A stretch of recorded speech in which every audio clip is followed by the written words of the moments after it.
Hello, everybody. Pop culture curator here. Back with another horror sci-fi stream. It's Tuesday evening, so that's usually what it means, as far as I can recollect.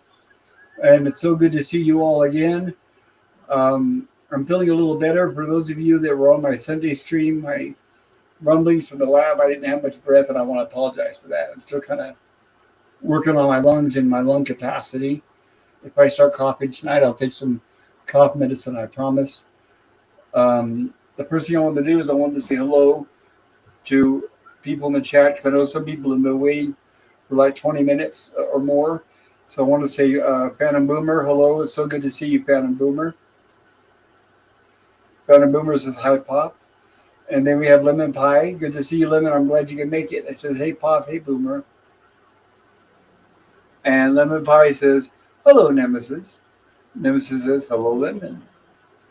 And I want to give a wholehearted welcome to my co-host, Nemesis Abid. How you doing tonight? Oh, I'm doing awesome, buddy. Thank you so much for having me. It's great to be here, as always. Oh, And thank it's you a to everyone in the blessing. chat. Yes, absolutely. It's good to see everybody here, and I'm glad I'm finally getting back into the groove of things because I know we missed a few weeks of the horror sci-fi stream, but hopefully we won't get any more bumps along the road, and every week now we can catch up with another movie.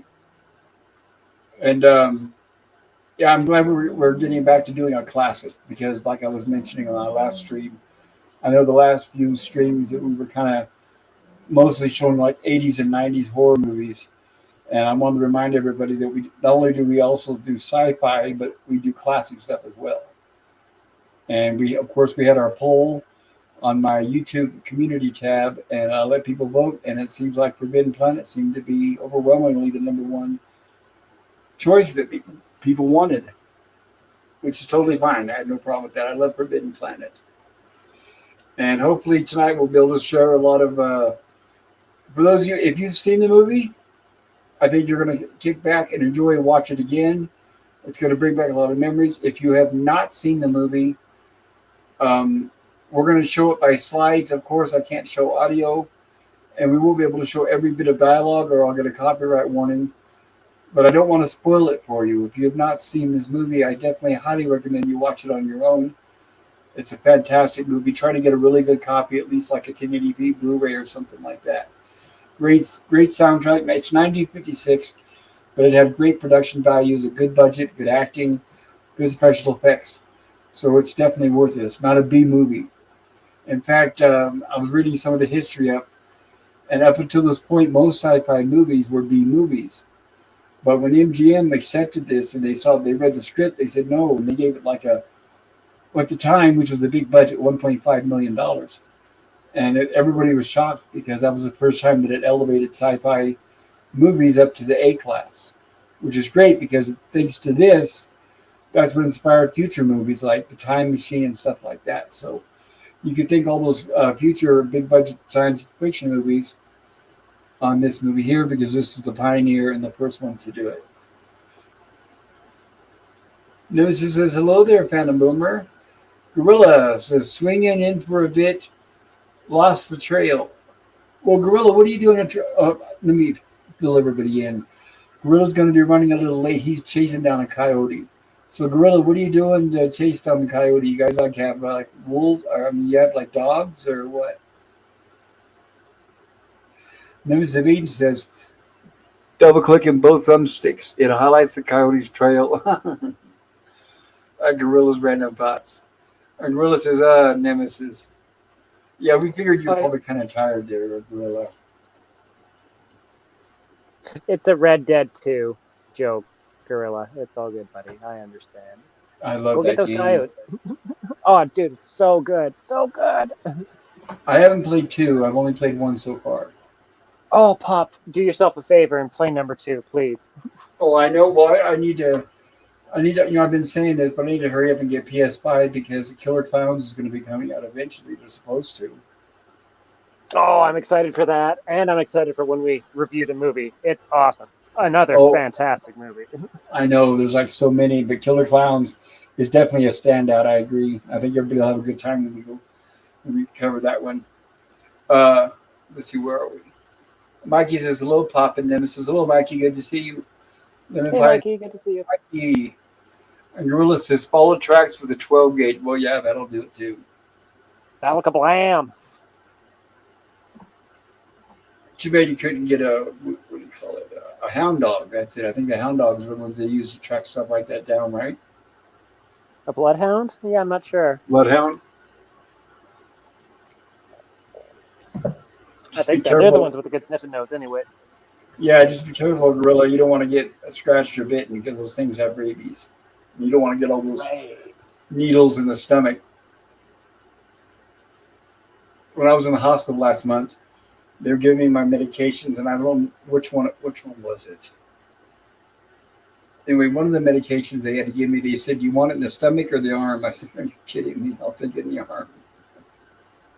Who voluntarily takes it in the stomach? Like, I don't understand.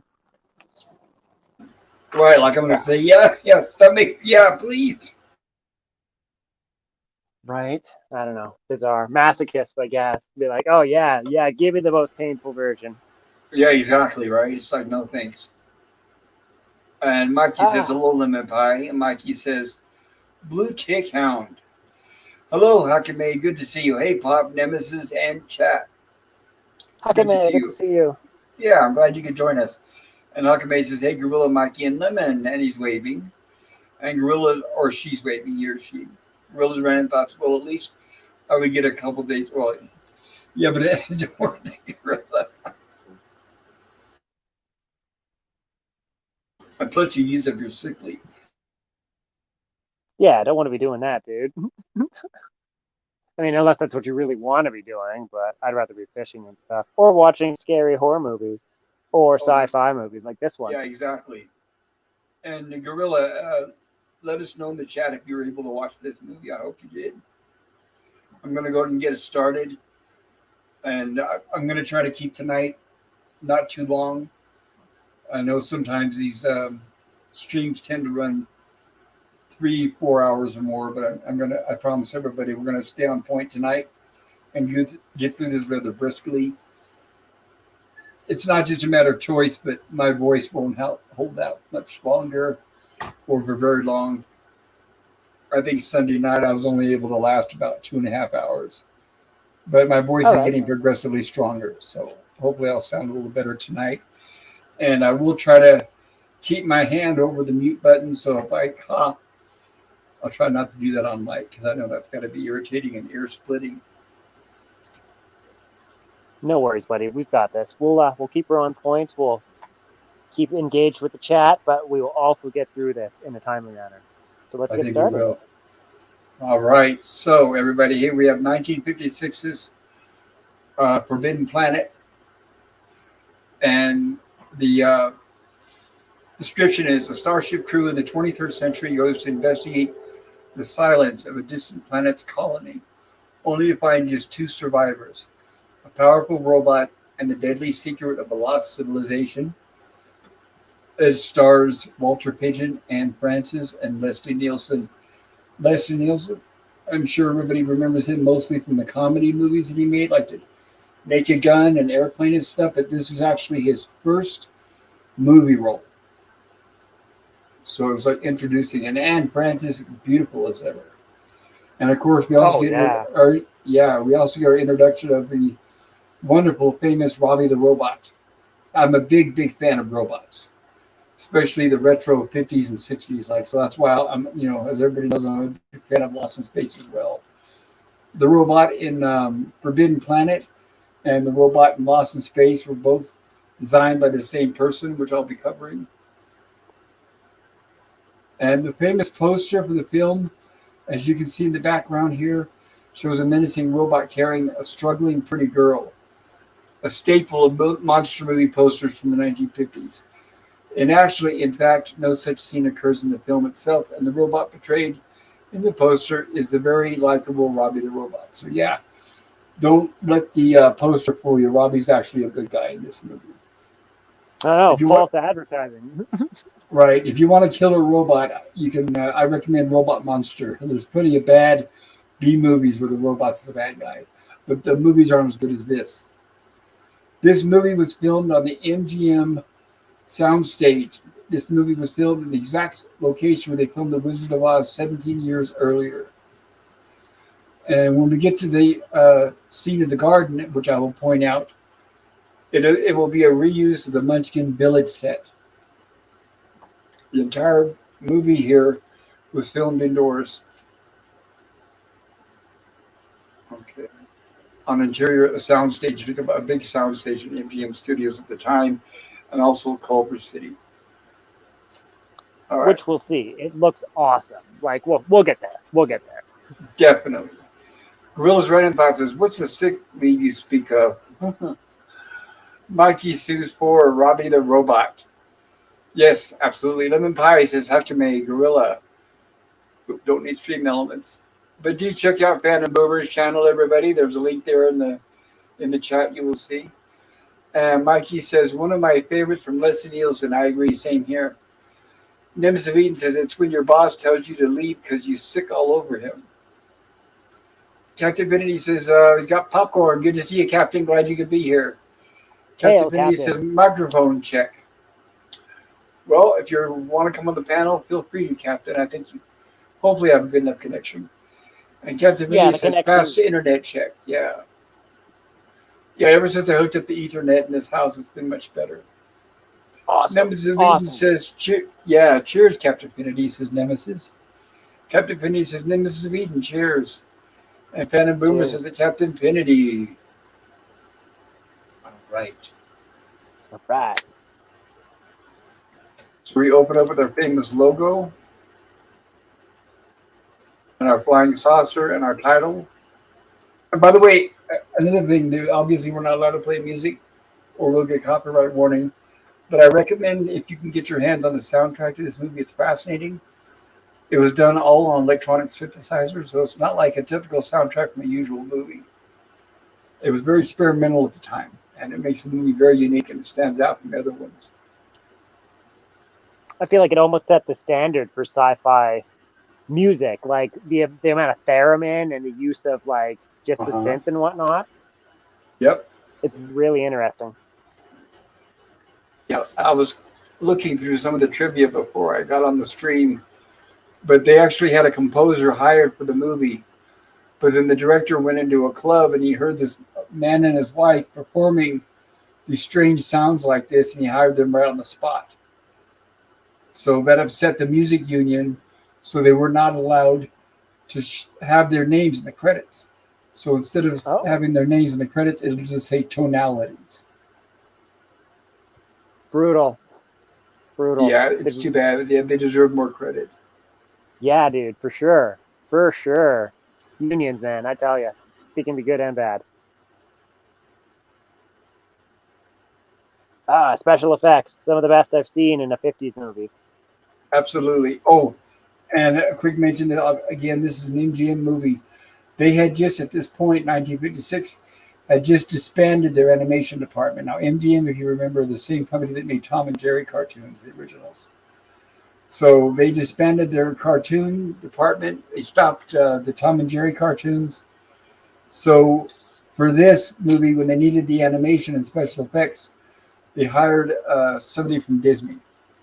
And I'll be covering that.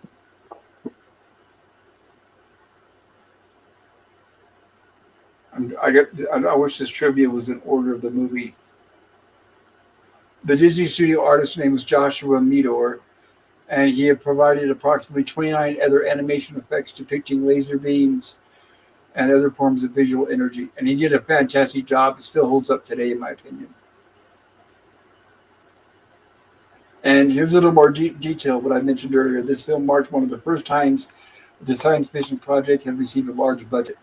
The genre had rarely been taken seriously by studio executives, and sci-fi films generally received the most meager of budgets. The critical success of this film convinced many in the film industry that well-funded science fiction projects could be successful. Film historian Ben Mankiewicz has claimed that this film's success made future big-budget science fiction films possible.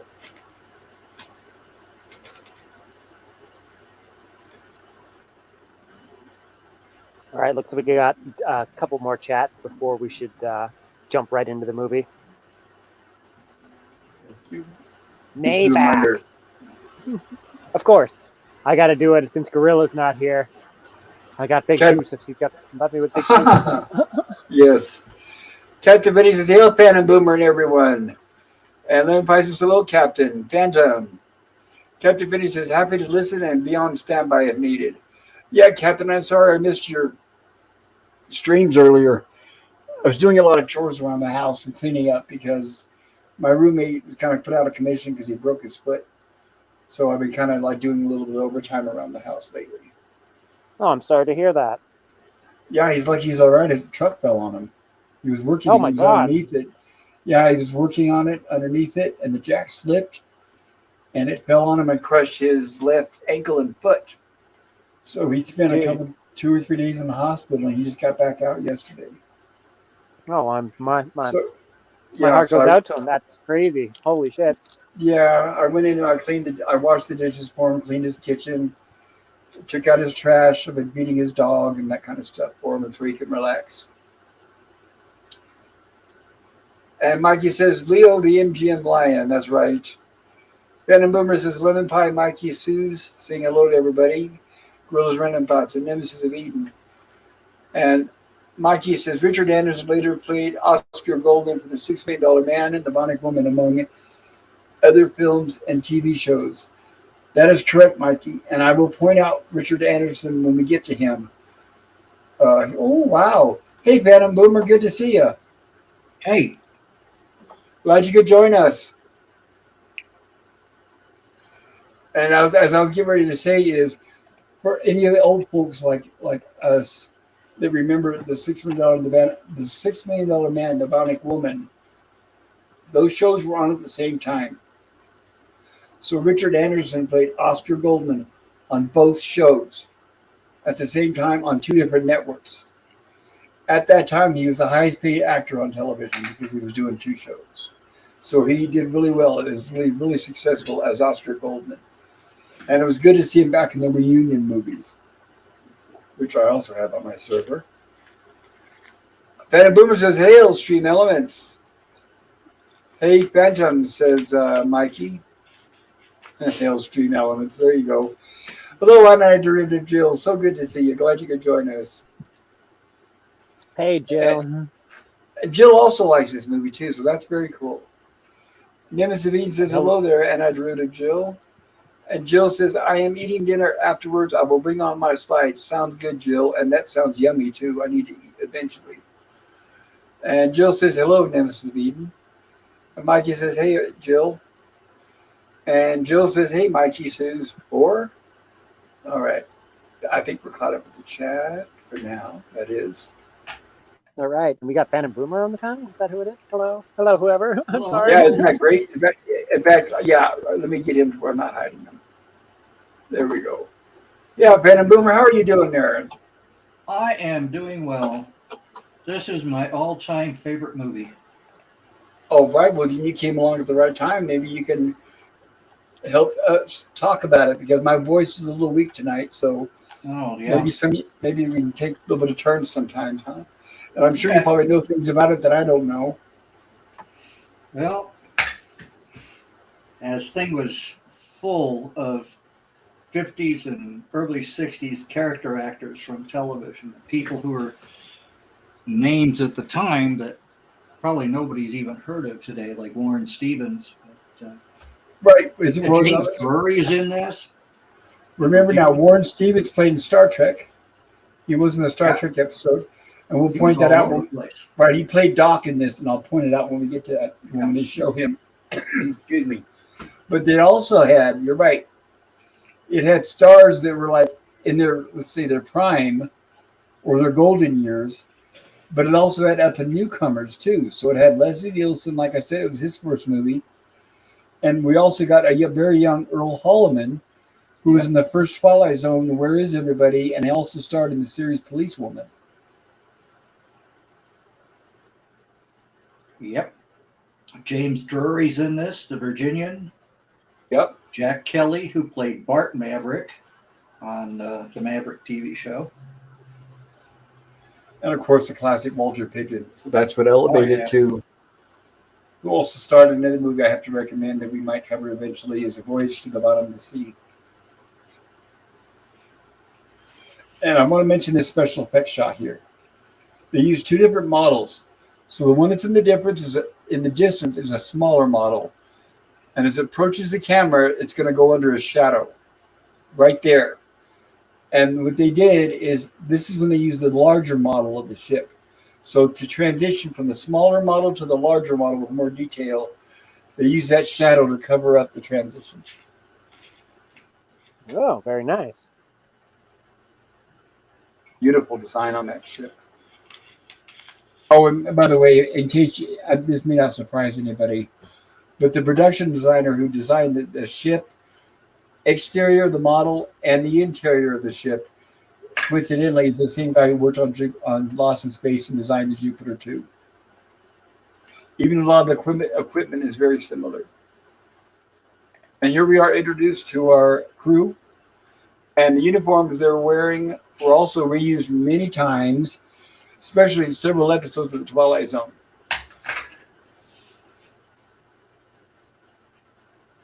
Oops, where's our subtitles? Thought I had them on. Yeah, they are on. Let's make sure they're going to work. Oh, they haven't said anything yet, I guess.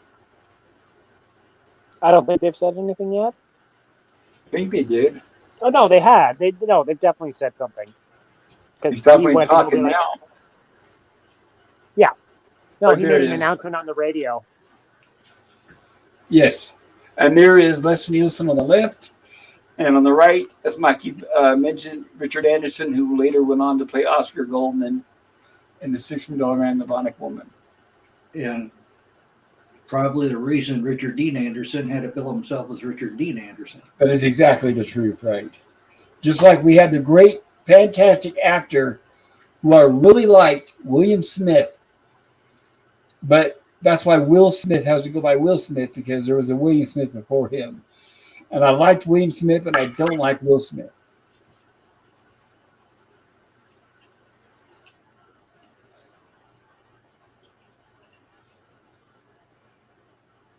Of course, here he is making an announcement. And you'll notice that center console there that's round. That you'll see over to the right-hand side of it, it's got like what looks like a joystick. And the clear globe at the center of it, that's almost identical to the one that's at the center of the navigation system on the Jupiter 2 in Lost in Space. So there are a lot of similarities with this. Not only Star Trek, a lot of people say how this influenced Star Trek, but like I said, since it was the same designers that worked on Lost in Space and this, it basically bled over to both shows. And that almost looks like the transporter pad. It's like a shielding, because they're going into like hyperspeed or something. So they're like, all of the crew has to like get into this spot, and it like shields them for whatever reason while they're going really fast. I don't know. It seems really uncomfortable to everyone afterwards. They're like, they get out and they're all like, I was, and they're like hot and sweaty. Yeah, maybe it puts them like in stasis or something so they can handle the high velocity of the ship. That's a good idea. Well, because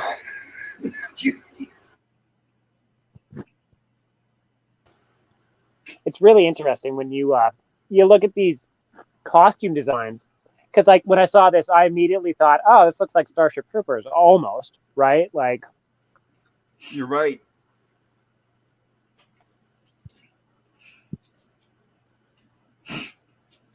If Roddenberry wasn't influenced by this, I don't know what reality is.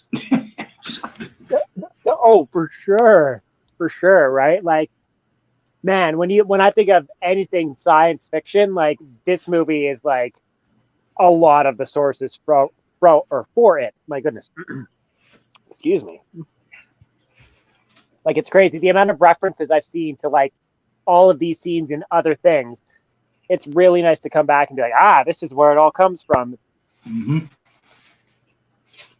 Another thing I want to mention is the model of the saucer, as well as later on they're going to show them actually landing, and then it's got landing like steps that come out, legs. They come and step down the leg. It's very similar to the Jupiter too. But they kept those props and the sets. So the model, for example, when they show the exterior of the flying saucer flying through space, and when they show it landing, it was on at least 2 episodes of Twilight Zone. To Serve Man, and what's the one with Agnes Moorehead? You know, I'm talking about the old lady in the shed where that little ship, the saucer lands, and those little robots come out, the little tiny ones, and the old lady's defending herself against it. It's a great episode, and I love Agnes Moorehead. I can't believe my mind is drawing a blank on the title. But and also the monsters are due on Maple Street.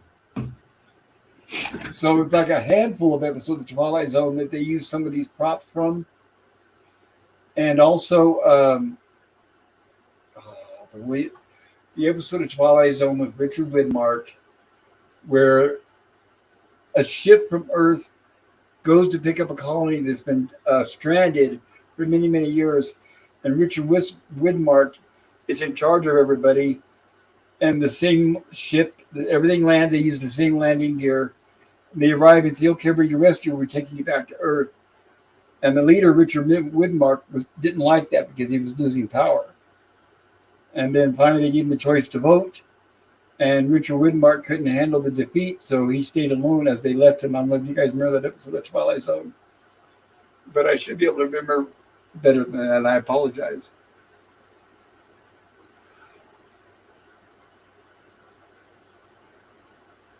That's what I get for trying to remember too many things at once. All right. Looks like we got a few people in the chat. We should probably catch up on that. Yeah, I was just wondering that. Thank you. Here we go. Lemon Pie says, hello, Jill. And Captain Benedict says, Boomer. Jill says, hi, Lemon Pie. And Mikey says, gotta love the flying saucer for the time. Yeah, it looked fantastic. I totally agree, Mikey. Totally. And Mikey says, Will Smith sucks at every film he ever did. 100% agree with Pop. Yeah, sorry, but it's just not my thing. He's a one-note, one-dimensional actor and character. In my opinion, that is. Herc130 says, hello, PCC and panel. Salute to the chat. Great to see you, Captain Jill, Mikey. Good to see you, Herc. Glad you could be here. And hello, Jay Aldridge. This is one of my favorite movies of all time. Well, I'm glad you could be here to experience it with us, Jay. I think you're going to have a good time tonight. Hello, Cam's Crash Courses. And Cam, good luck with that move. From what you told me, yeah, you've got a lot ahead of you. And I know how it is, and I know how tough it is. So my best wishes go with you, and Godspeed, sir. Cam says, hello, everyone on the panel and in the chat. A definitive sci-fi movie, a progenitor of many things that came after. Battery dead, be right back. Okay, sorry to hear that. Mikey says, I just more had episode of the Twilight Zone was called Invaders. Yes, thank you, the Invaders. Herc130 says, hello, Jay Aldridge, and special hello to Cam's Crash Courses. And Herc says, hey, Boomer. Mikey says, hello, Brother Jay. And Nemesis says, hello there. Thanks for being here, Cam and Jay. And Phantom Boomer says, Herc. All right, there we go. We're moving along at a pretty good pace so far. This is almost so good. So, see, this is almost like straight out of Lost in Space. Because in Lost in Space, they had the tubes that put them in stasis, except the light was white instead of green.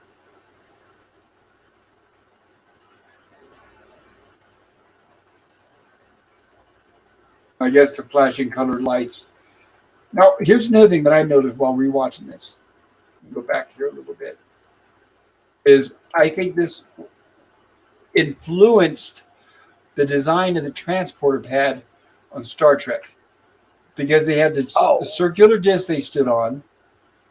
You get the effect that covers the body, the animation of the effect that covers the body.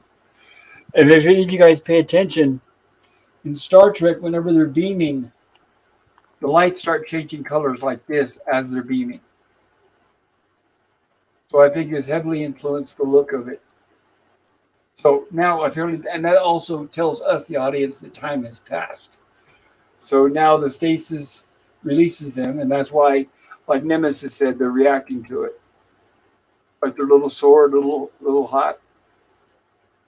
Now they go back to their stations. Yeah, seriously, that looks almost exactly like the navigational device from Lost in Space, specifically the first season, the first few episodes.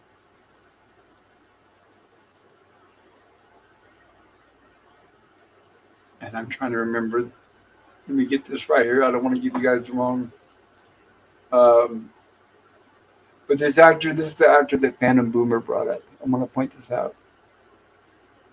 Fate Doc. There it is. Warren Stevens. He's the one you can see right now. He's the one who's got his hand up to his face. But I want to remind everybody that he was on Star Trek. He played Rohan in the episode where he took over Kirk's body, where there was the globes. In fact, I have a blooper from that episode. Let me see if I can pull it up here without wasting too much time. If it'll give me more details. So it was nice to see that an actor went from Forbidden Planet to Star Trek.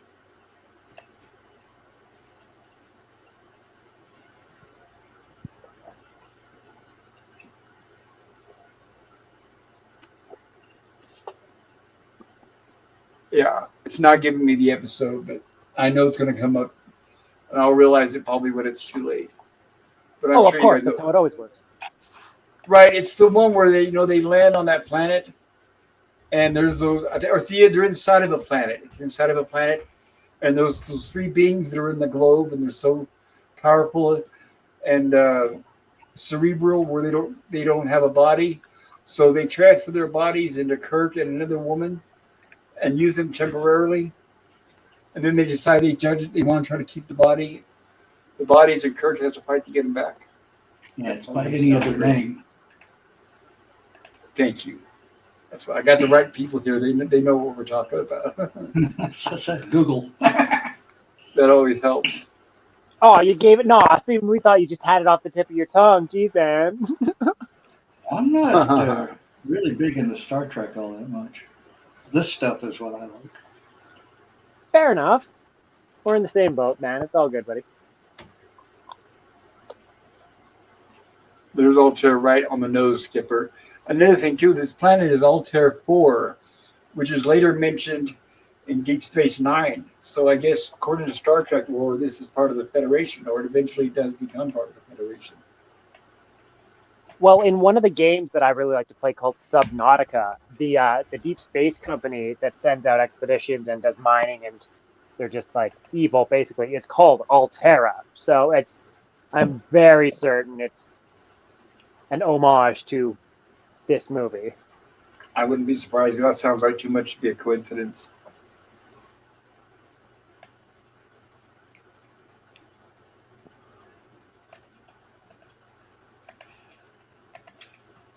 Nice effect there of an eclipse. Yeah. Making their own solar eclipse.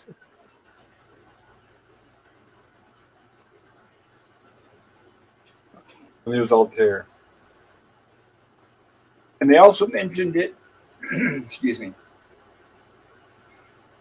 in Star Trek 3, The Search for Spock. When Bones went to the bar, he ordered Altair water because the waitress said that's not your usual poison, doctor.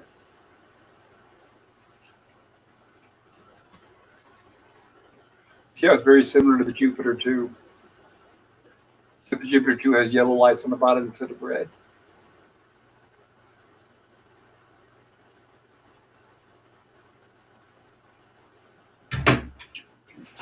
Yeah, that device in the center there, Lucy, what that is, that's a miniature of their ship. This is a navigation device, and then the side of there is a miniature of their ship, and they use it for guidance. And same thing in Lost in Space. It's got the same thing. It's got a miniature of the Jupiter 2 on the inside. So that's really neat, right? Like it's tilting to show the angle of descent going into the planet. Like exactly. It's really cool. It is. I love it because that tells us, the audience, and also the crew members from inside the ship, at what angle and pitch their ship is in. And it's great attention to detail.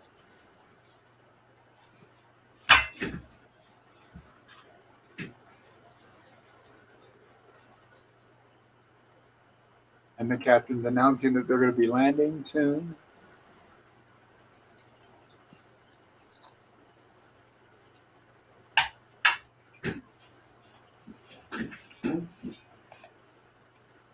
Yeah, that's another one too. Like I said, we were getting people that were in the later seasons of their career, but like Richard Anderson here, he was also just starting out. It's funny, something just dawned on me. That view screen that they use, where Buddy's like looking in to see like what's going on with the ship, that's totally what Spock uses Yes, in it's Star inside Trek. Spock's. Yep.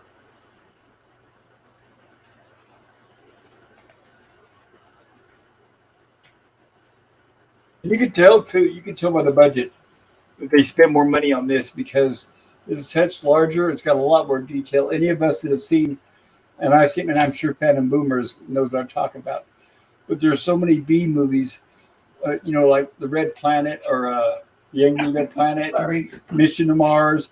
There's so many movies where the set is just basically a few walls, a couple office chairs, maybe a couple fake computers, and that's it. I always laugh when I watch those movies, and they have the office chairs that have wheels on the bottom. Like, you really have that on a spaceship. Shout out to Amazon Women on the Moon.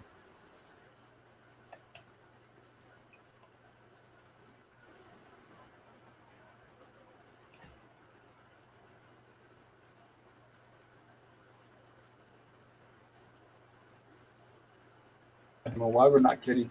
When I show the slide, it doesn't show the subtitles, so I'm really sorry about that. That's okay. I'm just upset. It's not the Gilligan's Island font. My goodness. No, don't mess around with it. It's doing fine. Well, the difference is whenever I show a movie and you see the Gilligan's Island font, that means that I had to download the font separately because the video didn't come with it. In a case like this, this means the subtitles were embedded in the movie itself. I could go in and customize them, but it's a lengthy process and it doesn't look very good. So I just leave it with the standard subtitles. But that's how you can tell if it looks just like this, that means that's the encoded subtitles into the actual copy of the movie.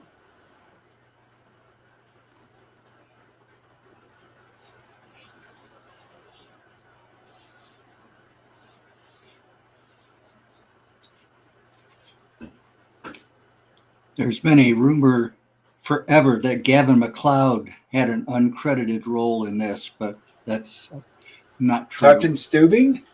Yeah, that's just something that's been going around for years, but he was never in this.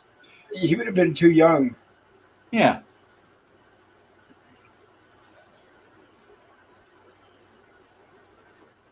All right, we got a bunch of chats here.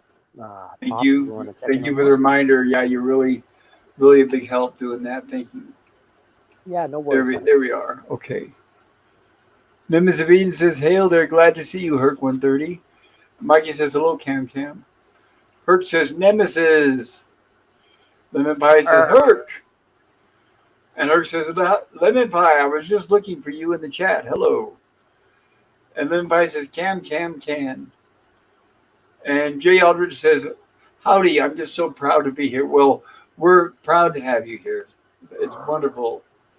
I think it looks like we're having a great turnout tonight. It makes it much more enjoyable.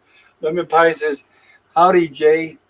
And Mikey says, when they did the remaster for this film, it just enhanced the effects Nemesis spoke of and the background cinematography. Yes, I agree. Jay says, "The first officer play in an episode by any other name." Thank you, Jay. Thank you. That's the name I couldn't remember earlier. And Phantom Boomer says, "Altair, also called Alpha Aquilae, the brightest star in the northern constellation Aquila and the 12th brightest star in the sky." Oh, very cool. I don't need stream elements, but do check out Scogely's channel, everybody, if you get a chance. Nemesis of Eden says, "That's sweet. Space knowledge is cool at Phantom Boomer." Yes, it is. Yes. And I love it when they use actual planetary bodies and names in these movies and TV shows. It really helps. And Jay says, "The cook would co-star in Policewoman." Yes, he did. Lemon Pie says, "Altarians in the game series Masters of Orion are sentient avians." Oh, No, that's interesting. I didn't know that. Nemesis says space ducks at lemon pie. And Nemesis says quack. Quack. Phantom Boomer says movie. And lemon pie says tastes like chicken, perhaps. Space And Jay chicken. says Richard Anderson is in this movie as well. Of course, we know he would be Oscar Goldman in The $16 Man and The Bionic Woman. And I don't know why I'm mentioning this, but a quick note is I saw an interview with Lee Majors, who played the $16 Man. And he said in most of the scenes that Richard Anderson was in when he was playing Oscar Goldman, he wouldn't wear shoes. He always walked around in his socks because the camera never showed his feet. And he said that the shoes hurt his feet. So every time you see him playing Oscar Goldman, unless the scene required for his foot to be on camera or his feet, he was basically walking around in his socks. Nebs of Eden says, check out Skogly for great music and more. I highly agree. Skogly's a fantastic musician. Yeah, definitely check it out. Herc says, exclamation point plus. And Mikey says, Warren Stevens played Rohan by any other name. TOS. Yes, thank you, Mikey. Nemesis of Eden says, thank you very much for the shout out, Stream Elements. Stream Elements is doing their job. I give Stream Elements a pat on the back, and maybe I'll give them their nickel for the month. And Cam says, hello, everyone. I'm plugged in and doing chores. Thank you. Listening, having fun, and hopefully pop back in a few. Have fun. Cheers. All right, Cam. I hope you enjoy what you hear. Cheers, Cam. Yeah, it's so good to have him here. Here we have some great matte paintings.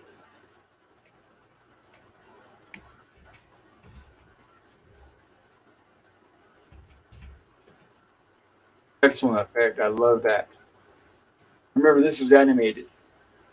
Of course, obviously before CGI and all that good stuff. And there's the legs that come out, like I was saying. They use the same prop in Twilight Zone, and this is almost like the Jupiter 2. The only difference is the upper deck is different. We don't have the big window. An enormous set, too.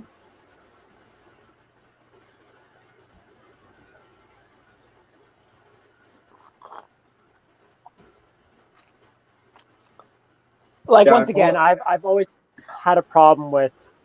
Sorry, Pop. I've just always had a problem with people coming out and they're like, "Oh, it's got oxygen, so we can breathe it. It's fine. You don't need any there's no alien bacteria or fucking anything, right? Like other methane pockets or whatnot. It's completely safe." Well, yeah, since we couldn't see the subtitles, did they do an atmospheric check before they came out of the ship? You remember? Yes, they did. They're like, yeah, it's basically like Earth, so there's oxygen there, and you don't really need your gear. Well, and they remember now, they know that there's a colony here because they're here to pick them up. This is true. But the colonies, they're going for a rescue, aren't they? Yeah, the colony's been stranded for some time. Apparently, there used to be a bunch of them, and of course, now it's only down to 2. Here's where we get this excellent scene here. I don't want to play too much because YouTube sucks. Yeah. You think it's a graboid, but it's not. Right, they're talking about how it's moving along at a very high velocity. It's just that when I do these slides like this, it's not catching the subtitles. That's the bad news about using the subtitles that are embedded into the movie. When I download them myself, maybe I'll do that tonight. Maybe I'll add them and see if I can add my own subtitles while we're doing the stream. And here we get the fantastic Robbie. So this is Robbie the robot. And at the time, this cost $150,000 to build this costume. And the Robbie the robot was obviously also used later on in Twilight Zone and 2 episodes of Lost in Space, among many other things.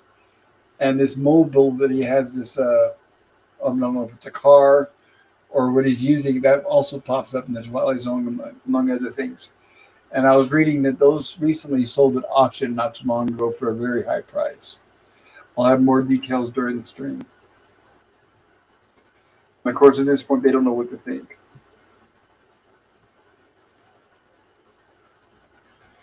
The original guy who was hired to play Robbie the robot, because obviously there's an actor inside.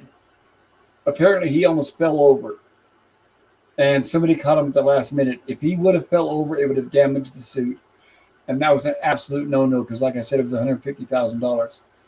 He had been drinking during his break, so he was immediately fired and replaced by another actor.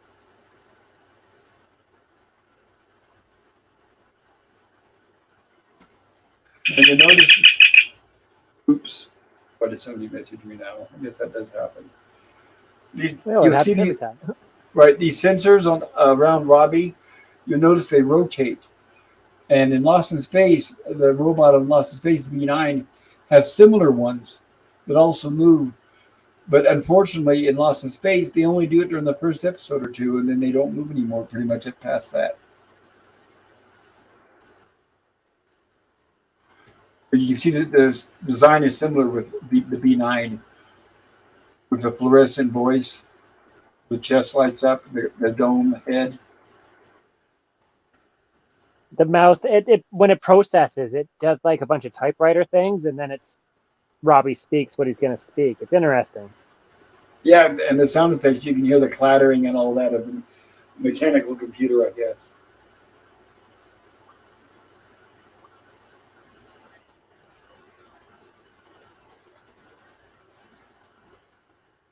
Which we have the subtitles. I think I'm going to try to download them when we get our next chunk of chat. When we're reading the chat, maybe I'll try to get them and add them to this movie and skip the embedded ones. But what they're basically doing is they're trying to figure out what Robbie is because they had never seen Robbie before. But they're realizing robots like this. Go ahead. Oh, robots like this just don't exist yet, to their knowledge. This is like crazy stuff. Right, and what they'll establish later, the reason why they're looking at such advanced technology is because the two survivors, the professor and his daughter, the professor has advanced knowledge from an ancient civilization that he gained from them, and that's how he was able to build Robbie.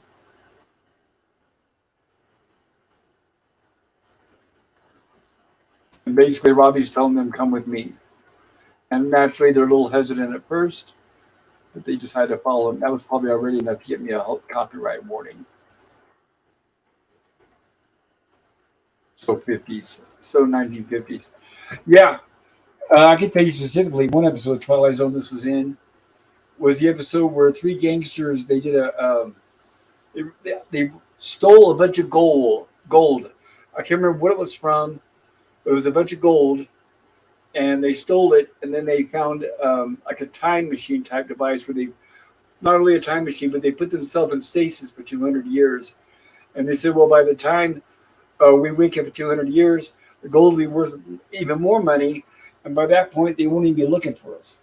So they put themselves in the stasis.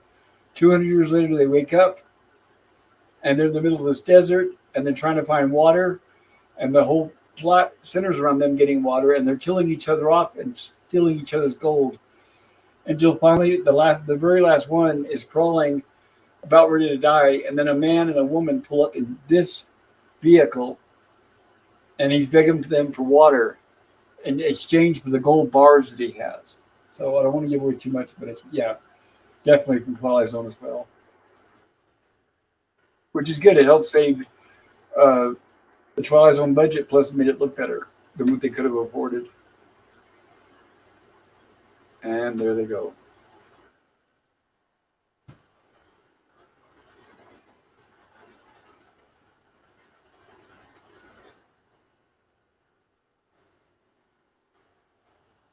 Beautiful set design. Fantastic. Yeah, I love it.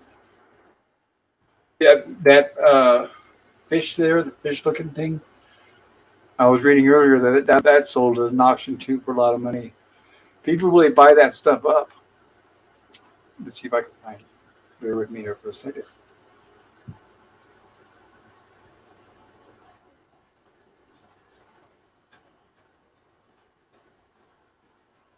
I'll find it if I need to open up the whole thing.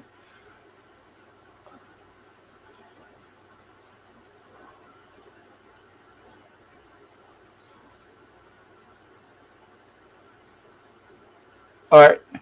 In late September 2015, several screen-used items from the film were offered in Profiles and History's Hollywood Auction 74, including Walter Pidgeon's Morbius costume, an illuminating blaster rifle, blaster pistol, a force-field generator post, and an original Sasha Brostov steel prehistoric fish sculpture seen outside Morbius's home. Also offered were several lobby cards and publicity photos.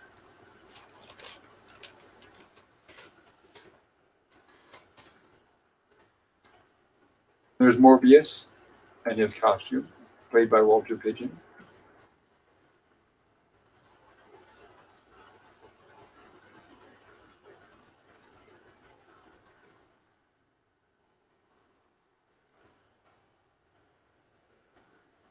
But, it's kind of like an ugly sculpture, but I guess it's supposed to be an alien fish. And of course, he invites them in. Oh, I'd love to have a house designed like that.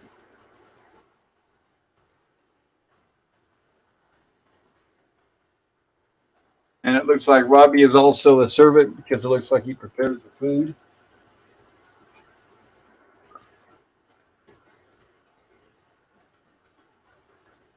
And now he's demonstrating Robbie and some of the things that he can do, and also describing his design. Like I said, since we're not, first of all, since we're skipping frames here, we're not allowed to show the whole movie, the video. And since we're not getting all the subtitles, once again, I recommend everybody watch it if you haven't seen it. If you have seen it, rewatch it again. I don't want to ruin it or spoil it.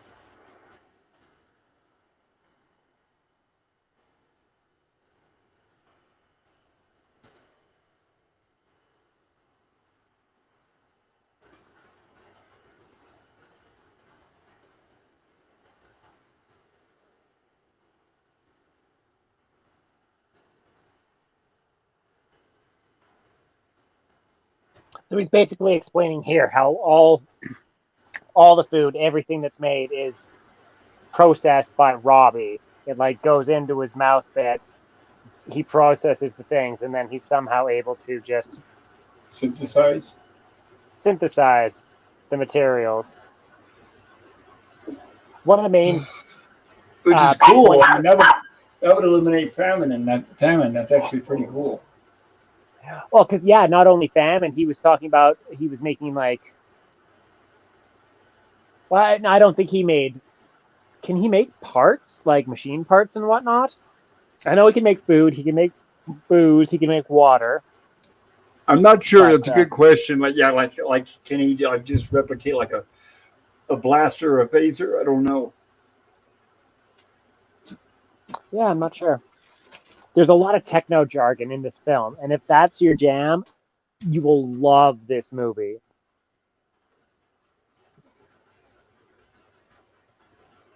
And it's not bad techno jargon, because there are some B movies where some of the things they say are laugh out loud insane, but it's actually pretty good here. It's fairly grounded.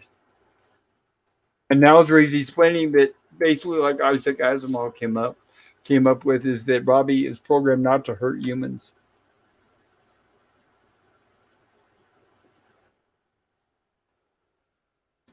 So he demonstrates. And he also, of course, they're covered with they have a force field surrounding the home. And we'll find out later on why.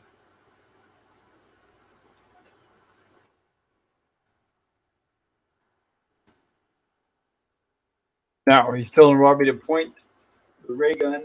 I'm trying to remember exactly what they call it in this movie, at the commander. Which of course and he reminds me, I mean, the way Leslie Nielsen portrays this, it reminds me exactly like Captain Kirk.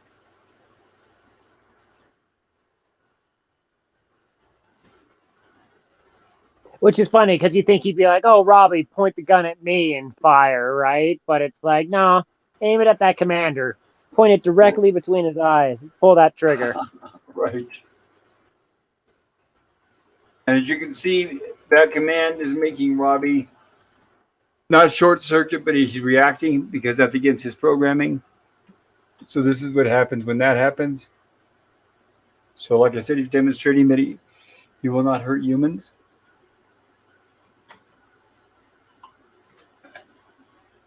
Which will come into play later on in the movie. Definitely.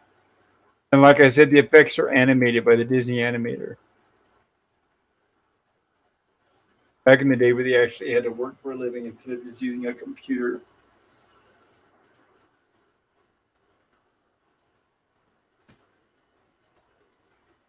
Come on, subtitles. Kick in.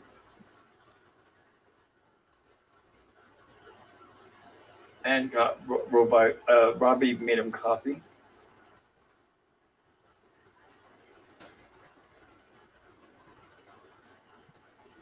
Coffee, the universal drink. I guess no matter where you're at, you're going to drink coffee. It's funny because I'm not a coffee drinker. So for me, it's hilarious watching like Star Trek and this and all this other stuff that takes place thousands of miles away from Earth, but yet people still drink coffee.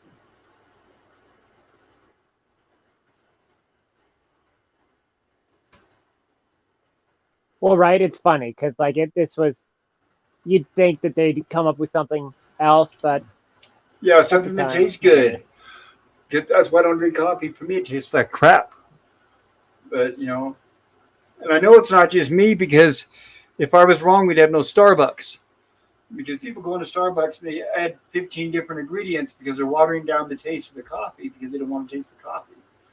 So coffee does, but I know there's some people that say they like coffee black and they like the original taste and coffee straight. But I mean, come on. I mean, how many years and decades and centuries have people been adding sugar and cream and milk and now everything to coffee because it has such a bitter taste? That's why I don't know. I tried it when I was young and it just wasn't my bag. All right, we should probably catch up on the chat, Pop. Thank you. That's a good point. Thank you for reminding me. Yeah, no worries, buddy. No worries. I wish I had control of the things, but I could click through like Gorilla does, but I'm on my phone. Yeah, I was just thinking that we're allowed to have one co-producer at a time. I wish I could have two. That I could have both of you guys so when he's not here like tonight. Where did I leave off? Let me see. I should have started. There it is. It was at the Cheers Cam with me. Nimzavine says, cheers, Cam. And Mikey says, Matte Photography. Wow. Yeah, beautiful, isn't it? It was awesome. I'm considering that it was painted by hand, like I said, no CGI. And Jay says, Wiki says that James Best is uncredited in this movie. He would play Sheriff Roscoe in the Dukes of Hazzard. I know exactly what you're talking about. He's the one that made he laugh. And I'm trying to remember what character he played in this. I'm going to keep an eye out for him, but I do know who you're talking about, Jay. I actually liked him. He was a good actor, and he also starred in. He played a bad guy in. I can't remember the name. It'll come up. But the song, Billy Joe McAllister jumped off a Tallahatchie Bridge. He played the. They made a movie based on that with Robbie Benson, and James Best played the bad guy. Herc 130. There we go, Herc. And Mikey says, Roscoe P. Coltrane, LOL. Very funny. Roll J. Yes, I agree. Check out Hungry Boy's channel, everybody. He's a fantastic person. And shout out Hungry Boy for listening. I hope you're feeling well. And Mikey Suspor says the robot sled also had a few flaws during filming, as I recall. Oh, that's interesting. Well, obviously, I'm sure it had a lot of behind-the-scenes flaws, considering it was just a prop. Herc 130 says, the cat just walked on my keyboard. He typed, it was the best of times, it was the worst of times. What a hack. Yeah, where I was living before, I was sitting on my bed with the laptop in front of me, and my dogs would frequently walk on the keyboard or knock my internet cable loose and all this stuff. But where I'm at now, it's a bigger room, so I actually have a desk where that won't happen, so I'm very happy. Nice. Mike says, LOL, Herc 130. Memzavine says, silly kitty. And Jay says, Forbidden Planet only made $210,000 profit at the box office. You're right. It wasn't until reruns eventually and physical medium people started purchasing it that it made a profit. Same thing with Wizard of Oz. Same thing with Wizard of Oz. It was big budgeted, On its first theatrical run, initially, it did not make the money they wanted, but further consecutive releases, and especially when it was released on television, when it finally made its money back, and then eventually made a profit. And Herc 130 says, "Guys, I have to cover my eyes when the monster is revealed. It's the way I've been watching the movie since I was 5 years old. It has worked perfectly so far." There you go. Captain Divinity says, "Still think that dude with the glass head ain't human." I think you might be right, Captain. Between you and I think he just may not be human. Herc 130 says, What? "Yeah, Captain Divinity. He needs to clear his mind." And Phantom Boomer says, Oh, "Captain Divinity, Herc 130, but he is good at wiggling his ears." And Hacker May says, "I can drink black coffee, but only with sugar. It's too bitter otherwise." Yes, I agree. Um, Stream Elements says, "Please check out Sean Carter's channel, everybody." Yes, check it out. Uh, he makes some fantastic models. I think the channel's called the Sci-Fi Model Guy, I believe, or something like that. If I'm wrong, Sean, if you're listening, feel free to correct me. But yeah, fantastic channel, guys. I highly recommend it. Very talented man.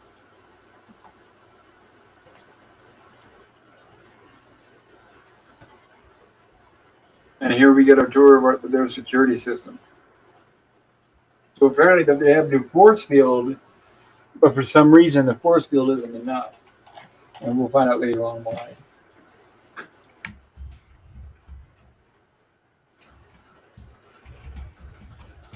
Now, what's interesting about this too is it's like foreshadowing.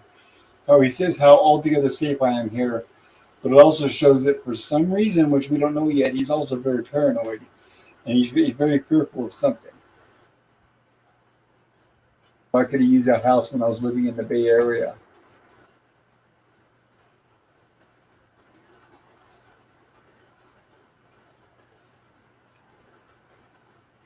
Let me just click. I'll be right back, guys. It'll just take a moment. now one of the things that you don't get to see because of the way that we're doing this stream is the dude on the right's voice. I can't remember Dr. Morbius. He's like he has got your totally stereotypical, and then this is what happened because we came to the alien planet and blah blah blah. Like when you think of a 50s sci-fi voice, this dude has that voice. Yeah, I'd like to I have don't know his what. voice. All right.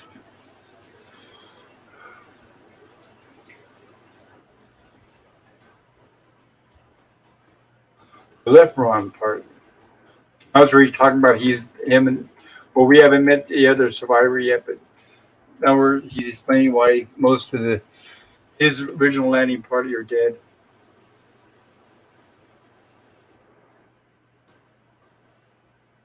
Oh, Gorilla is back. Welcome back, Gorilla. Hope you're doing well. Did you catch the bad guy? Let me see here. No, it doesn't look like he did. Oh, sorry to hear that, Gorilla. Gorilla says, "I'm back. I hope it fell in the river." But I'm sure it could probably swim, Gorilla. Oh, coyotes can swim for sure. Yeah, they can swim.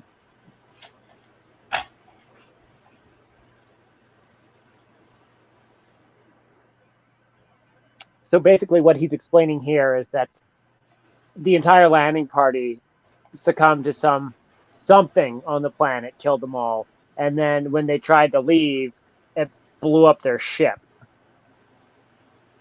Yes.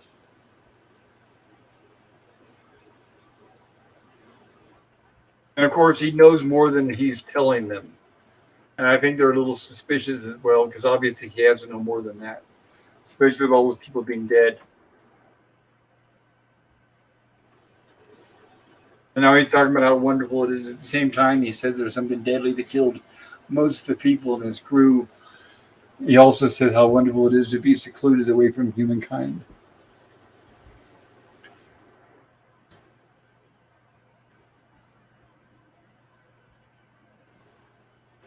And there it is, where they talked about returning to Earth.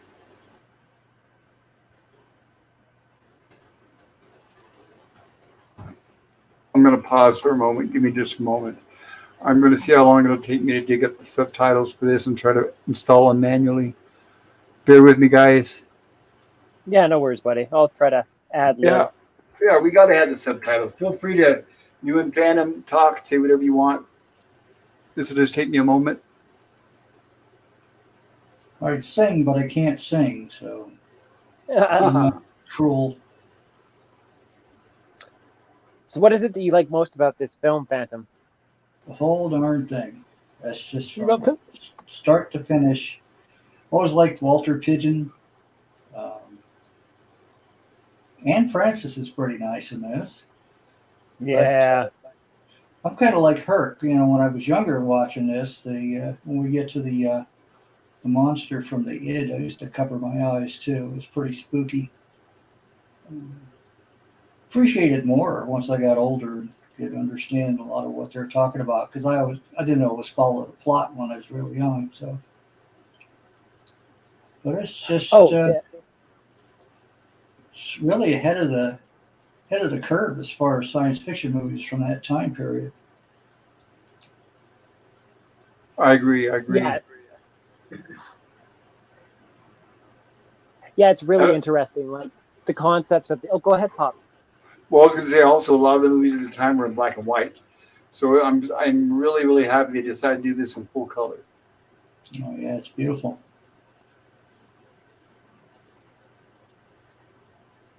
Oh, you can see that a lot of money went into this film. It's from the cinematography to the lighting and the set design, like all the different props, like, and even just like you got to think of the lore, right? Like probably. Sorry, all of that. No worries, buddy. Pooch. Sorry about that.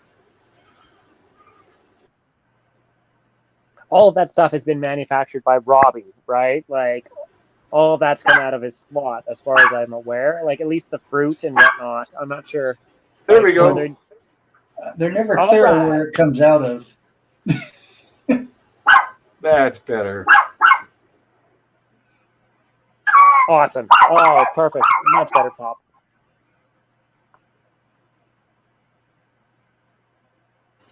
Darn dog. There we go. So now at least we get a little bit of subtitles here. And it's fitting. It says, she and I were married by the skipper on the voyage here.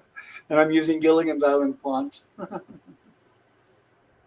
It makes sense, right? Yes. I could change the font.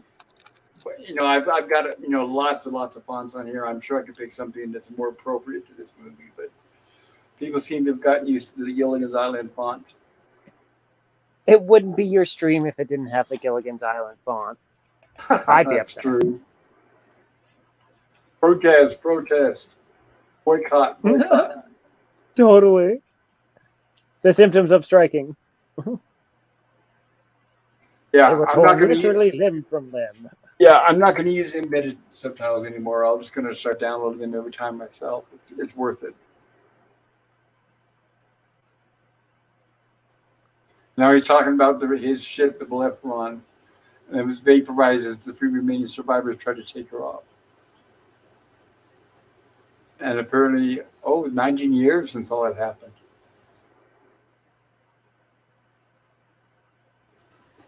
Now, see, here's where he starts questioning about that force.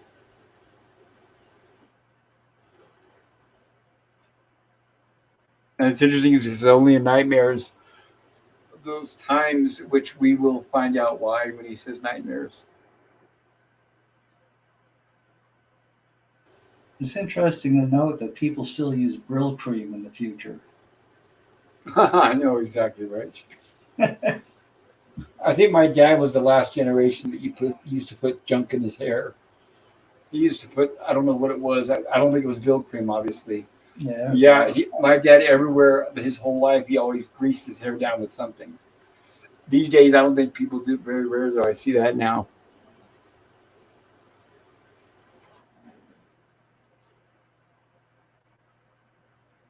And there we get Altair, played by the absolutely lovely Anne Francis.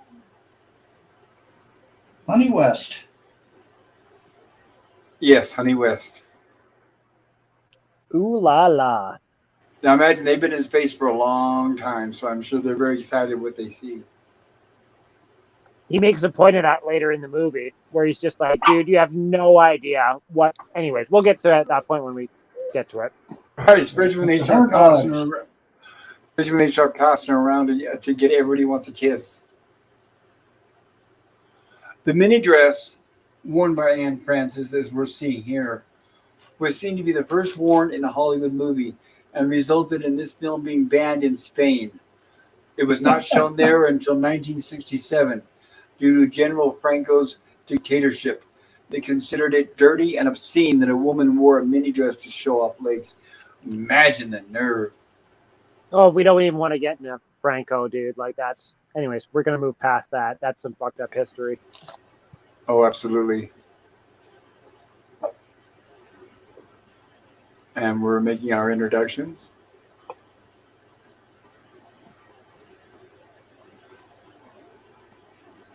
And not only that, though, Anne Francis, what's good about her, there's been so few times where she's played an honorary little bad, like the bad guy, pretty much. She does a good job at that, too, as well.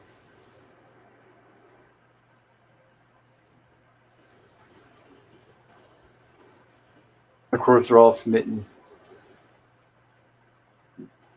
Everybody wants to help. She says she's going to go get something, like coffee or whatever. And all of them are like, you need help with that? You need help with that? Nowadays, the guy said that he'd get punched out.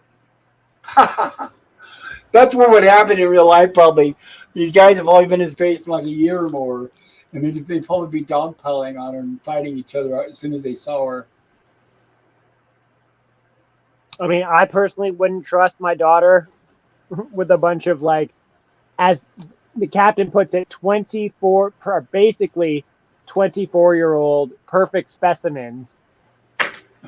Right. Yeah. Anyways, she's never known any human being except her father. Read between the lines. That means she's never total virgin, never had sex.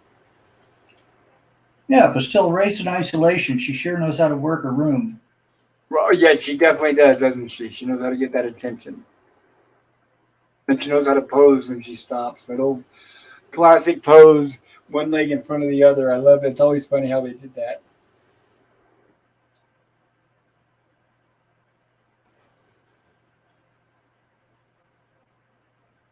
I wouldn't mind being Robbie in certain ways. Anything to make her happy, right?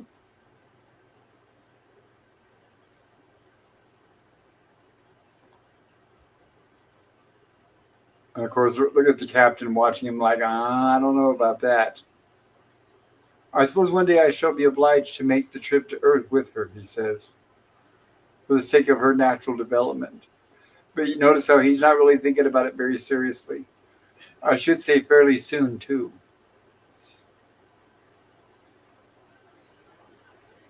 And of course, he does say what everybody's thinking. I guess your father wasn't too happy at first about your meeting us, was he?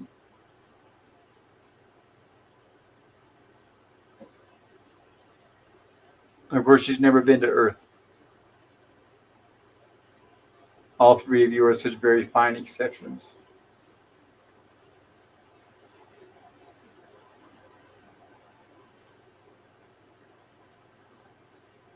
Of course, the doc can be trusted too in the daytime.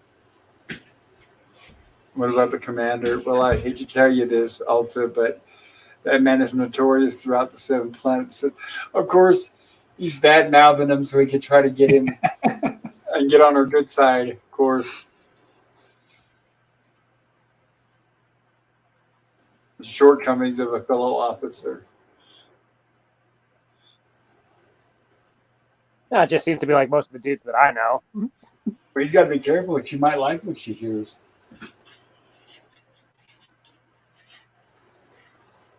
And this is totally like what a man would really do.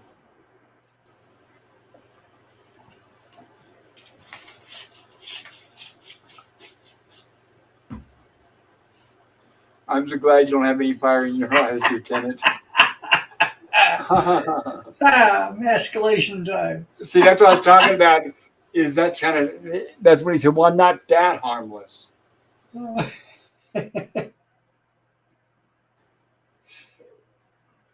These gentlemen have expressed a very kindly concern over the amount of liberty you have. I told them you have my permission to visit Earth whenever you choose. We'll figure 19 years now, he tells her.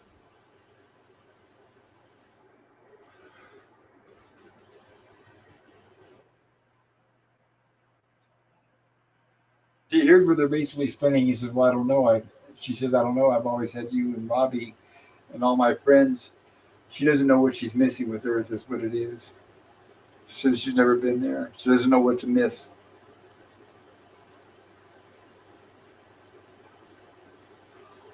Come, gentlemen. This is the area I told you guys that it's a redress set from the Munchkin Land from Wizard of Oz.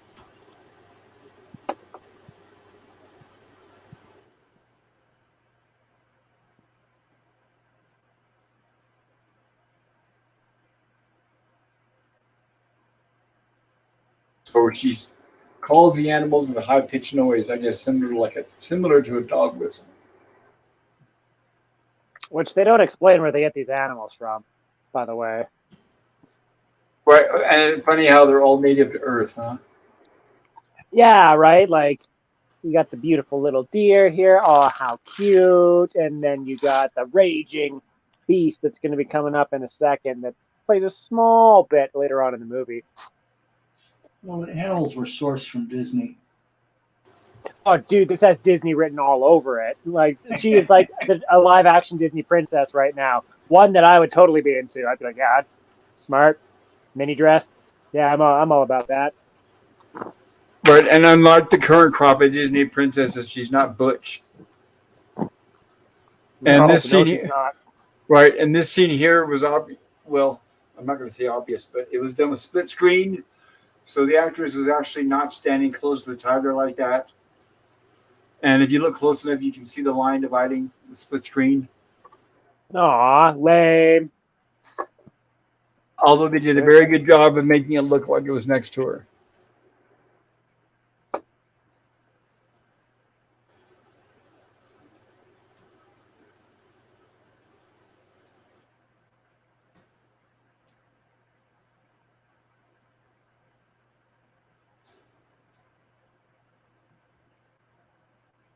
And now he wants to check on the ship to see if everything's going okay.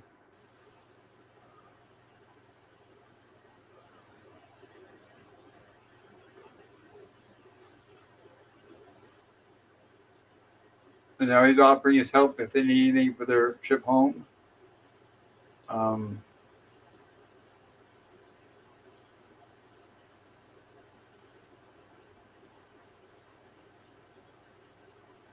Oh, looks like Cam's at the keyboard right now.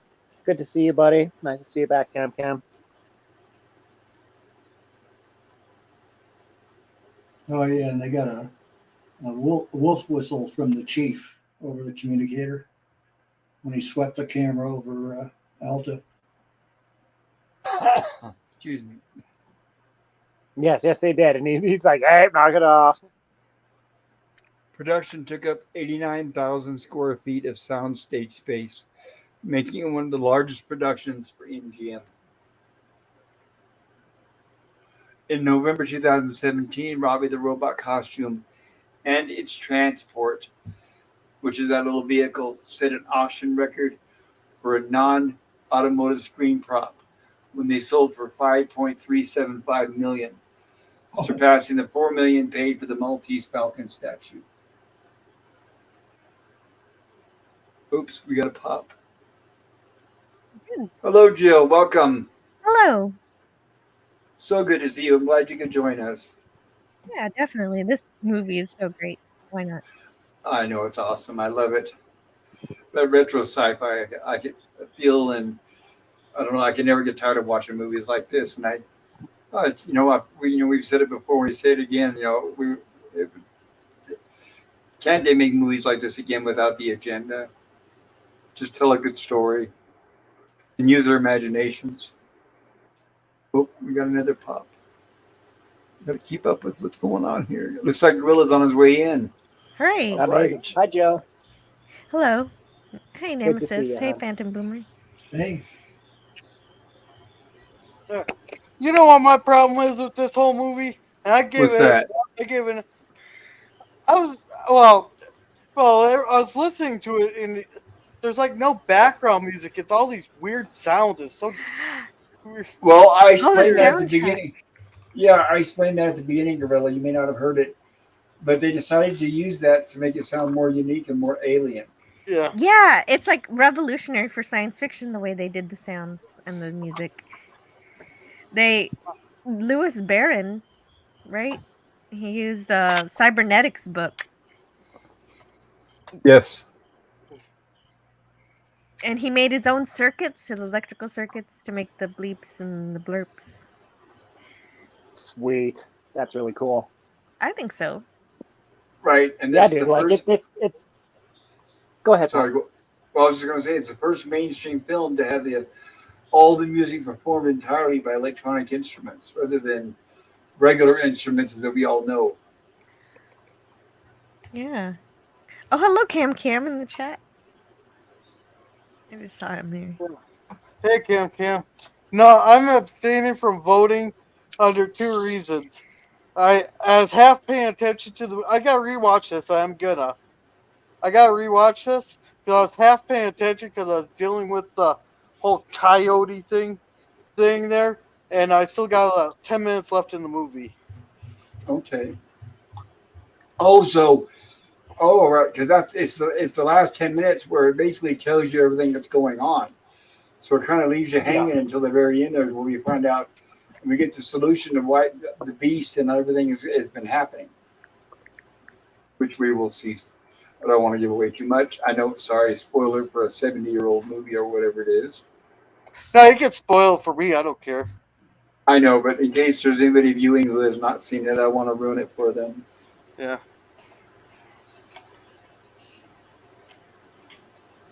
Yeah.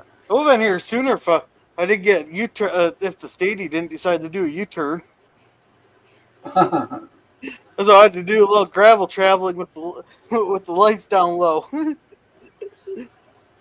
this makes sense too here, where Morbius says, require my return to Earth for questioning.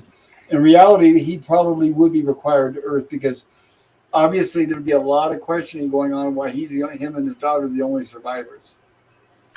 Right? Why is he the only one who's immune somehow? What's going on here? How have you lived this long? How have you had the power? What? Yeah, dude. So many questions. Yeah, exactly.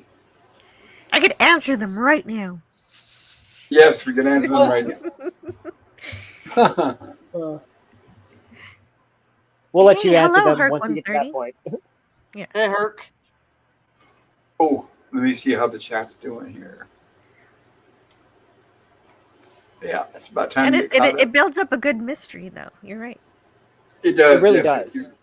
That's what I like about it. It doesn't show us everything and tells us everything up front, which that keeps you intrigued and makes you want to see it to the end. And Jay says, I met Mikey. And Captain says, I believe that's a chicken leg. It's an ear. It's an ear. It's an ear. Gotcha. Yeah. So he's All ears. listening. All right. Cam says, Anne Francis is a jewel. Absolutely. She was so sweet. And Cam says, hi, here at the keyboard for a minute. Okay, sounds good. Cam says, Captain Infinity, hi, Cap. And Cam says, Herc 130, greets, bud. And Cam says, a Phantom Boomer, hail and well met. Cam. And Cam says, Gorillas, random thoughts, hi. And Cam says, Nimbus of Eden, hi. Cam says, Mike Sue's 4, hi. Hello. Extreme Elements, check out Gorillas Random Thoughts. Everybody, he's got a fantastic channel. A lot of videos, and he does a lot of shorts. It's very funny, so I highly recommend it. Cam says, Lemon Pie, howdy, Lemon. And also check out Jim's Landscape LLC. You hear in the chat as well. Cam says, and I drew to Jill. Hi, Jill. Hello. And Cam says, Herc 130, your cat is a better writer than many I could mention, unfortunately. Yeah, that's the thing is we've got the worst in history. We've got the worst writers in Hollywood right now, and they're demanding raises, believe it or not. Cam Cam says, pop culture curator, it was a big controversy at the time about the music. Yes. Well, people weren't used to it, right? So they were caught off guard. Here's what's interesting. Is, like I said, they had a composer, but then when the director went into a club and heard these two people performing the symphonic synthesized music, he hired them on the spot.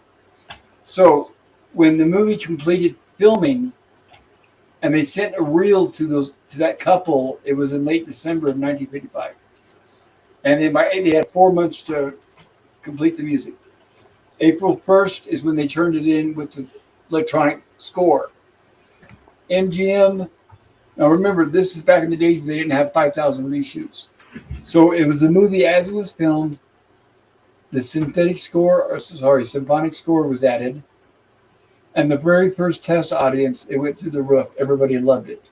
So that's why they decided to keep that symphonic music, because they had considered maybe we should replace it with the traditional soundtrack. But when they saw that the audience really liked it and with the reaction they got, they kept it. And I'm glad they did.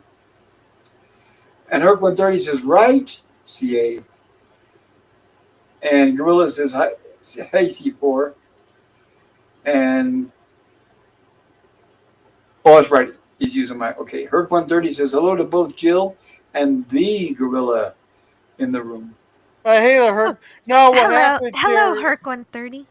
No, what happens, Pop, is I can put comments here, and the Yeah, but YouTube side will show up as me, but since I don't have a Twitch account, it pops up on Twitch as yours. Right, which is fine. I forget that sometimes. And check out Phantom Boomer's channel, everybody. Fantastic. He does Star Trek videos. And he's also in the chat with us tonight. Wait a minute. He's on the panel. I don't do Star Trek videos. Oh, you don't? No. You do the reviews, don't you? I do movies like this. I apologize. Thank you. Thank you for correcting me. I'm glad you were here to do that. That's okay. So, yes. We're getting old. Check out Phantom Boomer's channel, everybody. And also check out LDG. There's their stream elements. Phantom Boomer says, the theremin is an electronic musical instrument controlled without physical contact by the performer. It is named after its inventor, Leon Theremin, who patented the device in 1928. Yeah, I mean, what's great too is, and this is going to sound silly, but I always wanted to own one.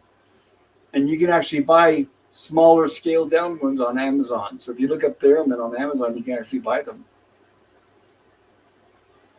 And and I have to point this out too, this is a little selfish, but because of the theremin, that makes Tim Burton's movie Ed Wood my favorite Tim Burton movie, because he actually used a theremin with the soundtrack. And that just put that movie over the top. So whenever people ask me, do you like Tim Burton? What's your favorite Tim Burton movie? Oh, it's definitely Ed Wood. And I think comes close to it. Lemon Pie says, Phantom, I didn't realize there is no contact. Interesting. And Herc says, I join Phantom Boomer on every show. We have a great time talking about these old movies. It is a lot of fun. It is. And seriously, I need to spend more time on your guys' channel. I need to check out when my alerts aren't working correctly. Because usually by the time I find out, your stream's over. And that's not the way it's supposed to work. And Cam says that Phantom Boomer, big fan of the theremin, used in many classics. It's a proximity device. Yes.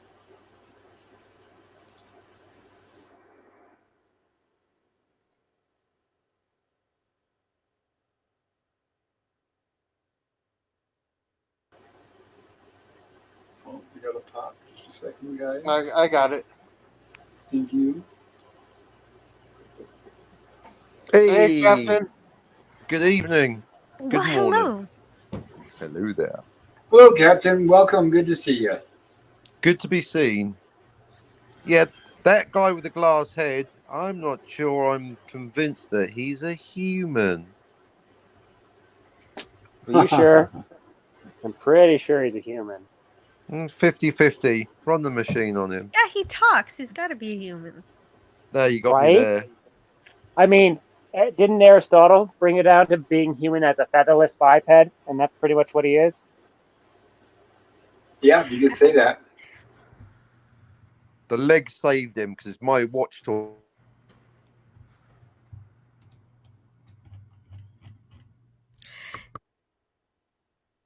And like an angel's kiss, he's gone. Oh man. Well, welcome back, Captain. If he can make it back, he's probably everybody. In case you don't know, he's in New Zealand, and sometimes he has a little bit of trouble with his internet, so it'll drop in and out. But you're welcome back at any time, Captain. Definitely. But I liked Robbie when he shows up in the Twilight Zone. Right, and also I think you're gonna like him when he pops up in Lost in Space. Awesome. I love the matte paintings. Yeah, they're fantastic. They are. That's another thing that carries into Star Trek is matte paintings. Yes.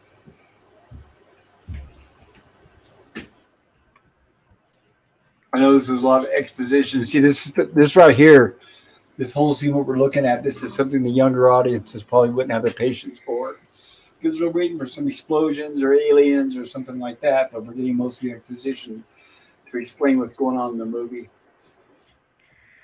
Yeah, man, super boring. What the heck? I need like visual stimulation or something. You want me to like sit and listen to talking?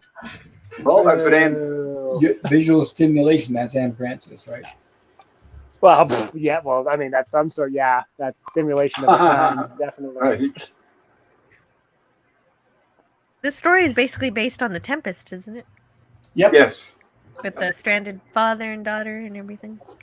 Yep.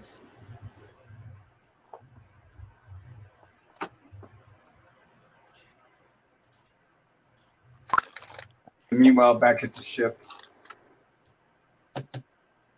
The ship, the C-570. Oh, there was an excellent. I was watching a video. There was a comic convention. It was a sci-fi convention.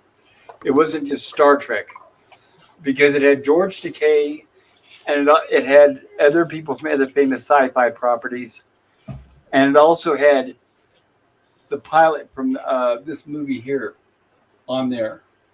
And it was funny because George Takei turned to him and said, "So." I'm trying to remember the name of the ship here because it's letters and numbers, so it's not easy to remember. I just said it. C-570. Well, right. So George Takei, unless you guys have already seen it. There's a clip on YouTube where he's at a convention and he's standing up and he's got the microphone, and these other celebrities, I think it was Richard Anderson. Yeah, Richard Anderson that was sitting, and they were all sitting behind him, and he's asking the question. And he asked him, "So what's it like to fly the controls of that ship? And how do you accelerate? How do you decelerate? And all this kind of stuff." And then Richard Anderson goes, "I don't know. It's just a movie." And then George Takei said, "Now you see how I feel. I'm always getting these questions about the Enterprise." That's paraphrasing. It's funnier if you actually watch. I don't want to ruin the joke. Yeah, but I don't know. I would think that George Takei actually has some motions that he does that makes him feel like he's flying the ship. Well, did you guys know? I don't know if you're aware of this, but in the TOS, when they had the jelly bean buttons, they improvised. Whenever they pushed buttons and switches, they just improvised. But when they built the set for the motion picture, it was actually so sophisticated. They had operator manuals, and they had to push this for the first time specific buttons and switches to do certain things. So that was the first time they actually had to read instruction manuals to learn how to use the panels. Oh, wow. Before they can just ad-lib whatever they want in. Right. It was all ad-lib in TOS, but they actually had to learn the panels and buttons for the motion picture. To get the right special effects. Yes.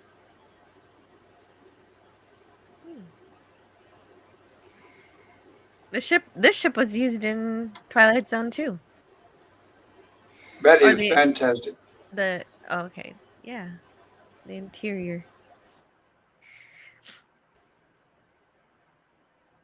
What about the magnet?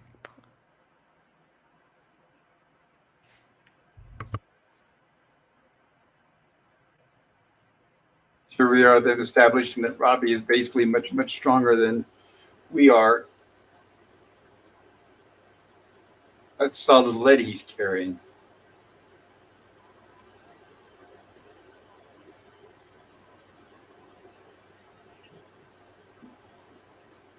Car that weighs 10 tons. Carrying it with one hand.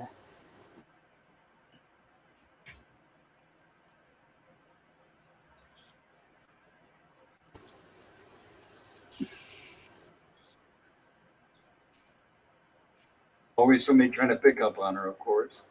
Robbie's so great. He has his own IMDb.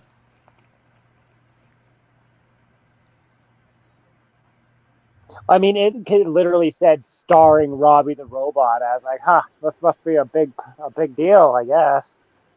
Yeah, it was. Like I said, he was a big chunk of the budget of the movie, $125,000. which is a lot of money for back then. That's a lot of money to me Oh, right dude. now. Oh, dude, Right, I even was right gonna now. say.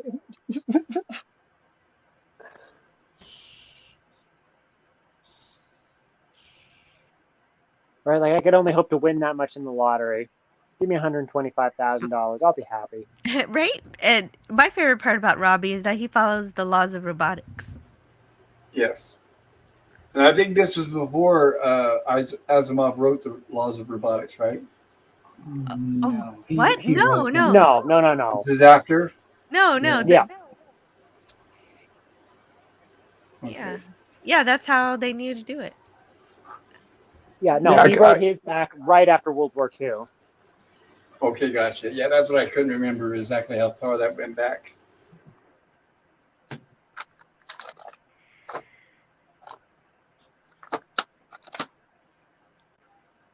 I borrowed some solenoids from your gyro stabilizers too. Oh man, the technobabble in this movie is wonderful. Right? It's very strong in this movie. Like it's the main selling point for the first hour, really, is the technobabble, the scenery, right? Like you don't get much action until the very Hello. end of the film.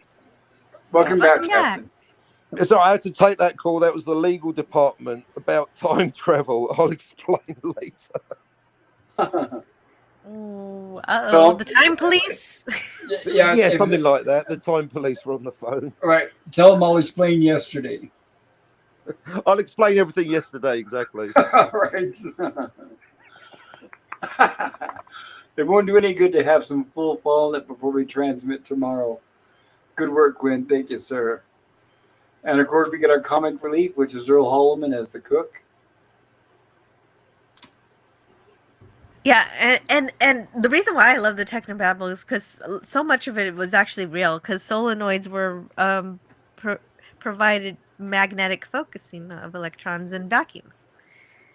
And So- gyros are used for balance and stability. yeah, exactly. So it wasn't just a bunch of nonsense. That's what made it special. Jill, have you noticed the similarities of the ship? How it looks very similar to the Jupiter 2 inside and out? Yeah, you're right. It does. It does resemble it for sure. Same designer, yeah. Oh, and yes, now Robbie is going to be our first replicator here. Yes, our first replicator. Pardon me, sir. Stuff. You can see it, the personality where it's similar to B9 Robot on Lost in Space. And of course, here's where he pulls out the booze. There's about one jolt left. Oh, genuine ancient rocket bourbon. And of course, this does not short out the robot. Is this But like this- Bender getting a drink in Futurama? Not quite. It's like because booze is his power source in Futurama. He's just literally getting a sample so he can make infinitely more of it. He just Oh, needs one he's becoming a taste of it. replicator. Yes. Yes, exactly. Tea Earl Grey, hot. Yeah, raw materials go in the top, but we don't know where the finished product comes out. That's never mentioned. It's true. That is a good I point. imagine he poops it out. That's all I'm picturing, so I don't know what else. Oh, dude, right? Like he just walks over and like starts pooping out a bunch of whiskey bottles. Just... I don't know. Thank you very much for that image there, Nemesis.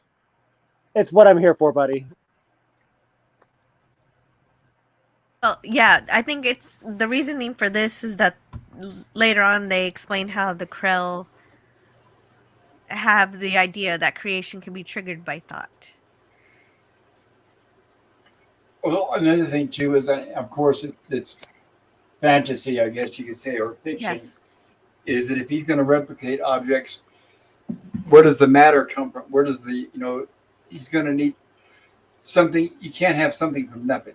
Does that make sense? So like if he makes 100 bottles of booze, where does it the actual product? Something's got to be converted into Right. it. Instead of out of Matter- You need matter or energy. right, Matter something. can- Matter can neither be created nor destroyed, so yes, that makes sense. Just converted from one thing to another.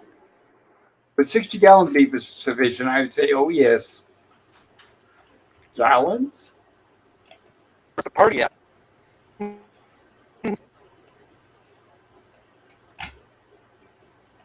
And of course, now suddenly he's his best friend. And now we have somebody else trying to pick up on her. They're all taking their turns. Of course, he's asking her about a kiss. Oh, it's just an old custom. All of the really high civilizations go in for it.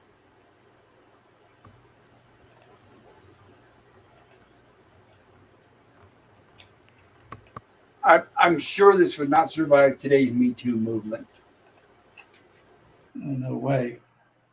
Right. He even said that you won't be in tip-top health without it.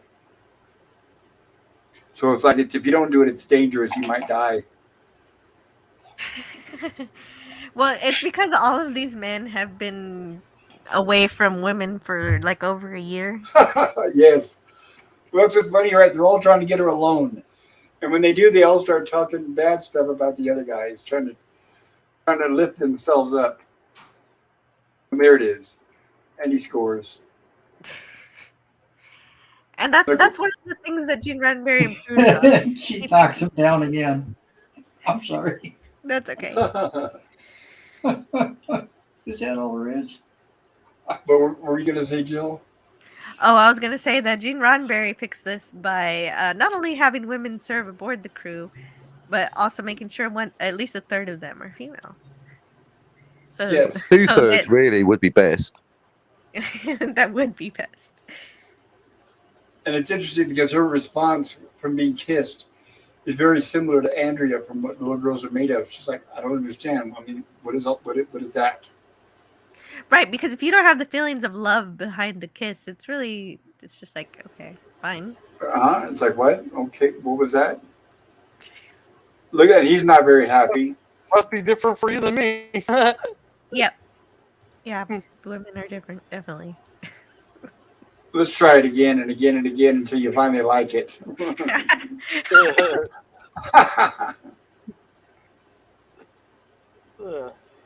Nope. Nothing. Not at all. Again and again and again and again. And again. There must be something seriously the matter with me. Yeah, maybe if you cook me some dinner, it'll be different. Because I haven't noticed the least bit of stimulation. In other words, you haven't done anything for me.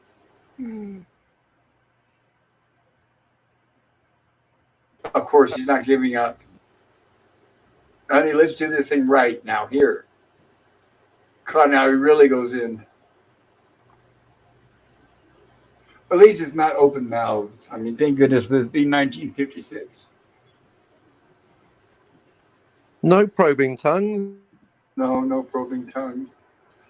Boo. She asked, "Were you giving me the treatment?" Whatever that is. Oh, what do you know? Oops. That's what we have here. I just realized all of my commentary has been muted, so that's unfortunate. But like, Oh, I'm sorry. yeah. Talking to yours. You Talking jilled to the you. button. talking to yourself, Nemesis? Oh, dude, yeah, I was having a great conversation. I was responding. I'm like, yeah, well, whatever. It's yeah. This was the scene where he's just like basically says how naive she is. He's just like, do you have any idea what could have just happened if I hadn't walked in? Blah blah blah. And it's just like she's like, nope. I'm just like, oh my god. But like, man, she was just like ruthless with that other dude, where she's just like, no, you're not providing me any stimulation. It's just like, oh fuck, like cold. It was amazing.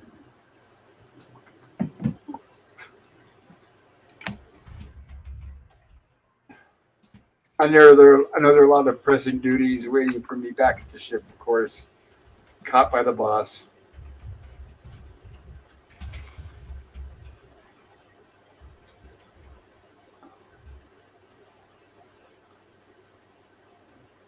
And I do like the fact the captain is more restrained.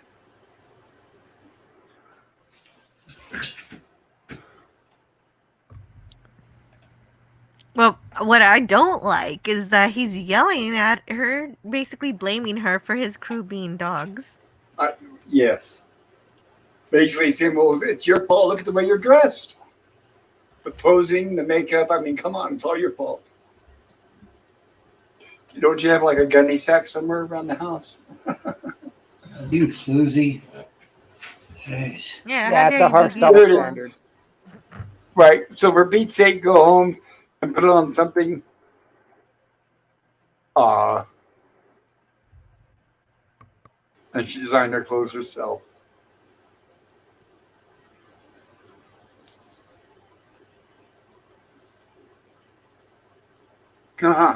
She doesn't. She doesn't even know the meaning of the words or what exactly the guy was trying to do.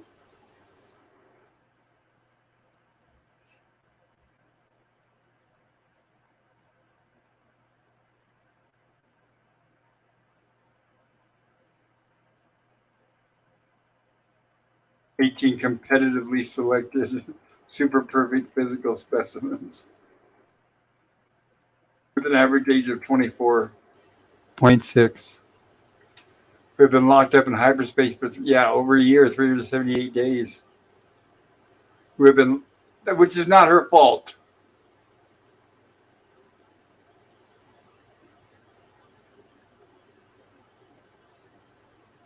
That's a little harsh. A little harsh, but at the same time, he's also trying to protect her in a way. It's just like you have no idea how unrestrained, like anything could have happened. But it wouldn't hurt for, well, he did. He kind of said, And no, it would not have been her fault. Right, it would not have been her fault, but he did, because this is the 1950s, so he can't say too much. But he's basically telling her that, look, the men are all, sex starved. They've been in space for a year, so naturally what they're doing is natural, normal. Excuse me. Right? Like I know what I was like at 24.6 years old, and 0.6 exactly. right, exactly. Just well, I mean, it's Right. an average, right? So,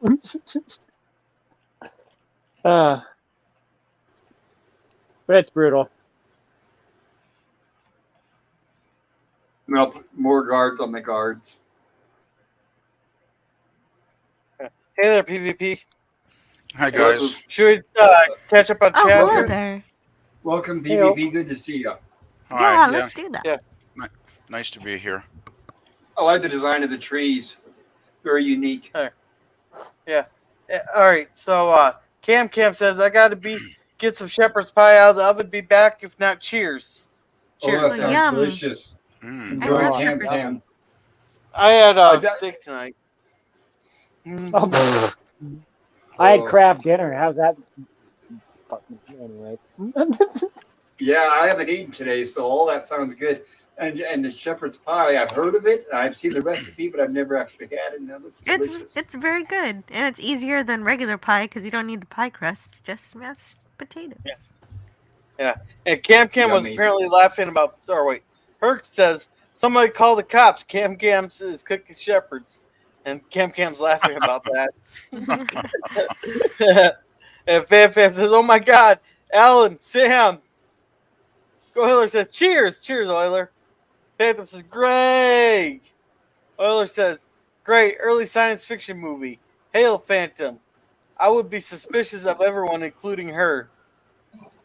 All right, all caught up. Or especially her, right? Blame it all on her. And she, of course, here's where she's upset. Out of all of the people in the crew, she's upset at the captain, naturally. The way he kept looking at me, then he shouted. And of course, what about, I don't know really. Like, Dad doesn't know. I mean, come on. Yeah, this was the one part of the film I find a little bit weak. All this, stuff in the Right, middle here. right. This would be the point in real life where the father would say, I need to tell you about something called the birds and the bees.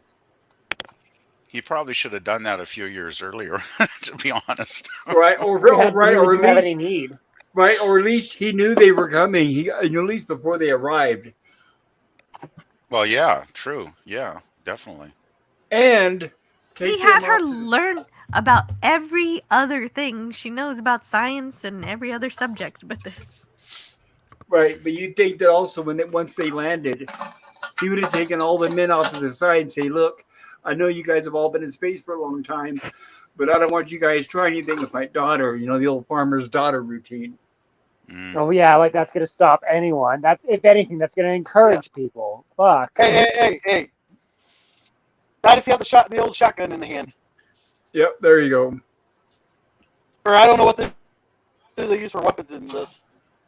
They have like A ray monster. guns, pistols. Oh. Laser pistols. And like Yes. they've got like, I don't know, giant square machine gun turrets.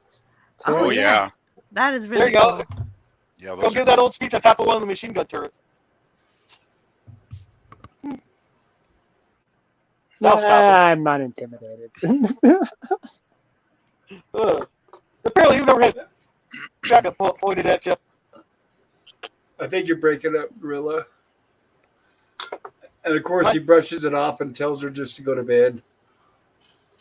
You're breaking up a little bit, Gorilla. Gorilla, can you move the ship out of the asteroid field so you can send a clearer transmission to pop culture? There's that better?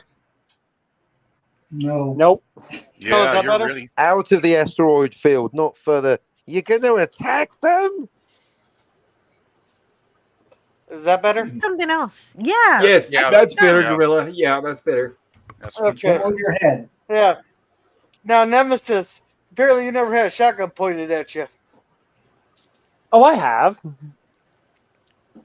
Okay.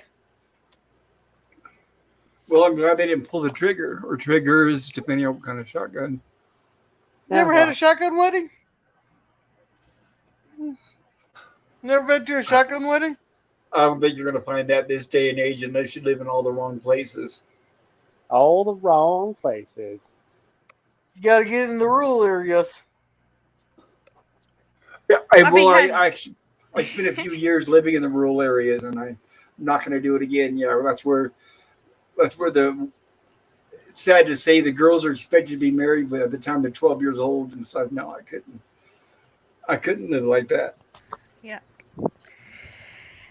But Robbie has all the snark here for what Miss Alta wants.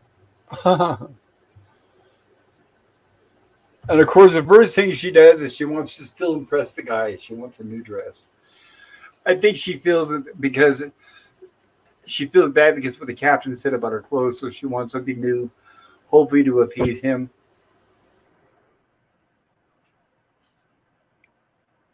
Absolutely nothing would show below, above, or through. The sensors would love that. Radiation proof? Sure, why not? No, just eye proof will do.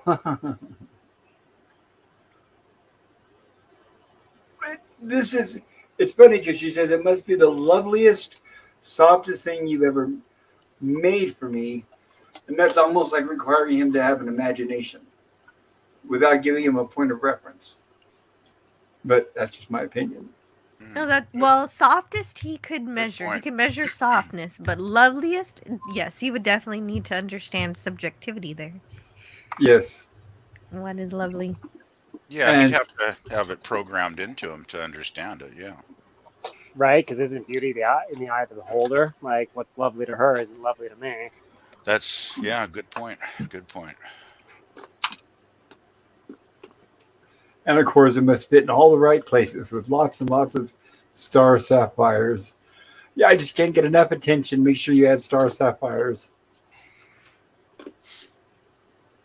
Where diamonds or emeralds do? Oh, why not? Oh, in a pinch. All right. Well, if they're I mean, larger, if you could have stuff replicated, wouldn't you? I'd, well, I'd look as dapper as I could. right? She even said, "Well, if they're large enough." So yeah, she knows. 5, 10, and 15 carats. Of course, the breast. That's not bad. The brand new dress in time for breakfast. Robbie's extremely talented, that's for sure. He's definitely her best friend.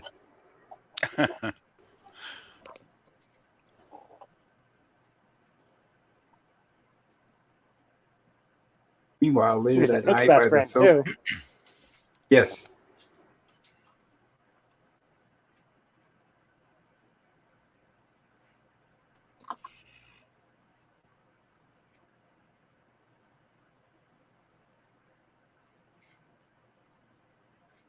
Here's where And they this is hear where it starts noise. getting good.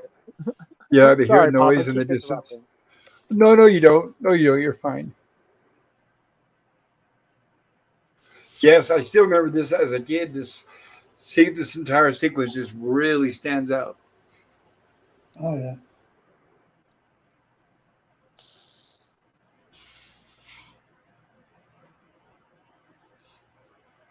Of course, this is before we had Steadicam.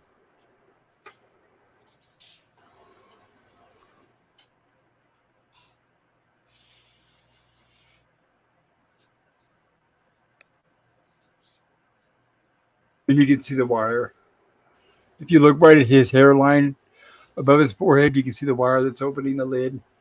Oh yeah, it's obvious now. Oh, way to ruin it, bro. Jeez. Sorry, guys. Yeah. Movie Practical down effects to a for B.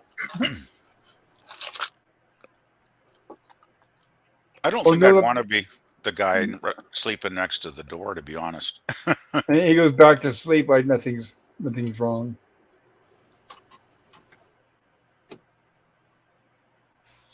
Everybody knows you want the bed furthest away from the door. Generally speaking. Yeah, well, especially if you're on an alien planet, you never know what's going to, crawl into the ship, right? So Well, what you want and what you get are two different things. that's Yeah. Well, maybe they'd have to draw the shortest straw to find out who sleeps by the door. true. Or pull rank. That Or could be it. yeah, it would be by rank. You're right.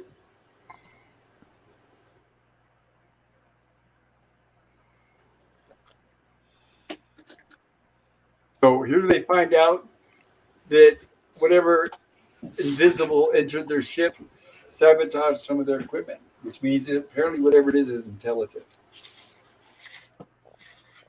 Which this makes no sense to me, considering the ultimate reveal at the end of the movie. It's like, why is it sabotaging stuff?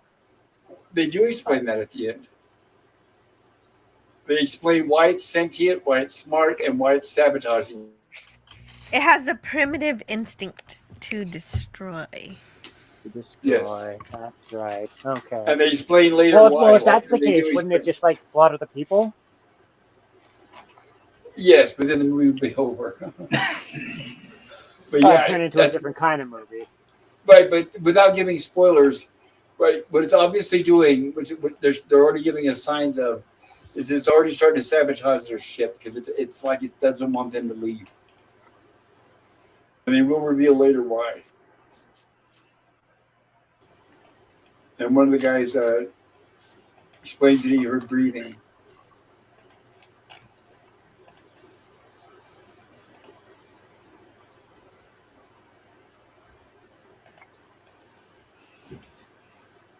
I like that where he says, "You think you had a dream? which shows that it could be affecting their subconscious. Any more evidence you're deprived of space pay and all privileges. That's funny, space pay. And what privileges are there on an abandoned planet? Me too, sir? No, you'll stand 20 extra watches. Ooh. Business. I'll have less dreaming aboard this ship. Right? How dare you sleep and wake up and not see anything? 20 Shame- extra watches for you. Right, shame on you for dreaming. Right? Be like, you're supposed to be asleep during these hours. How dare you be asleep during these hours and not see anything? And here's some of the destroyed equipment. After this gear we can replace and the rest we can patch up somehow. Thank you, Scotty. Except this special Klystron frequency modulator. With every facility of the ship, I think I might be able to rebuild it. But frankly, the book says no. It came locked, packed in liquid boron in a suspended grav. All right, so it's impossible. How long will it take? See, you can see where this is where he reminds me of Scotty. Because he's basically able to solve the impossible. Well, if I don't stop for breakfast, yeah. Miracle worker. Scotty the Miracle Worker. Sounds familiar. Yes, it does.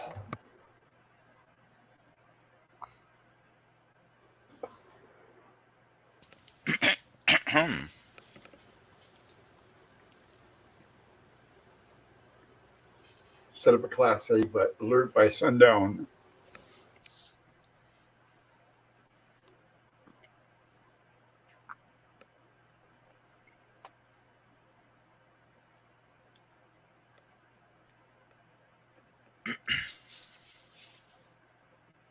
You know, it had to be hot inside that suit.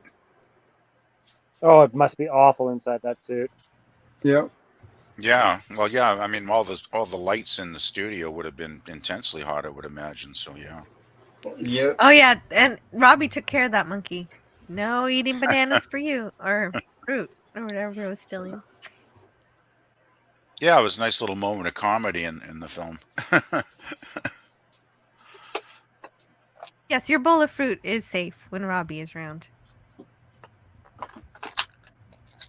Well, just the fact that he didn't even have to turn around. Just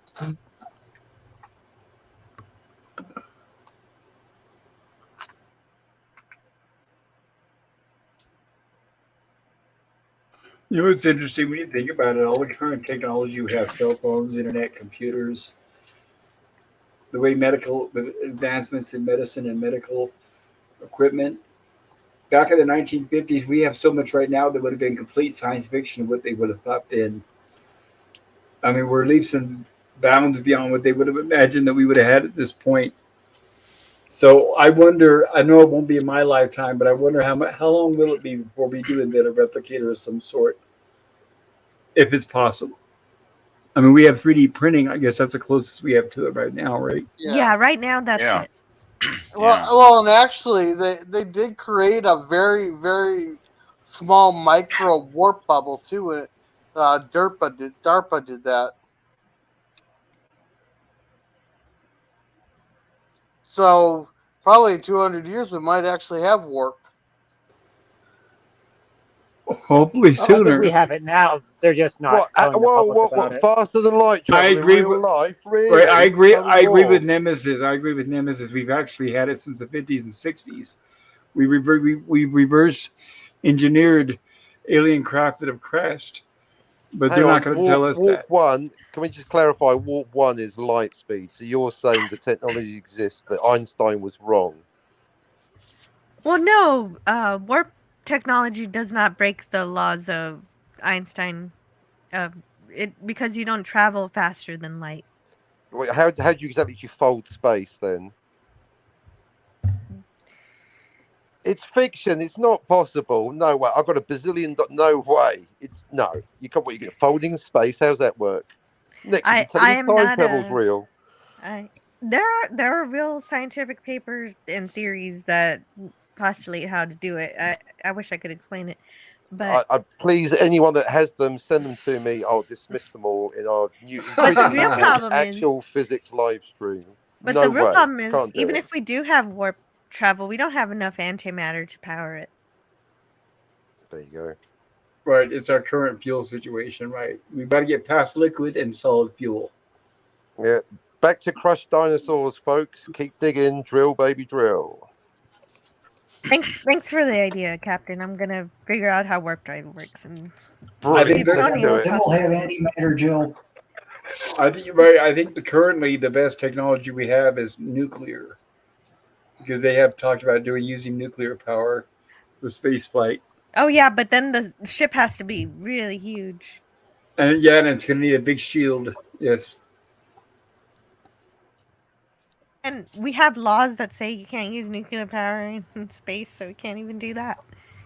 So, and I'm guessing all the Apollo missions were able to make it through the Van Allen belt with all the radiation and everything, right? Because that usually requires a lead sheathing, but I don't know. Who am I to judge? You would assume it would have. Well, they would never gotten out the ground if it had lead walls. I'm pretty sure they got something that could be made. Well, how thick does the lead have to be? I'm sure it has to be at least like an inch or more. I'm not an expert, but it would be more than what they would be able to lift. And notice how now the captain's in a much better mood than he was last time he saw her. Yeah, I mean, wonder at why. first, I mean, now she's wearing nothing, but I guess that's a lot better than All actually right. having clothes on. Yeah, Well, he should say to her, now you're talking. That's what I'm talking about. Well, you'd be in a good mood too if you got laid. What the didn't baby get laid. dude? Funny, she said, "What?" This is actually a pretty spicy scene for the mid 50s, isn't it? When you think about it, especially in a sci-fi movie. At least he has some class here at this point. I'll just turn my back. And of course, she's like, well, if that's the way you feel about it, she doesn't even understand either the modesty.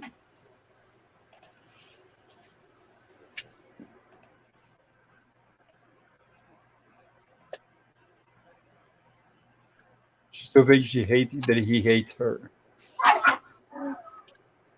No thanks. I don't need any protests.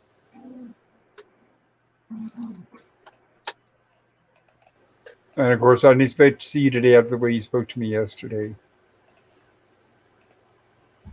Obviously, he is apologizing, especially now that he knows that she's naked.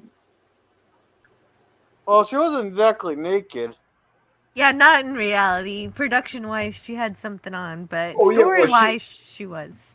Right, story-wise, she was. In reality, she was wearing a flesh suit. It was basically like a scuba diver suit, but it was flesh-colored. They used it a lot in Hollywood.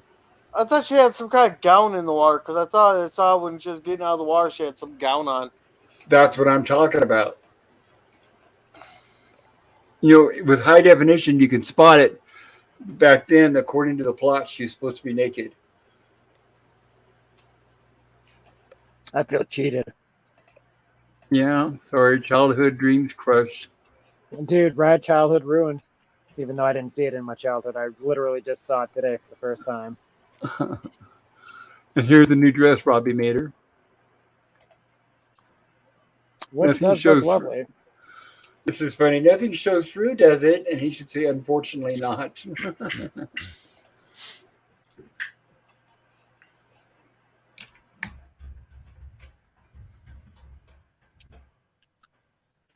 And she had it made especially for him, and there's all the jewels.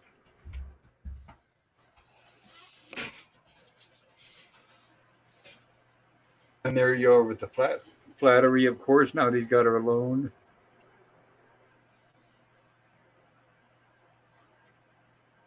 And there it is. There he is. We're wondering why the father hasn't told him about the birds and the bees. Well, he says I'm terribly ignorant. Oh, yeah, that wouldn't pass these days. Poetry and mathematics. All right. How are we doing on the chat there? Logic, She understands physics, biology. geology. She fesses it up right here. Yeah, she we got knows a few. all of these subjects We except got a for few of them here.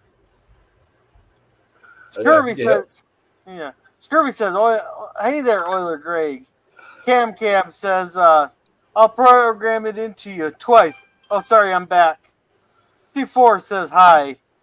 C4 says, I'm a replicant. It just takes 9 months. Or I'm a replicator. replicator. It just takes 9 months. You get it? You get it? It's a baby joke. All right, Boomer Oh, thanks, man. said, you're welcome. Boomer says the Apollo missions follow ballistic trajectories, so they pass through the belts very quickly, which reduced the risk from this population at very low level. Apollo missions took only about 4.5 days to get to the moon. How were the Apollo astronauts protected from radiation? Instead of lead, which is very dense and therefore resistant to motion, different materials, aluminum, titanium, and Teflon specifically, were the primary materials used in spacesuits to protect astronauts against radiation. Well, good to know there, Boomer. Thank you. Knowledge is power. Good information for sure. Yeah, I appreciate that. Thank you. So if you're going to build a spacesuit, But another thing too, that it had to be incredibly hot on the moon, right? So they had to stay cool. Or just depending on what part of the moon you're on. I'm sure the dark side is probably very cold. the far Exactly. side, the far side. And to remind you guys, as a reminder, I'll be doing a rummage from the lab this weekend covering exactly stuff like that: UFOs, legends about the moon, what happened, what maybe didn't happen, what they found or didn't find. Now it's his turn. Yep, now it's his turn. Let's see if he's even better than the last guy. Oh, look at that. That's more than the last He's guy much thought. more receptive. Yeah. Yeah, You notice, Roddenberry must have seen Right. that for sure and thought Right. when he thought was making Kirk up. no, and it's funny, right? She's never been with men before, but she knows enough to go for the guy who's in command.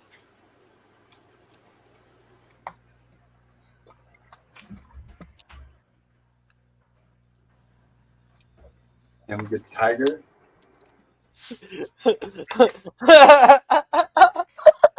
Sorry, I have to read this chat. Herc says, Thank you. if that was having a baby joke, I'm going to head out. Hey, Nice. Oh, Not wise.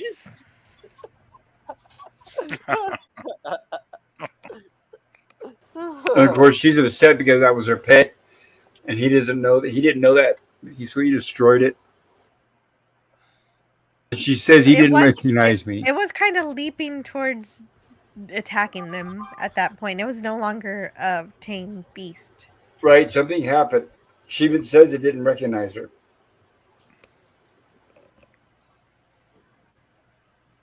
And we're going to find out later why. They actually do explain that. You really don't know, do you? No, I don't. I know. He doesn't even know, but he's just, of course, he wants another kiss and hug. that all he wants, man. This is tame. Well, no, yeah, it's just like what becomes Star Trek rules. If you see a bunch of kissing on Star Trek, that's essentially the same thing as, okay, they're getting it on. So that's how Right. innocent that Star Trek is supposed to always be.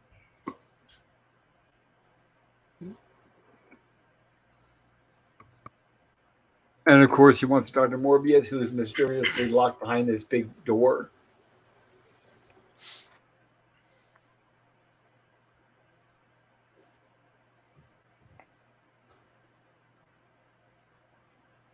And then we finally get a reveal of that. Finally, we're here. I've been waiting for this part. I love that glass globe, which I guess represents Altar 4. But it looks like paintings of people dancing, but who knows?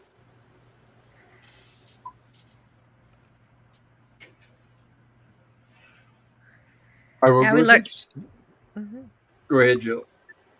Learn about how the Krell destroyed themselves because mortal beings cannot become God.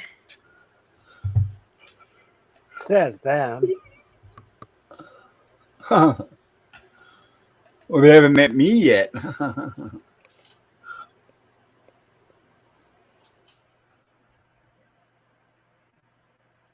Yeah, I was reading some the other day that obviously English is the number one language in the world as far as population and people using it. And what's interesting is number two is Mandarin. Well, when your country has 1.4 billion people, you kind of got a head start on that. I know how it almost equals the rest of the entire world, right? That's Well, why India Firefly. just surpassed them.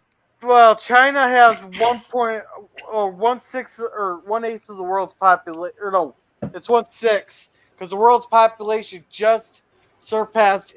Well, officially surpassed 8 billion. Don't tell People. Bill Gates, he'll get mad.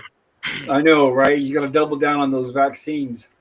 Now, let's not. That's not the now unofficial and what it actually is are two different things. Because I'm pretty sure there's a lot of people that aren't known of. Of course. How do you know? Right. Well, China just had a crackdown on what they call I can't. They found a bunch of people when they had their one child policy had more than one kid in the homes there. There's at least 10,000 of them. For shame. But if they know about them, they know about them. Now they do, but that's the ones that they caught. So they Now don't they got- know how many they don't know about. There Maybe they could be a caught all of lot. them. They don't know. There could be a lot actually, because There that could be one none. child Maybe they were policy. very efficient and caught everyone. How many decades did that one child policy exist? It was a long time. 50, Long time. 50 and now that their demographics is getting aging and their population is actually reducing, they reversed it and now they're encouraging people to have babies. Yes. They got a 3-baby policy now. But it was And sad Because they didn't because have enough females. right, I was They going to got- say, they- yeah, they were having trouble because they mostly wanted males. And they were pretty much discarding the females, which was really sad. Now they've got Yeah. a generation of angry men with no women. Good thinking. Sort of like on Well, the and the women that spaceship. do exist have the pick of the litter, right? Like they can be with anyone. There's so many more men than there are girls. So. Hey, this is China. You don't get to pick what you want. Yeah, no Well, no, like choice. you in do nothing. if you're a lady. You've got 8,000 men for every lady on that generation. Someone's paying Wait. for dinner.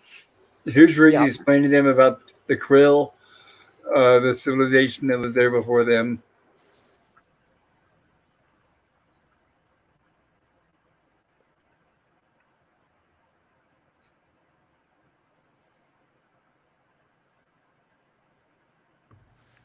Yeah, they began to bring back specimens from other planets. But then their whole race perished in just one night. Well, then that would explain the animals that are indigenous to Earth, like the deer and the tiger and stuff like that. Okay. Yeah, they were on the verge of some massive discoveries and creations of technology, and then they perished.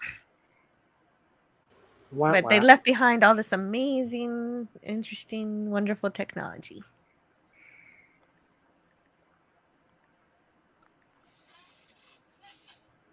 And Morbius has barely even scratched the surface of it. Right. He's only telling them what he wants them to know so far.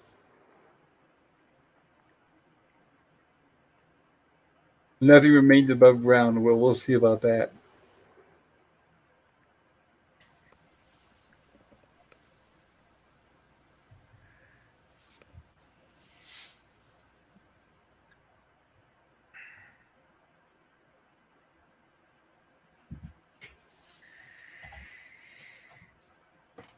So the Krell had pointy heads. Oh, because of the way their doors are shaped. Yeah, I always thought that was very cool. The doors in this film were. I'm trying to imagine what they must have looked like, and it must have been quite strange. Right, and the set They're design looks like right out of a cage.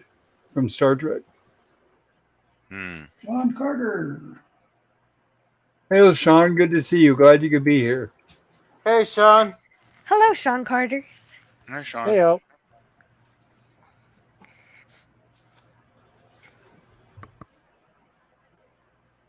I don't know why my player's starting to have delays. I don't know. They don't want us to get to the laboratory. Try your blaster there, Commander. So it's a blaster.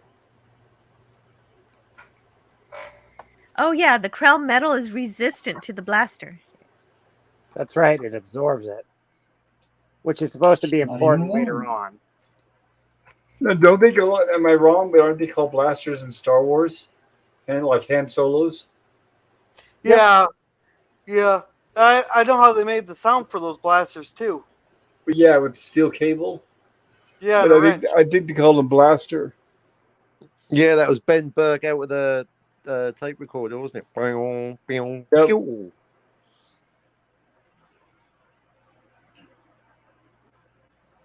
You're calling them blasters in science fiction for years. Yeah.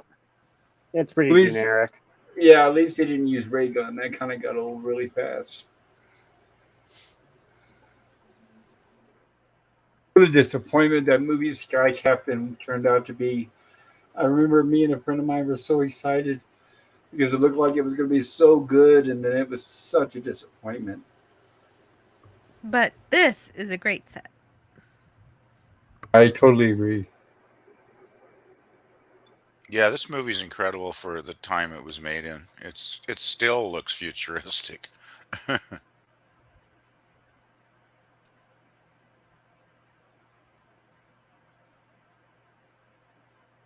Total scientific knowledge of all the Krell. Yeah, it's just a database of geometrical theorems, the Krell alphabet, everything.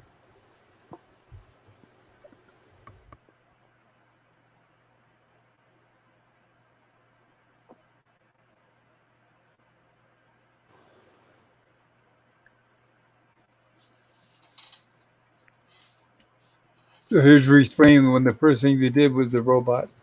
Yeah, this technology helped him figure out how to build Robbie, and it was child's play once he figured out that alphabet. Yes.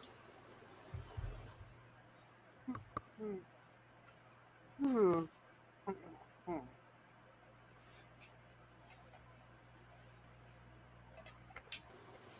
So here's what they're saying. A thing like this is too big to evaluate, which means they're hinting at there's more knowledge than what the human brain can handle.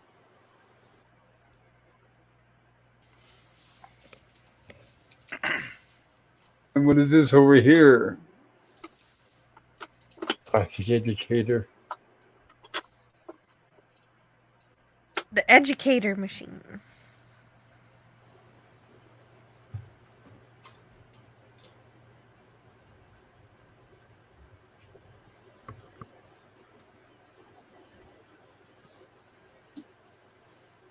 So he's hinting they had multiple arms and legs, or multiple appendages, I guess.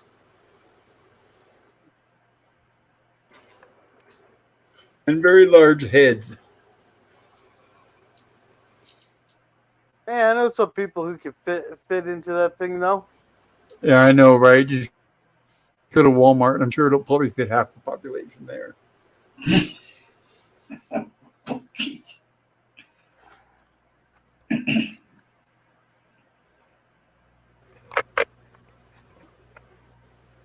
Now, The what's the max electromagnetic. IQ you can have? Sorry, go ahead, Gorilla. What was that? What's the max IQ you can have? Because they're bragging about their IQs. Well, they're going to explain that in this movie that Morbius explains that he's able to handle this knowledge that he's learning. By the way, this is similar to it's Spock's brain when McCoy puts on that helmet that teaches him how to do the operation. This is similar to that. Oh, Except in here, he doesn't forget it. He doesn't forget it like, remember in the Star Trek episode, once he took off the helmet, knowledge was temporary. But what they're establishing here that the knowledge is permanent, but it's so vast that very few minds can handle it. And ultimately, that's why only he has the knowledge, because with his high IQ, even he says, he goes, like, he still doesn't understand everything, but he Yeah, understands a lot more than the other people did. Sorry, right. go ahead, Even Jill. even with the 183 IQ, he's considered to these aliens a low grade moron. All right. Mhm. I wonder if they do you think Roddenberry or some the person that did wrote Spock's brain actually might have gotten the concept from this scene? I'm just curious. I would not be surprised. It's very similar. Very, yeah, very influential film. Gosh, There it is. Which by crow standards classified me as a low grade moron. Oops.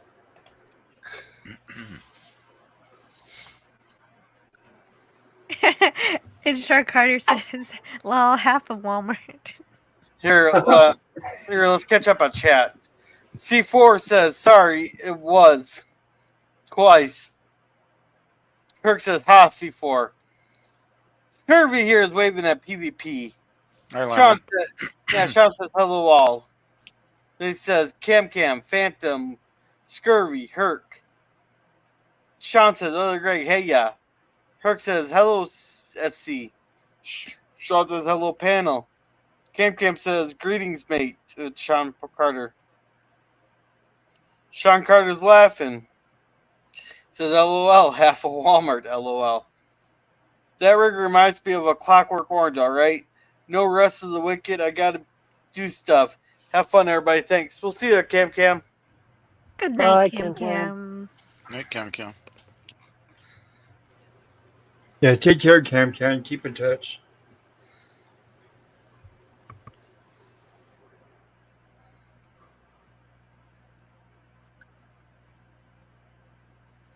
Oh yeah, and the electromagnets are working to help set it with his brain to send that thing up and down. Which is, I like the effect. It looks good. Mm. All you have to do is imagine what he wants to see. Yeah, right. This is like the mini holodeck. Yes. Or a classic version of, I guess, VR porn. Mm-hmm. Oh yeah, actually they had them in TNG quarters because one time Riker is watching these girls play the harp on the table. Yes, and we of course we all saw it also on the infamous Star Wars Holiday Special. Yeah, that's what I was just thinking. With Yeah, Chewbacca porn.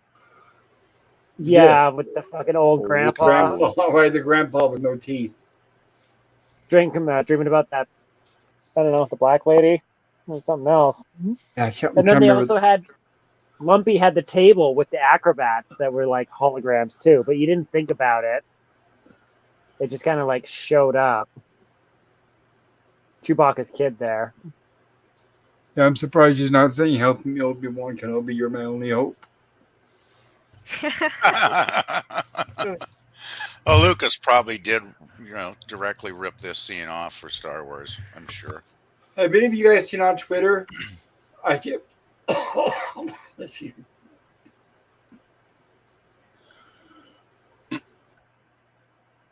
No, I have not.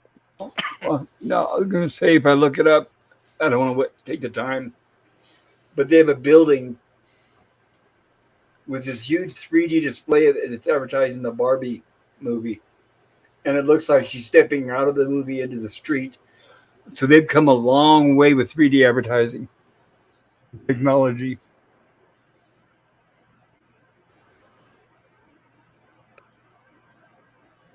I notice no glasses required, but it gives them a headache. Yeah, they really have gone a long way. I was like 11 or 12 when I saw my very first electronic billboard, and it was just they were just flipping the frames. Yeah, and then it advanced to LEDs. So now we have like LED billboards. Mm.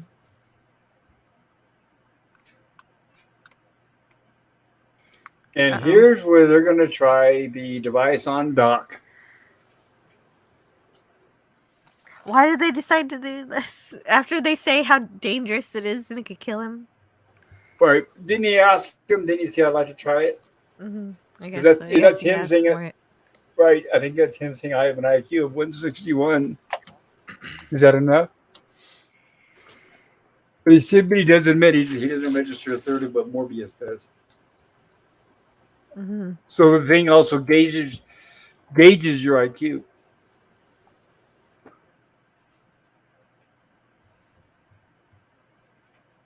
And now the captain gives it a try. Yeah, this is pretty funny. All right, commanding officer doesn't need brains.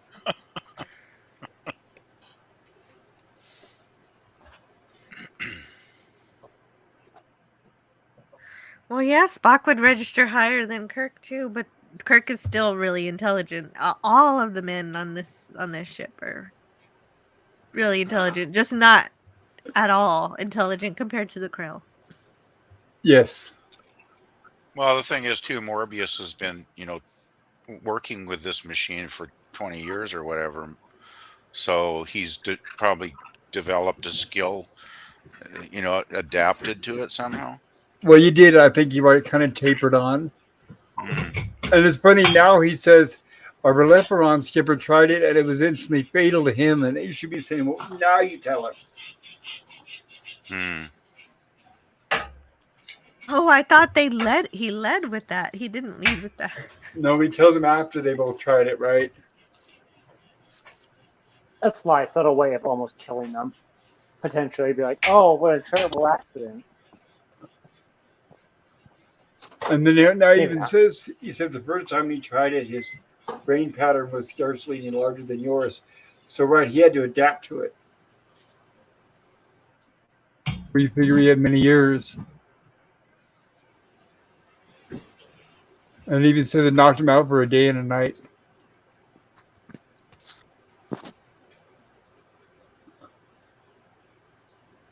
And there's where he explains it permanently doubled his intellectual capacity.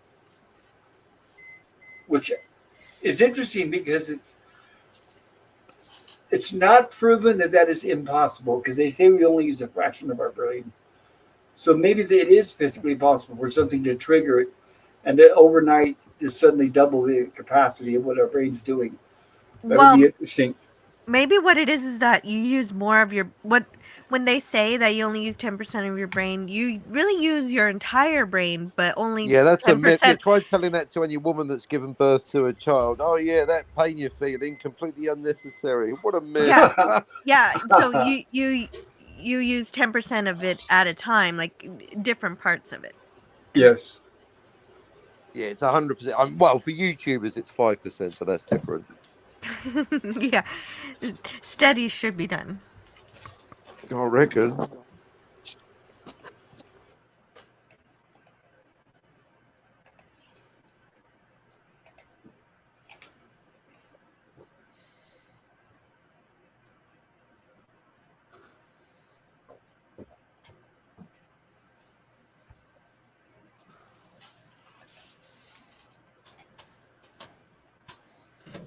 New project.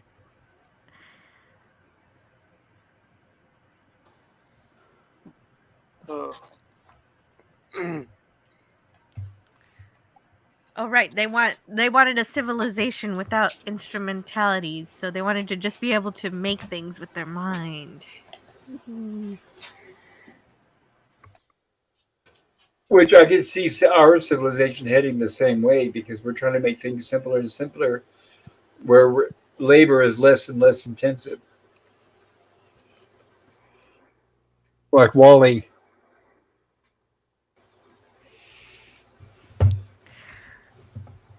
Well, I don't have a hover chair yet.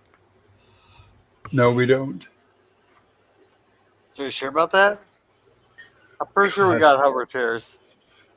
I went to a fair in Central Valley, California. No, this is I'm a Magic Mountain guy, like roller coasters I prefer. But I had a friend saying, "Hey, there's it's one of those traveling fairs that comes through once a year in Central Valley, California, and where they have the Ferris wheel and the standard things. They have the midway and the rides. There you assemble and disassemble. And seriously, 90% of the people were grossly obese on those electric chairs, and it was a horrible day. I was like, "Oh, let's get out of here." I don't know what, but no, it wasn't for me.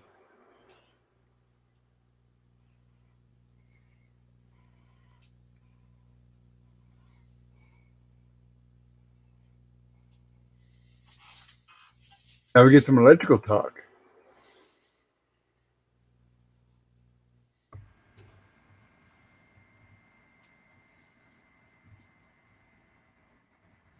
I have to beat this machine.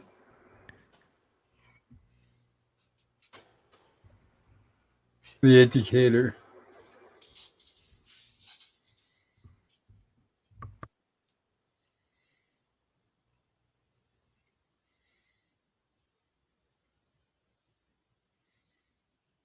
Number 10 raised almost to the power of infinity. What? That means it provides almost infinite energy. I like the almost. That's We silly. ran out. You said it was almost infinite. I said it was almost infinite.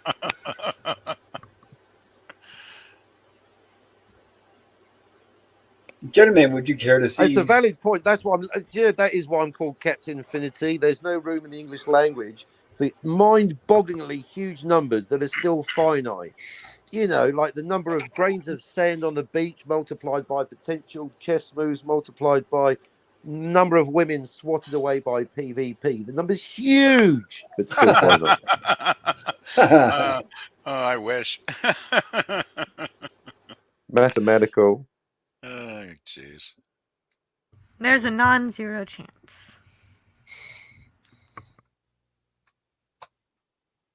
Go through the tunnel. I like the little vehicle they got. Oh, this is. Yeah, I love this scene. There was another Roddenberry show, wasn't there, called Earth 2, or it had a sequence like this where they were in a tunnel. Several of them, yeah. But they used it in a few future sci-fi shows. Yeah, and it looked a great deal like this too, like very, very similar. It's really cool because it transports them almost to another world. It's really neat. Yeah, I just this is what 56, right? Like Yes. This is pretty impressive special effects for 1956.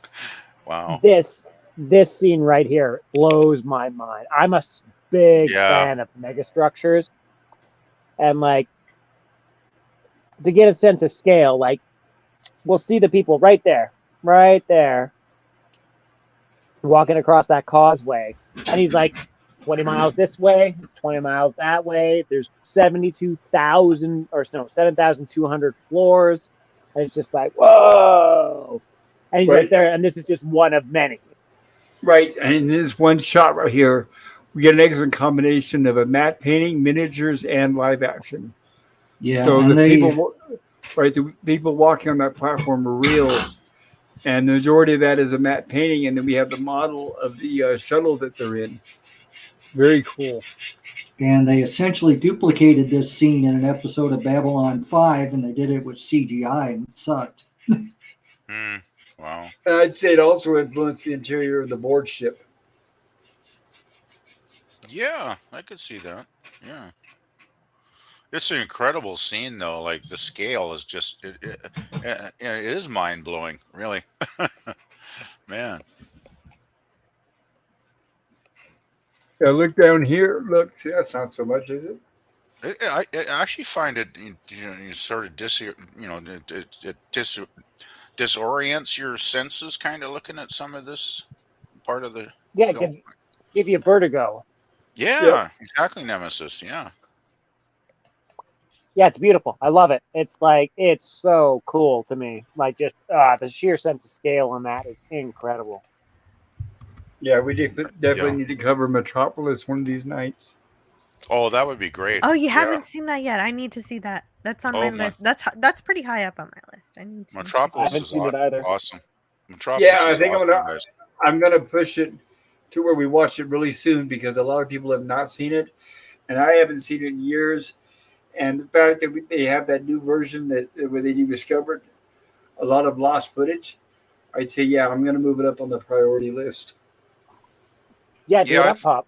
yeah. I think they discovered that in South America. I believe it was maybe 10 years back or something. Yeah, it was A like lot in of the somebody's basement or garage or attic or something like that, and I think it it was like an might have. extra 20 minutes of the movie, something like that.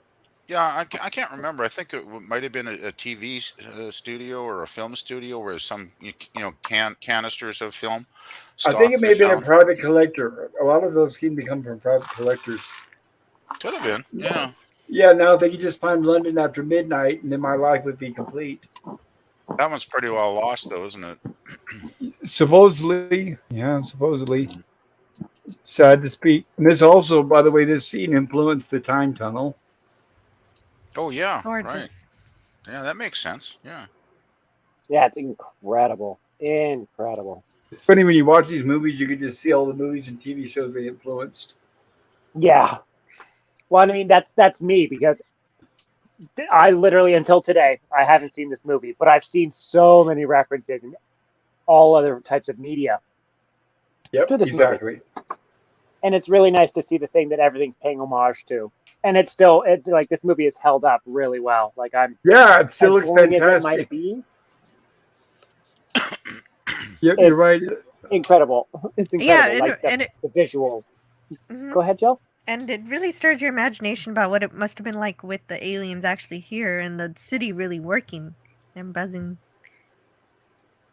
Right? It's just like, especially like before, where you're like, okay, this is kind of cool. Like you kind of get a sense of stuff, and then you get in here, and you're just like, hang on, this is crazy, absolutely insane. Yeah, Yeah, what's really and like, great about this part, I just want to quickly mention, for me, is that you basically just from the set design and the special effects, in that last shot, when they're walking over the bridge and everything, it's like just basically from the visuals, like we don't even go into detail about the beings themselves, but just from the set design and the special effects, you totally get the feeling of how immensely intelligent and powerful these beings must have been as a civilization back then, even though we never see them, of course. Right, but they did go, which is great, is when he was describing that they're fairly large and they have several appendages. So to Mm, let your mind kind of imagine what they must have looked like. yeah. they leave it vague, but give you a little bit of detail. So yeah, it's really interesting. And yeah, no, for sure, PvP. That's a really good point. Well, and Thank not you. only that, though, think about this. It's better that they left it up to our imaginations rather than them trying to build some kind of puppet or a man in a suit or something like that. That's what elevates this movie is the fact that we don't see the Quail. Yeah. My mind keeps getting drawn back to that scene with the space jockey and Alien, where you Oh see yeah. it and that's all it is. And like Yep. it just right? Like it provides so much intrigue. Well, I think often the best, aliens and creatures and monsters, they're most effective when you don't really see them too fully on screen, and as more of it's off screen in your imagination, because that's when, to me, some of the best films do that, right? They don't Oh, over visualize the creatures. right. Right. Like That's what your made mind will Jaws the always hit come that up it with was. go ahead, Pop. I was just gonna say that's what made Jaws the hit that it was because the shark kept breaking down. So we got to see so little of it. That's what made the movie such a hit. Yeah. Yeah, when I Right? watch Like Jaws now, it's the shark is pretty primitive looking in some shots, but it still works. Yep. oh man, the animatronic on the ride looks better than the shark did back then, but I mean of course it does. But But yeah, like but Spielberg had to shoot around it, which added to the suspense rather than immediately seeing the monster on film. So it really helped it. Remember, right, for sure. Jaws was the first summer blockbuster movie. It changed everything. Oh yeah, I remember going to the cinema with my best friend, and the theaters was packed, of course. And man, it scared it scared the crap out of people. I remember Yep. that night, people were like freaking out. Well, right, like that initial scene where the girl gets grabbed and you don't know what's Oh, grabbing her, and she's just fucking screaming bloody murder, and then just bloop underneath the I, surface and gone, yeah, dead quiet. that's still horrific. That scene, like that's still horrific. But and you what it reminds me of is The Exorcist. Even those are two movies that even younger generations know what you're talking about. Mm. So many movies are forgotten, but everybody knows. Doesn't matter how old or young. Everyone knows what Jaws is. Everyone knows what The Exorcist is, or at least they know of it. Yeah, even if Of they it, have yeah, never for seen sure. the film, they know some of those details. Yeah, for sure. And there's those force field poles that end up later on at auctions.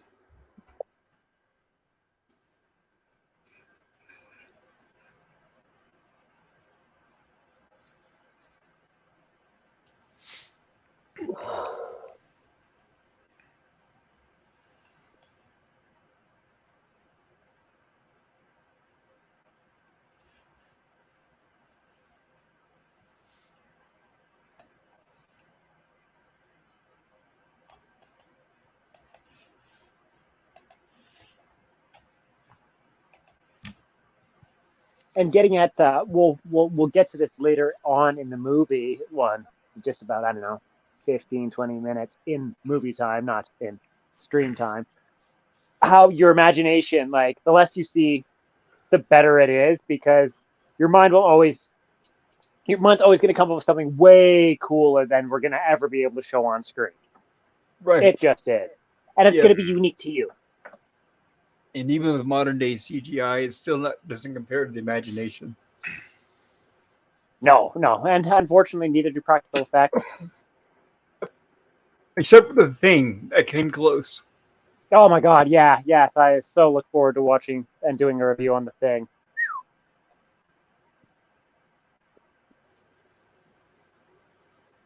Which is funny because, like, when you look at my first thought when I saw like this setting where they came down and it's the open plain, it's like the Klendathu drop on Starship Troopers, and I'm like, all right, when are all the bugs going to come out and like slaughter these people? And it's going to be amazing. And it didn't happen, of course, but you know, No, no. At least not here. no, not in this movie. This movie gives you a lot to imagine. Oh yeah, it's incredible. Like, and it's funny too because like I could only imagine being a '50s kid and having this show up. Like this blows my mind now for just like detail, environment, story, sound, set design, like, and I've seen a bunch of stuff. Like, can you imagine going in with brand new fresh eyes and being able to see this? Like, pretty sweet. So now he gets his 60 gallons of bourbon. Yeah, thank you, Robbie. I just posted stuff about Metropolis in the private chat. I can put it on the public if you wish, Pop. Sure, Whatever go you're for doing. it. Yeah, put it in the public chat. Appreciate that. Yeah, yeah. I just looked it up, and that was actually in Argentina where they discovered a lot of that lost That's it. footage. Yeah, yeah, that sounds about right. So yeah, just give me a second here. Yeah, with the whole backstory with Hel. I think it was pronounced Hel, Hel.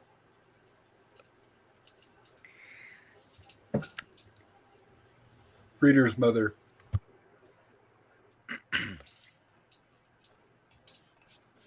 Yeah, it was Tying their heart 2010. up. 2010 when they discovered the footage.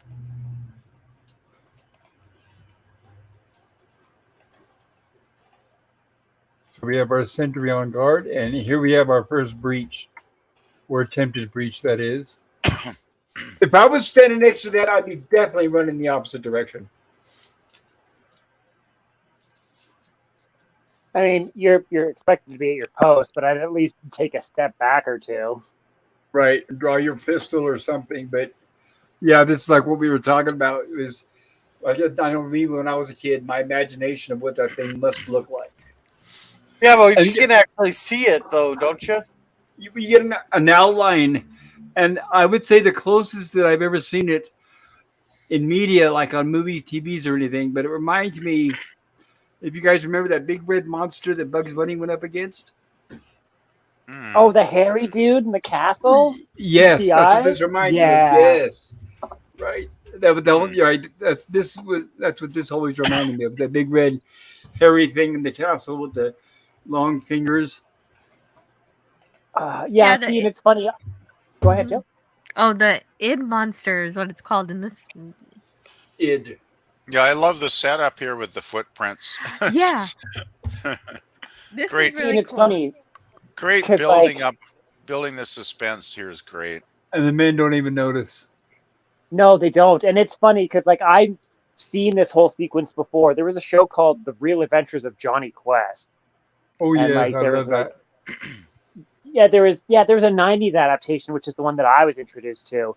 And they had uh, early 90s CGI. You'd hate it, Pop. But at the same time, it's kind of nice. It had its own charm. But they had this whole thing, except the scene was it was in a rainforest, and it was a native shaman who was summoning a monster to try and fight off people who were clearing out the forest. Hmm. Don't And talk I too think it loud. eventually it ended up being like, yeah, it's the exact same concept as this movie. Right? Don't speak too loud, or somebody in Hollywood will hear you and ruin that IP as well. Ugh, I know, right? I Yeah. know it's one of the The last Real remaining Adventures of ones. Jane Quest. I know. I'm surprised they haven't gotten to that one because it's such a masculine series. Hey, I just wanted to ask Gorilla. So Look at you didn't that. get Gorilla. You didn't get a chance to watch this. It sounds like. Well, I was half paying attention to it because I was dealing with some other stuff, and I Uh, did. I got like 10 minutes left on it. oh, okay. Yeah, it's definitely a film you want to see. It's pretty Yeah. awesome film. Now notice this time it's so heavy it's bending the steps, which it did not do last time when it entered the ship. So what does that represent? That it's getting stronger? Stronger and bigger, yes. All right. Mm. And there's a good reason for that. I don't want to give away spoilers, but it actually makes sense at the end. Yes, and as soon as you said it, I'm like, oh yeah, I know why, and we can talk about it in a bit. Yeah. Yep. Yeah, that's what's so great about this film. Well, amongst many other things, is the way they build the story all the way through, and then how they pay it off at the end. It's, still amazes me for a 1956 film how well written this thing is. Oh yeah, it's incredible, right? Like, especially Yeah, like Pop said, considering how the B movies were up until this point, this isn't a B movie. Like this is an A movie that's a science fiction, and it was taken very seriously, as you can tell. Like Joe was saying, with all the techno babble, that makes sense, which yeah, predominantly took up the first hour of the film, and it was and for nerds. And now there's a little bit of monster stuff in there yeah. for people like me, where it's just like, yeah, this is Well, fucking sweet. that's what makes it so much fun. It's got a bit of everything, really, right? But it's all good, and it's just so darn well written. It's a very literate, intelligent film, and it just definitely is A list because you can tell just looking at this the studio put a budget in to it that made it an A picture, right? So Yep. And they spent the time on the production. It wasn't rushed. mm, And here's where Morbius selfishly says, "Man is unfit as yet to receive such knowledge." So I guess he figures he's the only one that deserves it. You can Yeah, sense that, yeah, like, he's always had an ego. But yeah. oh, go ahead, Joe. Oh yeah, he's developing the same ego that destroyed the Krell themselves. Yep.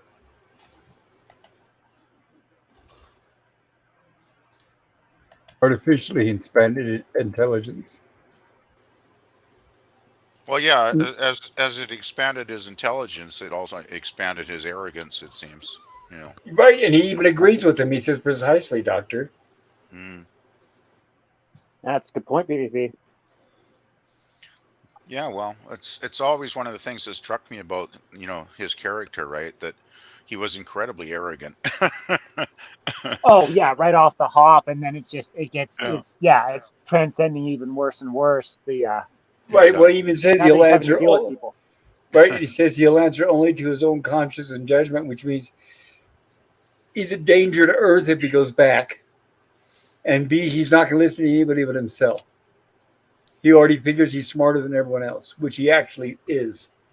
Yeah, Judge, yeah, juror, he is. executioner. So he's not going to And, accept civilization as it is.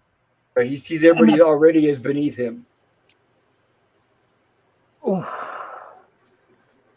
Right, and it's unfortunate because well, I mean, they had to stop in on this planet anyways, but who knows what he would have stumbled across had this whole crew of people not shown up on this planet, and he was allowed to continue his research. Yes. Right. It's like he's more bothered by them than anything else. They're in the way. Yeah, don't they know he'll share what he thinks humans are ready for? Right. And no, you know what? I'll bet it's worthy stuff because there's a bunch of stuff here where he's just like, I have infinite power. Do you honestly think we're ready for this? Seriously? No. Give your head a shake. Come on, man. Oh, hail Jim's Landscaping LLC. Hey, Jim. Hello. Hey, Jim. Hi, Jim. Great to see you Here. again today. Here, this would be a great time to catch up on chat. Thank you, Gorilla, and hello, Jim. And I forgot to start. Oh, did I forget to start? Okay, Cam says, I'm listening. Got y'all on the TV. Hey, we made it to the big screen, guys. We finally made it. Hell yes. Oh, wow. Yay! And apparently we're bringing our own booze here, according to Boomer. He says BYB. Bring your own booze. I'm smoking my own weed right now, I so you guys second gotta that. bring your own booze. I wish I could keep smoke thinking weed, and I that. wish I had some booze, and I wish I could smoke weed. I could no. drink some. Hey, is there 31 or 30 days in July? 31, I believe. 31. All right, 6 more 31. days, and I can start smoking. Why would Attaboy. happen? Why? Why 6 days? What? That's when that's when recreational comes legal in Minnesota. Oh, really? Oh, fuck yeah, bro. Wow. Well, yeah, but right. Well, it'll be legal, but then how long will it take for them the dispensaries to get open? That takes a long time for them to hammer out all those details.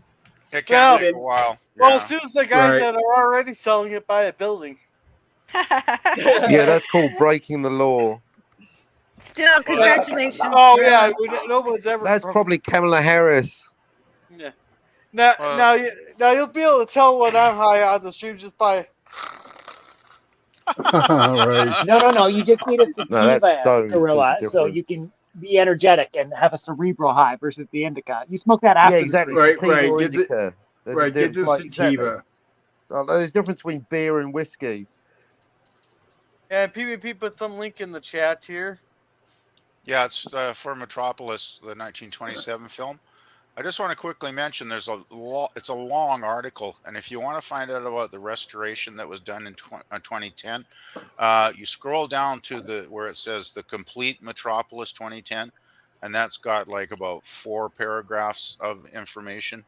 But it's actually pretty complete now because I was looking at the times of the original film when it was released back in Germany in 1927. The original was 153 minutes.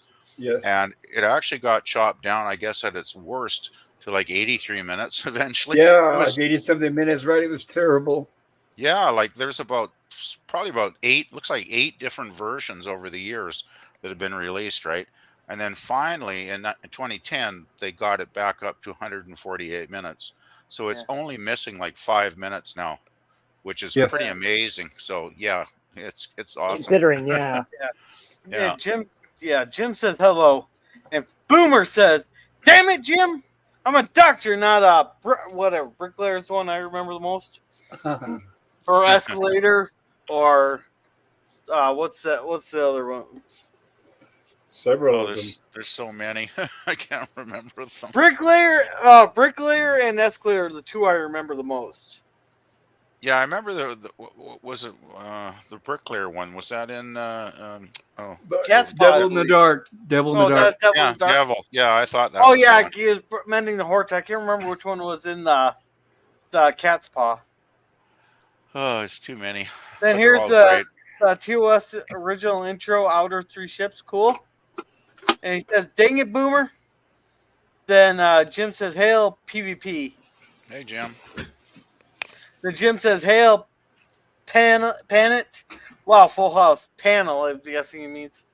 And here's where they have an imprint of the footprint of whatever the invisible beast is.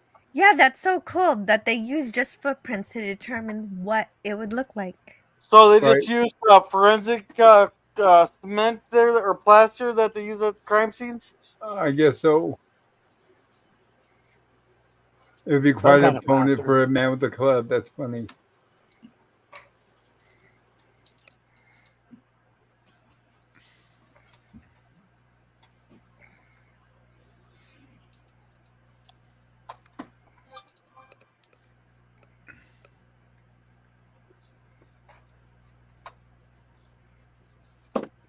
See, all this they're describing is just feeding our imagination of what this thing could possibly look like. And you could have a room full of people watching this movie, and everybody's picturing something different in their minds. Kind of reminds me of H.P. Lovecraft. Yeah. Impossible Tree Sloth.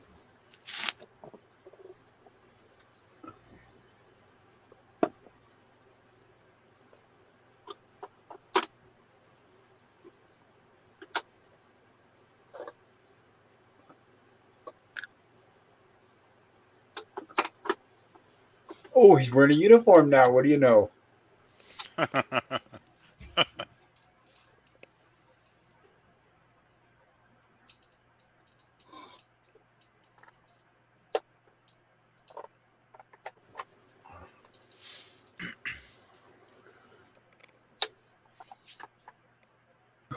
No hangover in it. What do you know? Perfect booze.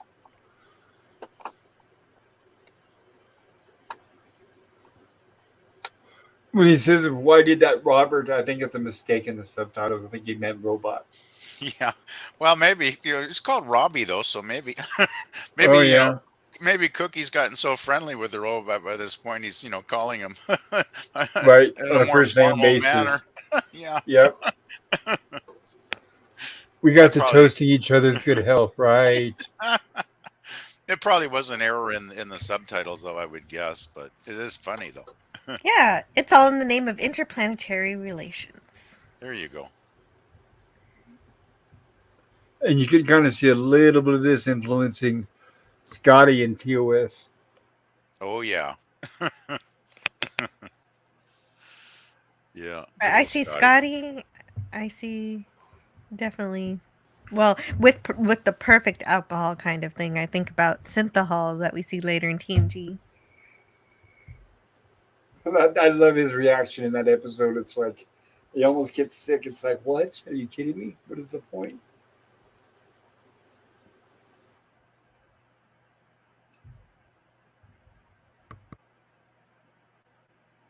So does that mean by TNG era the alcohol is not really allowed? Because I mean, otherwise, if it was allowed, everybody would be drinking Oh, it's that instead it's of synthahol. allowed. It's allowed. Like Guinan has some real alcohol. Well, behind the counter, but I'm saying, but you think if it was allowed, why would people be drinking synthahol? Maybe because they're on Because duty. yeah, because they're on duty, or they just don't wanna. They kind of want the simulation of alcohol without actually having to deal with the hangover or So like getting. drinking near beer. Yeah, I guess. Or Bud Light. Ha! Yeah, I think it was exactly. because if you were on duty, that's you could indulge without because if then there was an emergency and the ship was attacked, you could instantly be sober again, right? So that was I can understand that with mixed drinks because some of them taste good. Like if I want a Long Island iced tea or right. Mai Tai, but I can't see it with beer or something that tastes like beer. Yeah, it would be kind of weird actually. Well, maybe some people are just alcoholics and it just helps them with their alcoholism. Oh, that's true. Like synthahol will do something, but it doesn't last very long. So it's just a real quick effect. So yeah, Maybe- that's for the alcoholics. And right, and maybe the effect is limited where you can't get really like falling down drunk. Oh yeah, because Miles will gotten his ass whooped by Keiko quite a few times. Then.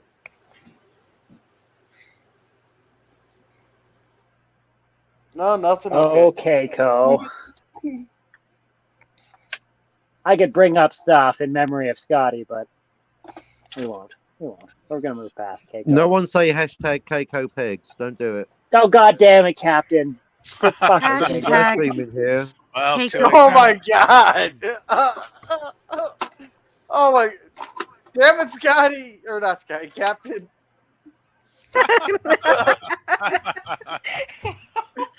Oh boy. Damn it, you even got me yelled the wrong name. That's what she said. Heyo. See, he's here in spirit. Normally, And- spirits are hearing him. Heyo. Bear with me for a second, guys. For some reason, my video player seems to be locked up, so I'm gonna reload it. It'll only take a moment. It's not a vanity, so let me stop sharing really quick. Yeah, no worries, Is there any, Pop. do we have any chats to catch up on No. Gorilla? Nope, we're all caught up. Well, that's good to hear. Yeah, usually the VLC player is pretty reliable. I don't know. Yeah, exactly. I don't know what's going on tonight. I'm wondering, is there something that I did or something going on that's running on my computer in the background? The only thing But- you've done differently is download the subtitles and put those on. That is true. That's the only difference. And it started after I did that. Huh. Hmm. Okay. And let me share this. Oh, gotta add the subtitles again.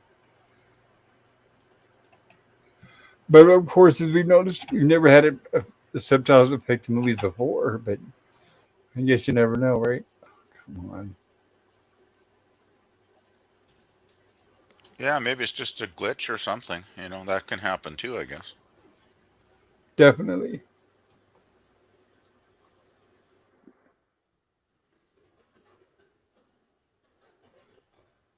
There we go. This is about where we left off.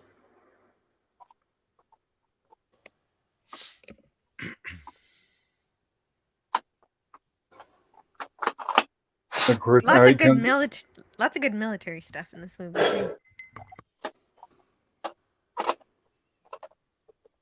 Yes. Techno jargon, military jargon.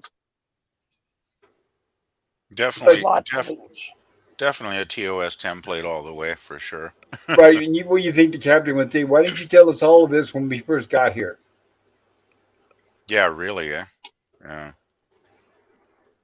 Well, that's the one thing when at the very beginning of the film, when someone tell you, don't come down, like it's so obviously there's something wrong there, but they don't want to tell you. It's like, oh, fine, Well- I would just carpet bomb the whole planet. Well, notice how he asked him, "How do you know this?" And he said, "I seem to visualize it." So they'll explain that exactly why, what that means when he said that. So he actually did. That is a point that he made that makes sense. It gets explained towards the end of the film, yeah. Uh huh. Because Morbius himself isn't fully aware of what's going on at this point. Oh,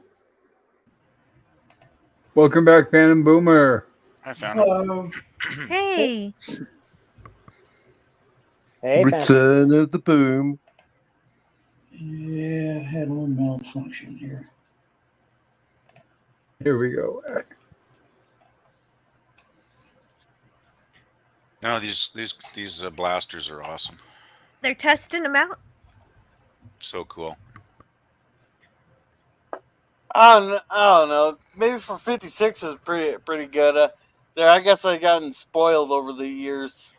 You have. You're used to CGI. Albeit, like I said, all this is animated on film by a Disney animator. But it was very expensive, the process at the time. Even by the time they made Star Trek, it was very expensive every time they had laser fire. Yeah, the animated portions of the movie were created by Joshua Mendor, who was loaned to MGM by Walt Disney. He didn't use cell animation to create the id monster we're gonna see, but he sketched every single frame in black pencil over translucent paper. It's amazing. I just Then Yeah, really, yeah. Go ahead. it looks fantastic. I yeah, agree. I know it's coming up soon, right? I Yeah, Yes. pretty soon. I'm getting a bit ahead of myself. I really just want to mention the design of the blasters. I think it's so cool. Like these square, sort of clunky looking machines. They're enormous, but there's something really cool about them. Like they're very. I find them very original design wise. I've never seen another sci-fi weapon that looks anything like them. Really. Nope. Nope. Most everything looks like a pistol or a rifle shaped. Yeah, or it's more streamlined, right? Whereas these things look like big clunky squares. Yeah, they're With turret. yeah, Almost on like those turrets. Yeah, good point. and those big slabs almost look like heat sinks. Yeah, they're really unusual looking. Yeah. So now they detected something from a distance moving slowly. Mm.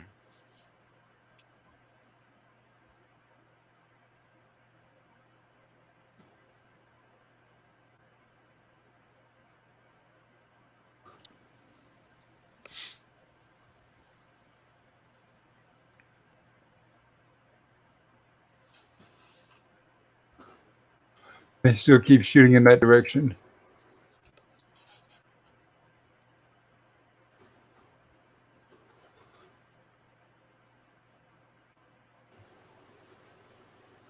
And that's a smart thing to come up with. It maybe a ruse to divert them from some other part of the perimeter, which totally makes sense.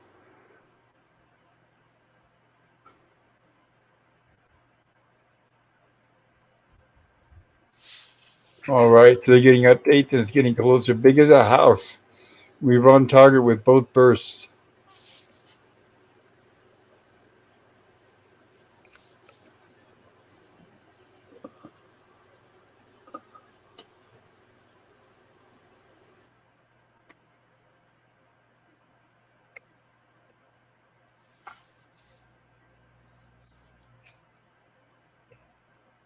Back in the days where they had actual suspense.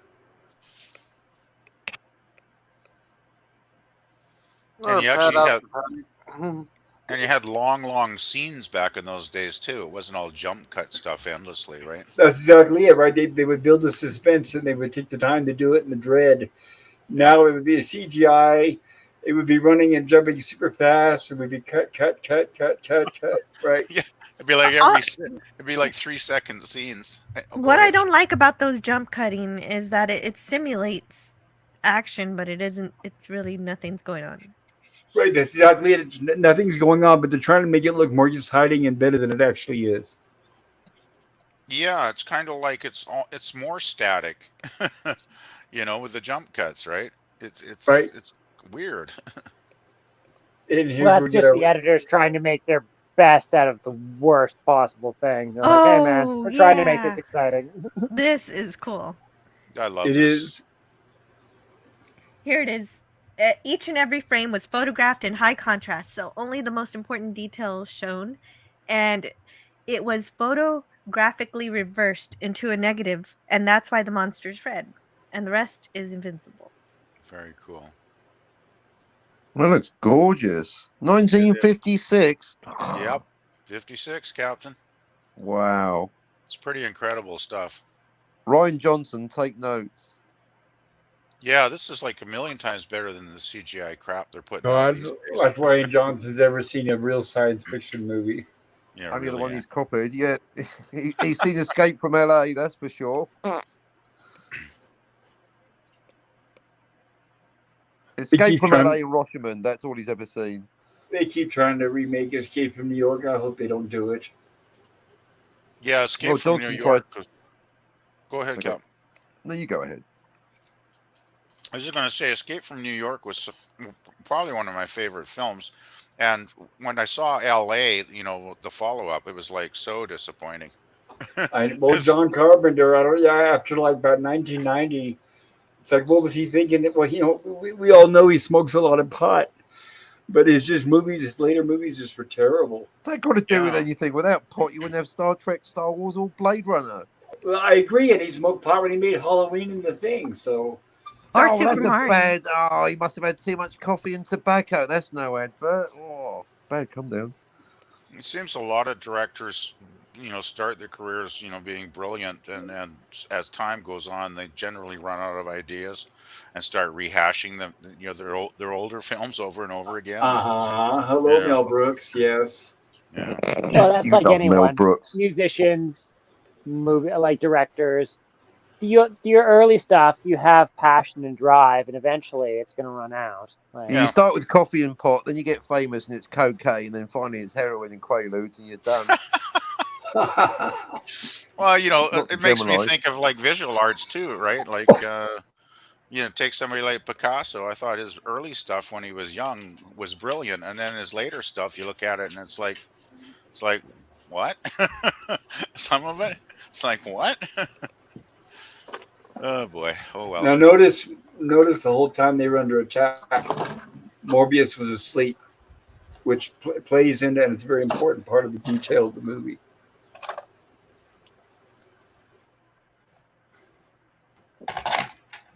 And see, he wakes up, and it vanishes, which leads us to believe there's some kind of correlation.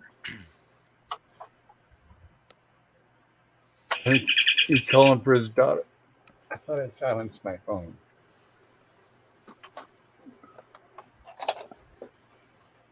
See, I just had a terrible dream. See, so he sees all this in his dream.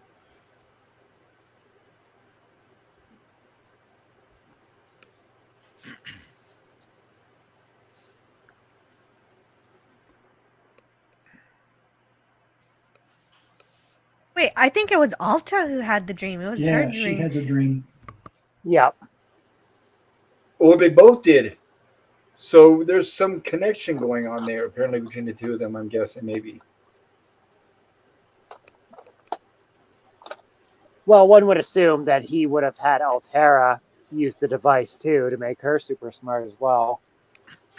Or she inherited it from him because she's his daughter?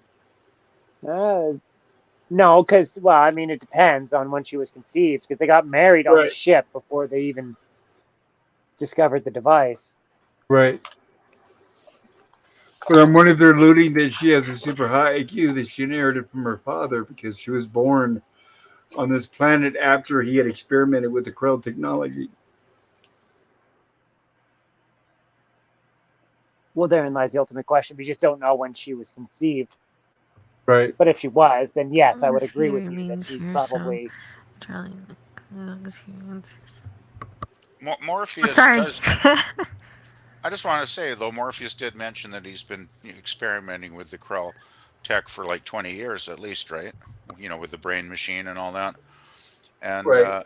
so Altera, I'm guessing she doesn't look that old, so I'm guessing she's in her 20s somewhere. So Or I'm guessing maybe, well, you know how they always hired actor and actresses that were older than what they were playing. I'm yeah, guessing she's probably supposed to be about 18.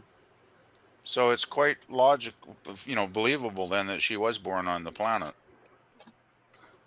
Oh, she definitely was born on the planet. I think they said that within the movie. Oh, did they? Okay. They You did. remember? You're right. And Okay, she's I never been forgot on that. Earth. Oh, right. Yeah. Okay.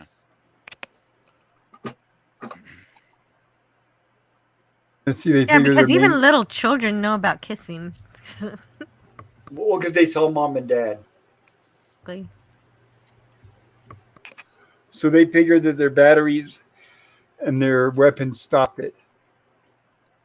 And of course, he's smart enough to realize, no, it just went away for some reason. It'll be back, which is more accurate.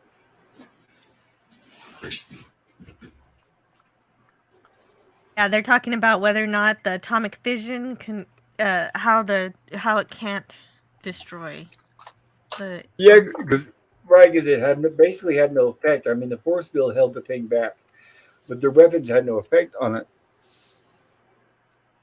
It was almost like the Krell metal, right? It just was absorbing the energy almost.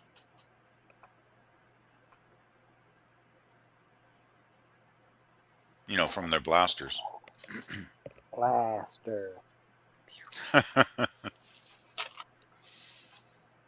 See, and he knows that's where he says he wants to pick up the girl and her father, whether they like it or not. See, he knows that the father's going to be resistant to leaving. Well, he's blatantly stated that many times.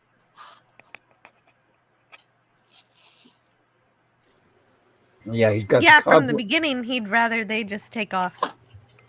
He wants to. Well, he basically has got the god complex. He wants to rule the whole planet to himself. Yeah.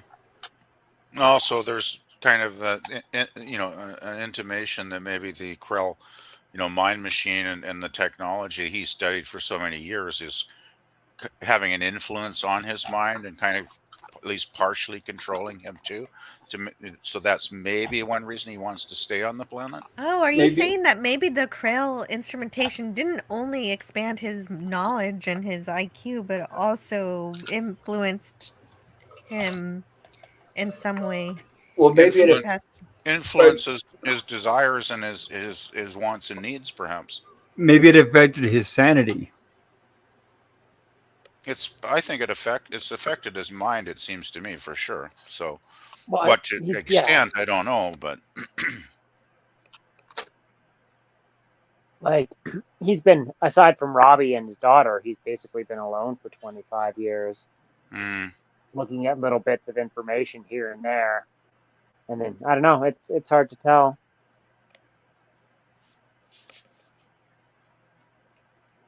yeah, it's just a subplot that I thought might be, at work in the film.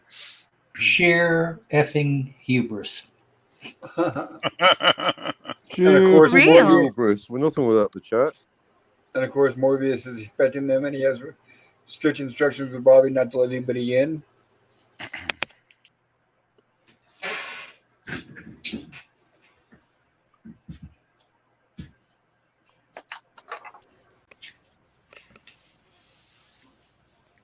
So Bobby explains that his beams are focused on the blasters. Of course, he can't help them, but he can destroy their weapons. But he is real polite about it.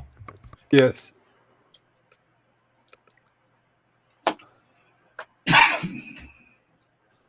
So he didn't actually destroy the blasters; he just sort of nullified. Yeah, right. their effect. Deactivated them. Right. Cool.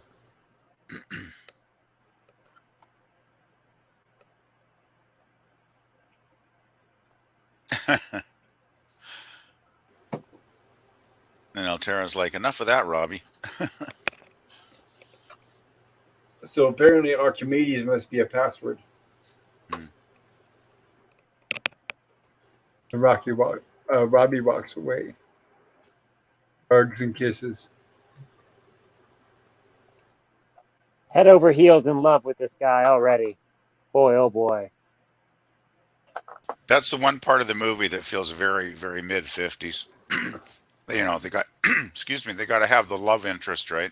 Well, even now, they always have to have the love interest. Yeah. Because, well, same back then as they do now. That's how you draw women into the theater. You don't want to just all guys in a sausage party. So, make it fair to everybody. Women like to see romance. It's okay. That sounds like someone that's married.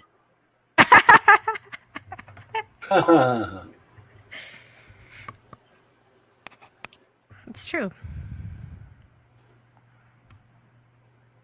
But here's the talk about taking him by force.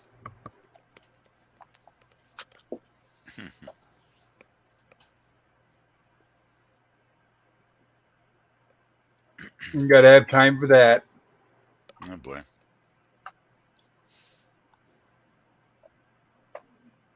Oh, poor Doc.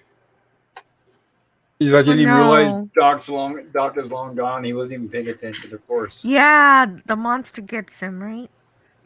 Well, no, actually, he's headed towards uses that the the machine. IQ machine, right? The learning device. Yeah, the IQ machine kills him, yeah. Oh, the educator thing. Okay, gotcha. Yep. Yeah. Mm-hmm. Apparently, he OD'd on it, I guess. Yeah, he Made himself wanted even to smarter help. than the doc. Well, he's not quite dead yet, is he? Actually, come to think of it. Give him 30 seconds. Good Yeah. as. He says something, though, before he expires, right? To the captain. Yes, he does. He reveals part of the what's going on with the other dude. Morbius. There we go. That's his name. Hmm. He's like, it wasn't just the crawl, blah blah blah. They did succeed, but they didn't realize about the it's the first mention of the id. You don't know what the id is yet. Monsters from the id. Monsters.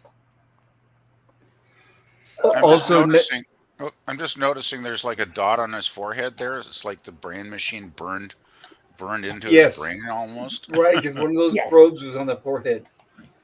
But from what he's saying here, up there in lights bigger than his now, he took such a large dosage that he's even smarter than the Morbius at this point, is what he's saying. Yeah. Which leads us to believe that that's an OD, pretty much too much for the human brain to handle in one sitting, because Morbius did a little at a time, gradually.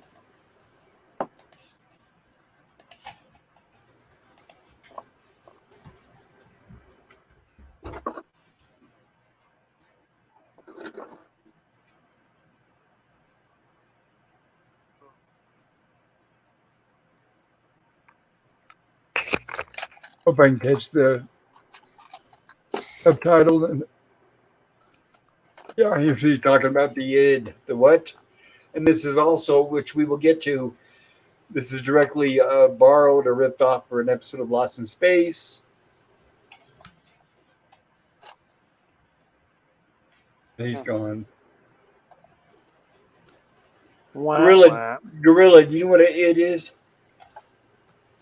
What? wah. Do you know what an id is? ID, what they're talking about. No. It's part of psychology.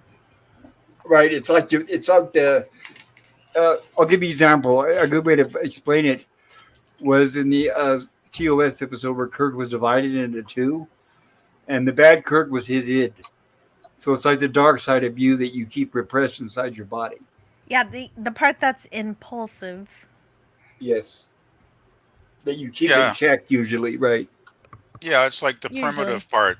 It's like the primitive part of your personality. Yeah, I think Phantom Boomer here put it in the chat. Go for it.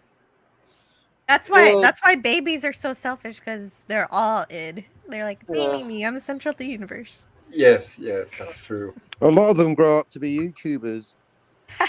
But TikTokers, right? It says Mainly YouTubers.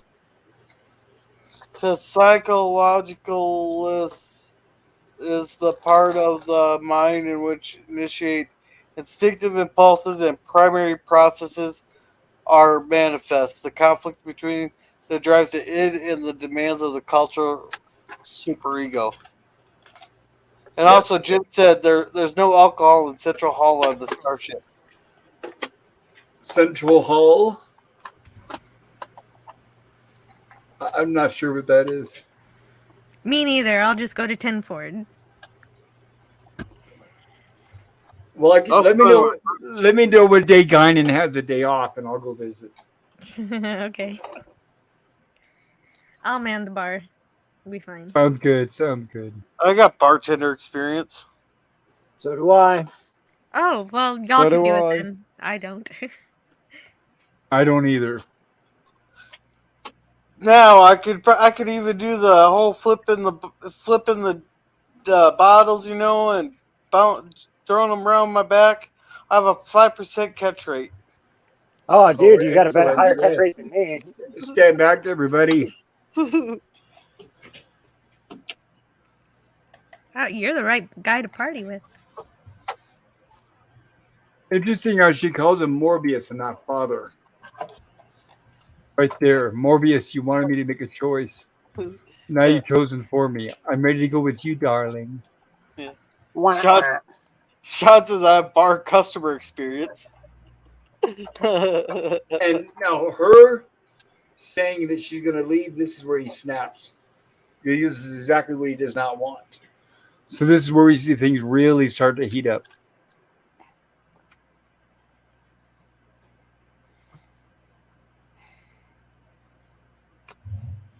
Id. What is this id? Id. What is id?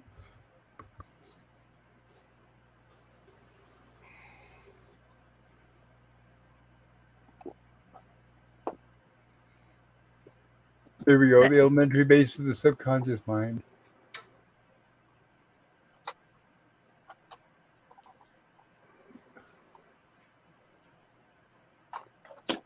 There's also an episode of, if anybody's seen it, The Night Stalker. There's an episode where a guy is in a coma, and every time he dreams, a monster manifests and goes around and starts killing people.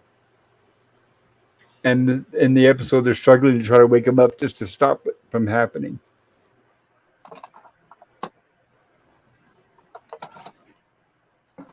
Yeah. And Kirby here says, according to Fraud. Freud? Oh, Freud. Yeah, you're right, though. Freud was a fraud. That's what I said, That's a Fraud. Freudian slip.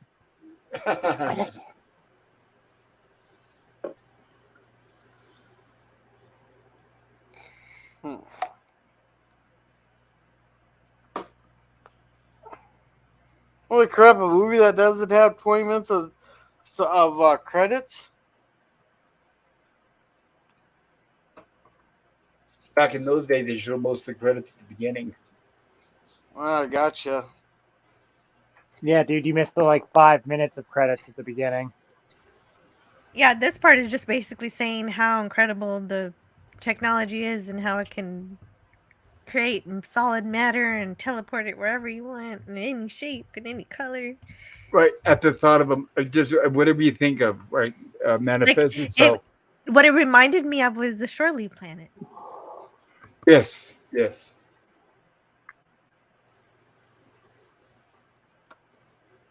But that's the problem is that, which they're explaining now, and which the captain is starting to realize, is this thing is bad. It's being very protective and overprotective of the daughter, which is pretty much giving him the clue that it's linked with Morbius.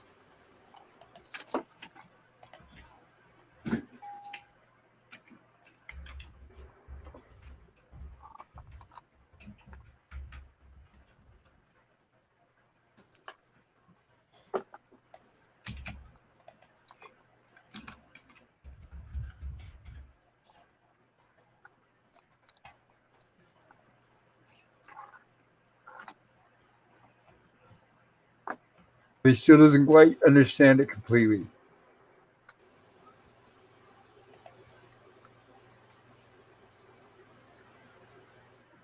Yeah, the Krell forgot about how their subconscious would hate and lust for destruction.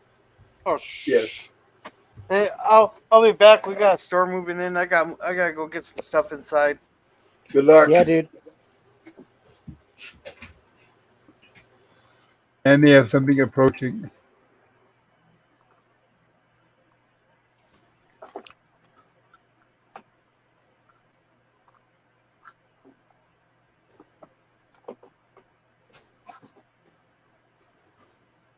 And automatically, the automatic protection shields come up.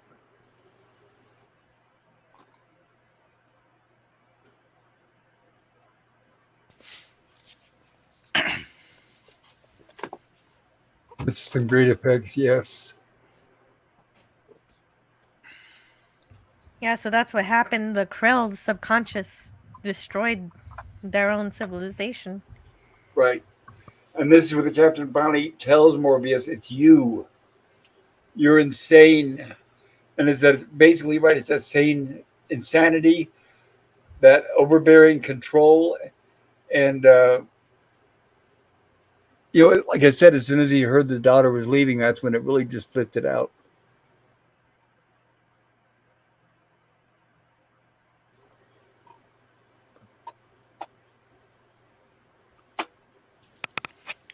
Yeah, it's finally like at this point in the movie, it becomes clearer that Morbius isn't really in control. It's the Krell tech that's really in control. Yes.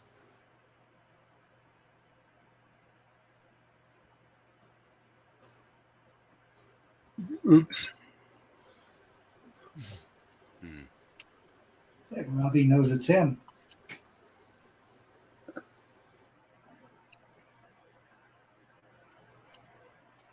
And there's not much Robbie can do, unfortunately.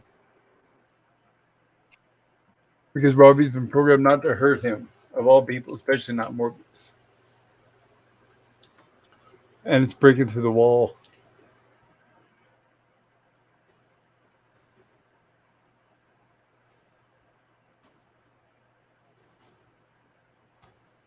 Shields. And of course, this scene right here was reenacted in Lost in Space, the first season. I think it was episode 3, maybe 3 or 4.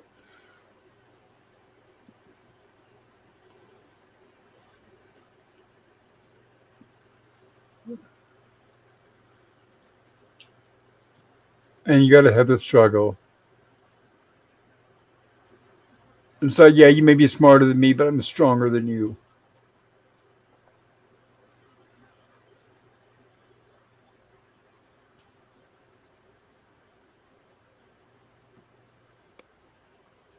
Explain it to him.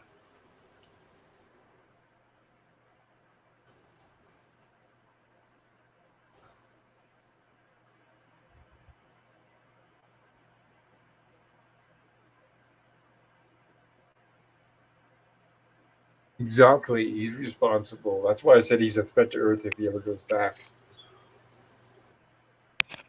So if he murdered everybody else from the crew 20 years ago, Mm-hmm. then his daughter must have been born before that. So she must be a little bit older than 20. Well, would she have been? Yeah. Well, the question is, how was she conceived? I guess how and when, right? Well, his wife didn't die right away, right? She died later, I believe he mentions early in the film. Though I haven't watched this in a while, so I could be getting some bits wrong, but And like Gorilla, I watched most of it. I ran out of time, so I'm relying on memory here towards the end.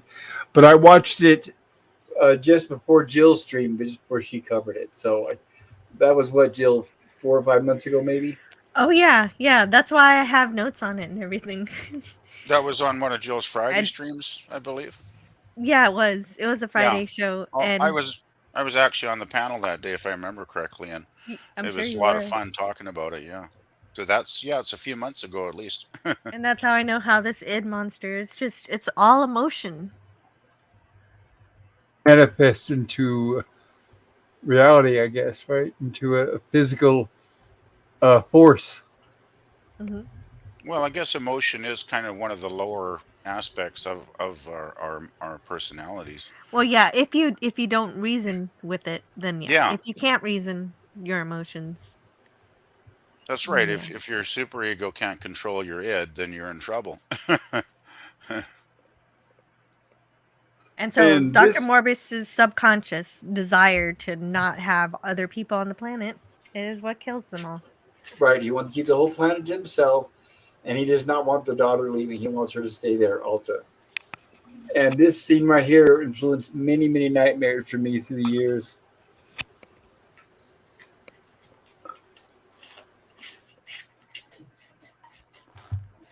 Solid krill metal, 26 inches thick. And the Nothing for gauges are the id going. monster. Exactly.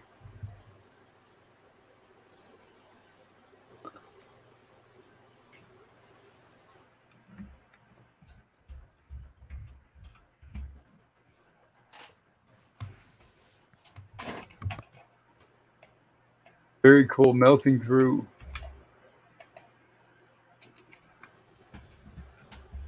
Yeah, that is a very scary scene for sure. So how did they do the special effect on the door there? Was that like animation or? Yeah, it probably was, I imagine. They Yeah. also had lenses they could apply for practical effects. Oh, okay. Gels. Hmm. But if I remember right, they're going to actually show it melting and dripping metal, won't they? I think they do, don't they? Yeah. Yeah, as the scene goes on here.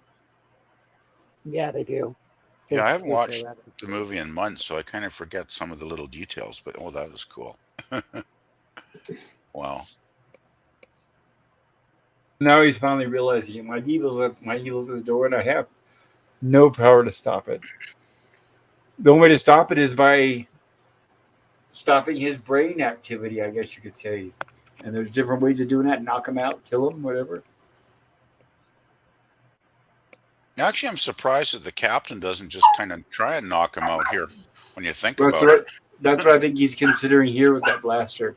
Uh, There it is. There's what's actually melting. Very cool.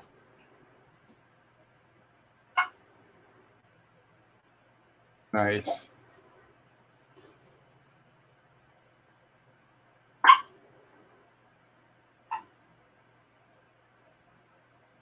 Stop no further. I deny you. I give you up. I don't think that's going to stop it. Not at this point. Yeah, Everything goes- yeah. When it gets through the door, it's just pure energy from that Yes. energy machine. I guess that's why they didn't have the captain, knock him out or blast him or whatever, too, because it was more dramatic to have the id monster, kill its creator, so to speak. Yes. Kind of like a Frankenstein story almost. Yep. Hmm.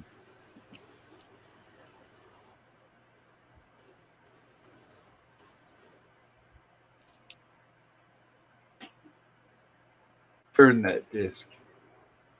Yeah, even though That's- the technology looks so cool in this movie, kind of also has a message that says it's gonna kind of also kill you. Yes.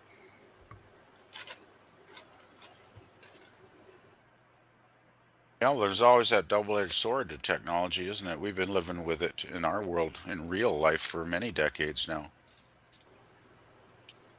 And of course, you have to have the obligatory self-destruct.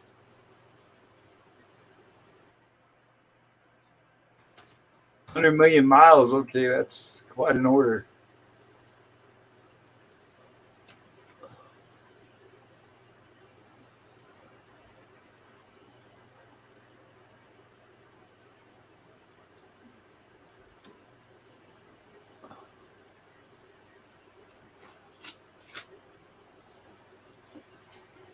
Well, they skipped some time there.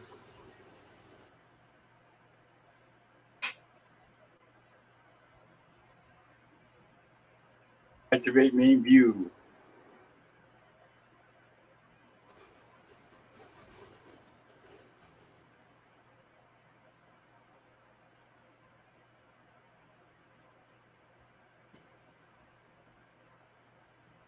Got her all her. It's like they were being romantic, watching something beautiful.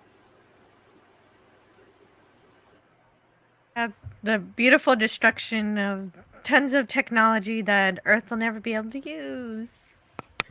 Probably for But the probably a good thing in this case because of what happened. Yes, definitely a good thing he did not go back to Earth.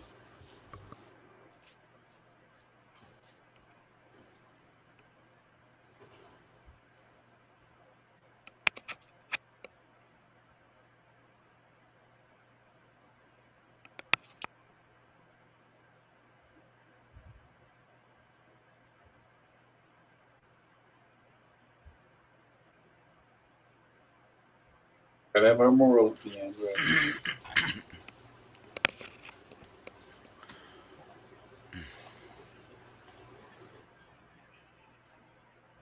And they run off into the space. Yeah, those credits remind me of I Married a Monster from Outer Space.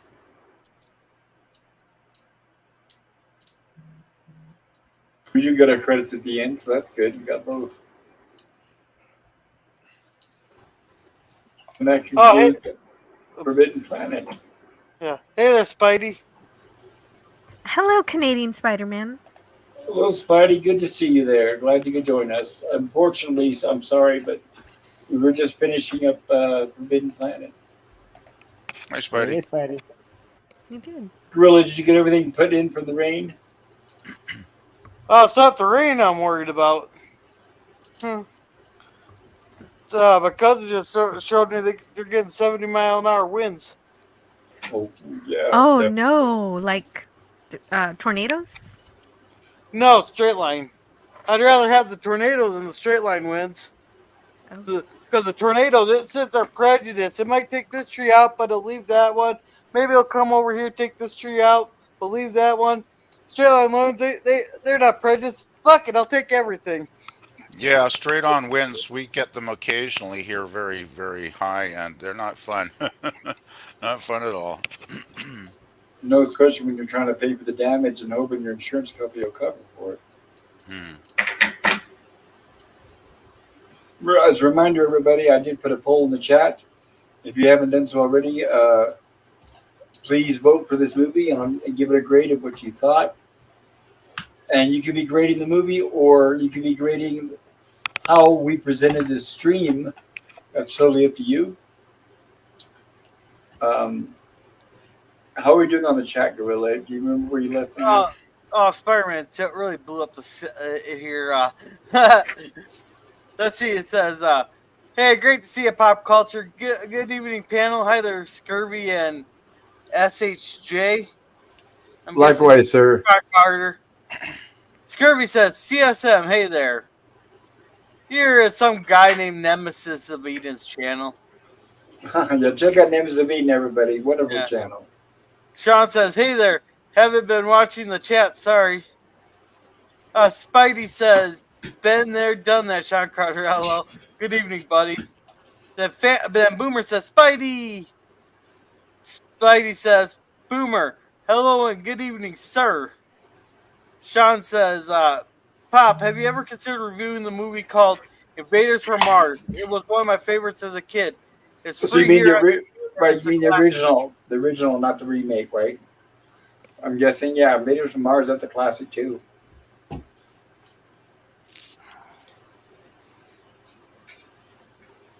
Okay, so I usually go clockwise, so I'm going to go ahead and do that. So let's start with More having answered that there. Sorry. Spidey says, cheers for the tip, Sean. That sounds good. Is he looking up her skirt? It would be Probably tempting. so. Yeah, we had strong winds last night that caused power outages. PvP probably saw them last night around midnight. Yeah. Well, if we get the strong winds and hail there, if it wakes me up, I'll make sure to videotape it. But if something happens to me, please make sure it's at least by most viewed videos. Hopefully you won't get any property damage. Yeah, we didn't get power outages here last night, but I was probably asleep by midnight, so I might have missed it all. Yeah, but aren't you guys on the other side of the continents? And we're out in BC, out in the west. Oh, see, I thought not the west coast, but the interior of BC.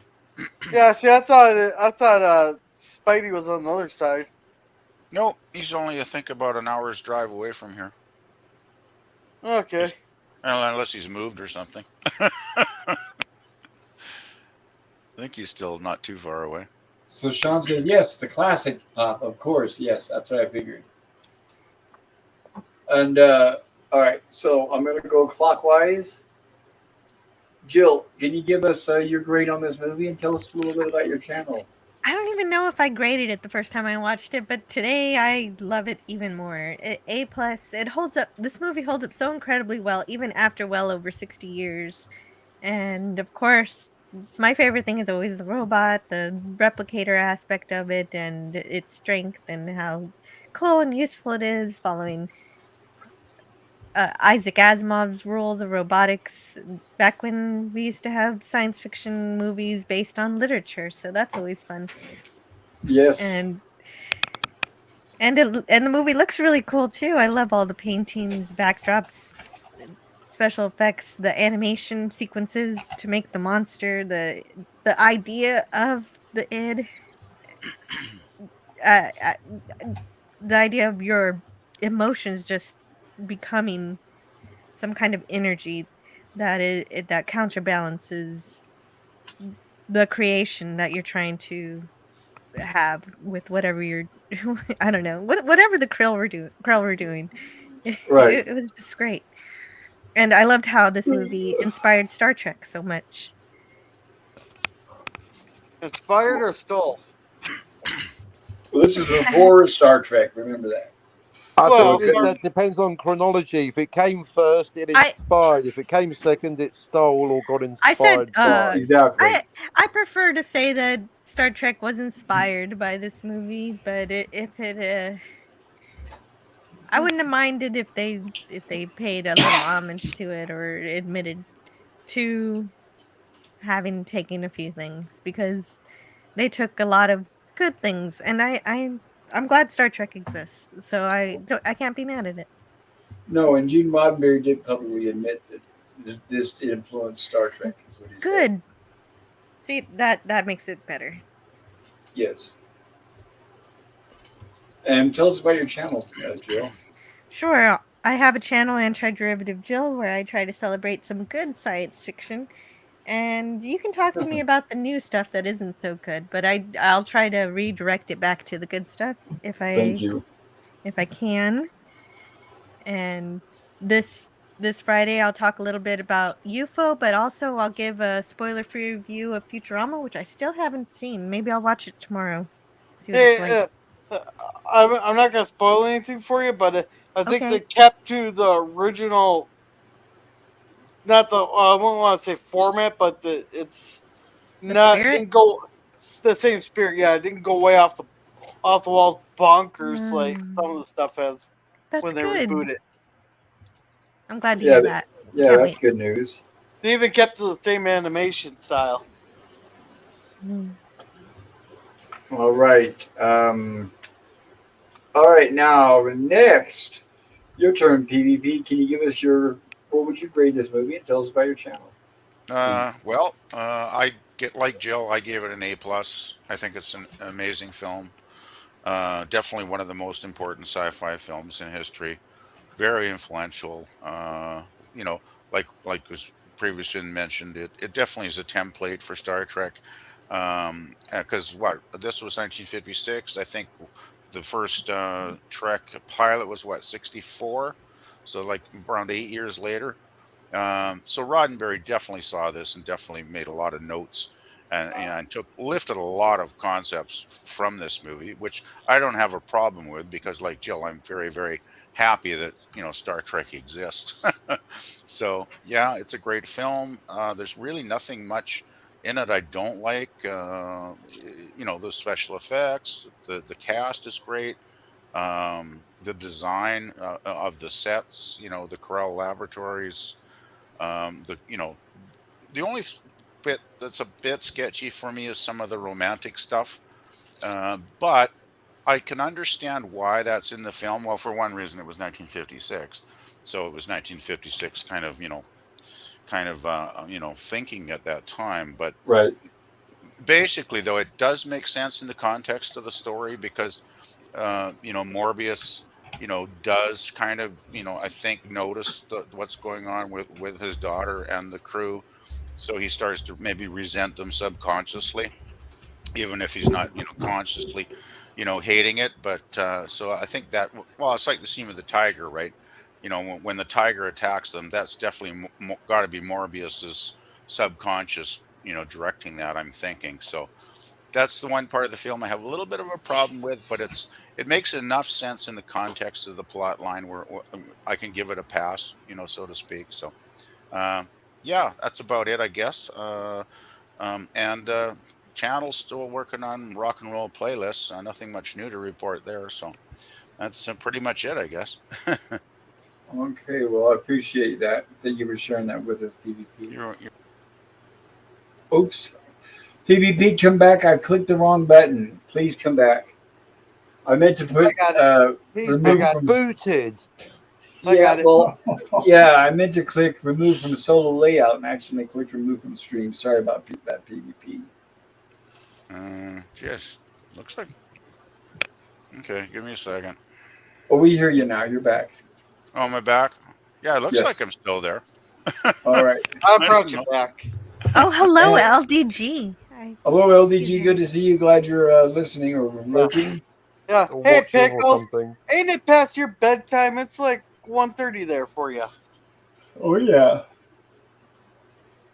So, Captain, please share Hello. with us what you think about this movie and tell us about your channel if you can.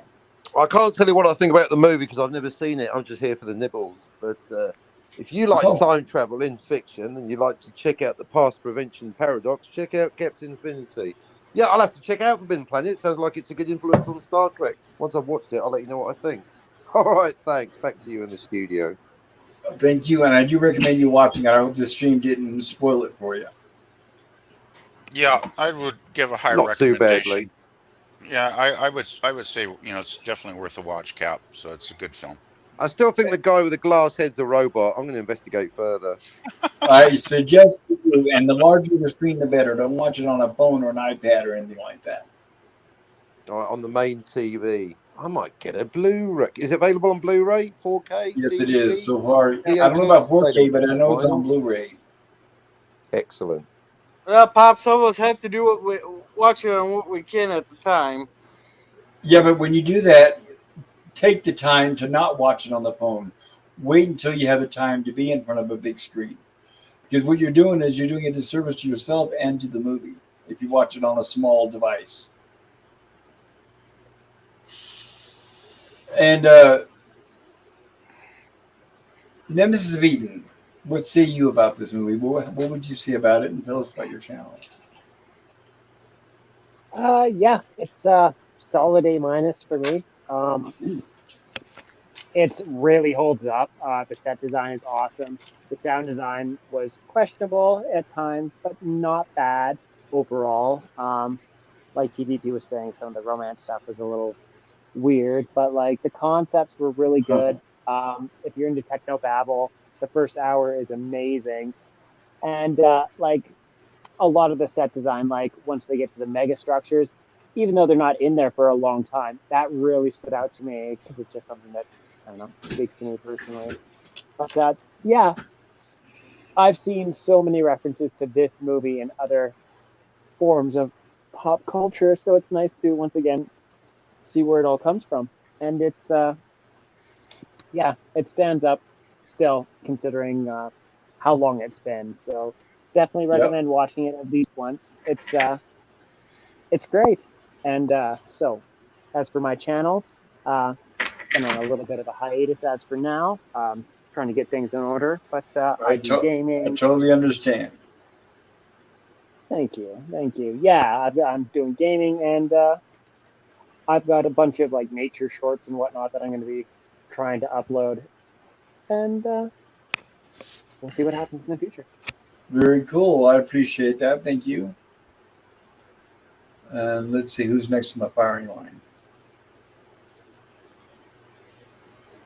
There we go. Phantom Boomer. What do you say? What do you think Oh, about this A movie? plus, And tell us about your definitely. channel.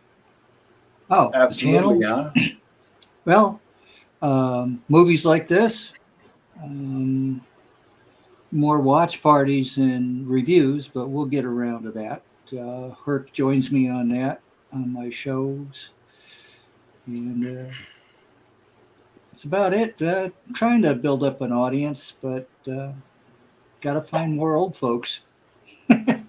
Yeah, I know, right? We're a dying breed, but Yeah. there's plenty of us still out here. Yeah, A plus definitely.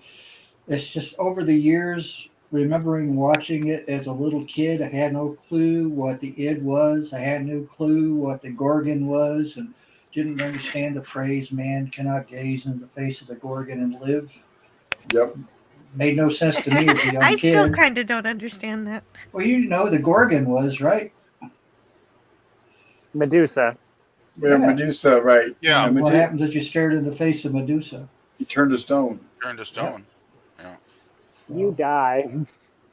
yeah. So that meant nothing to me way back when, and of course the id meant nothing to me way back when, and Francis didn't mean nothing to me way back when.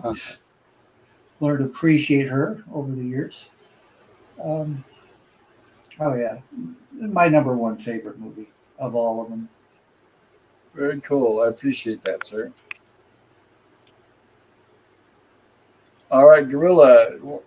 can you share us what do you think about this movie and tell us about your channel? I'm abstaining from voting here because with everything that's going on tonight, I was only half paying attention to it.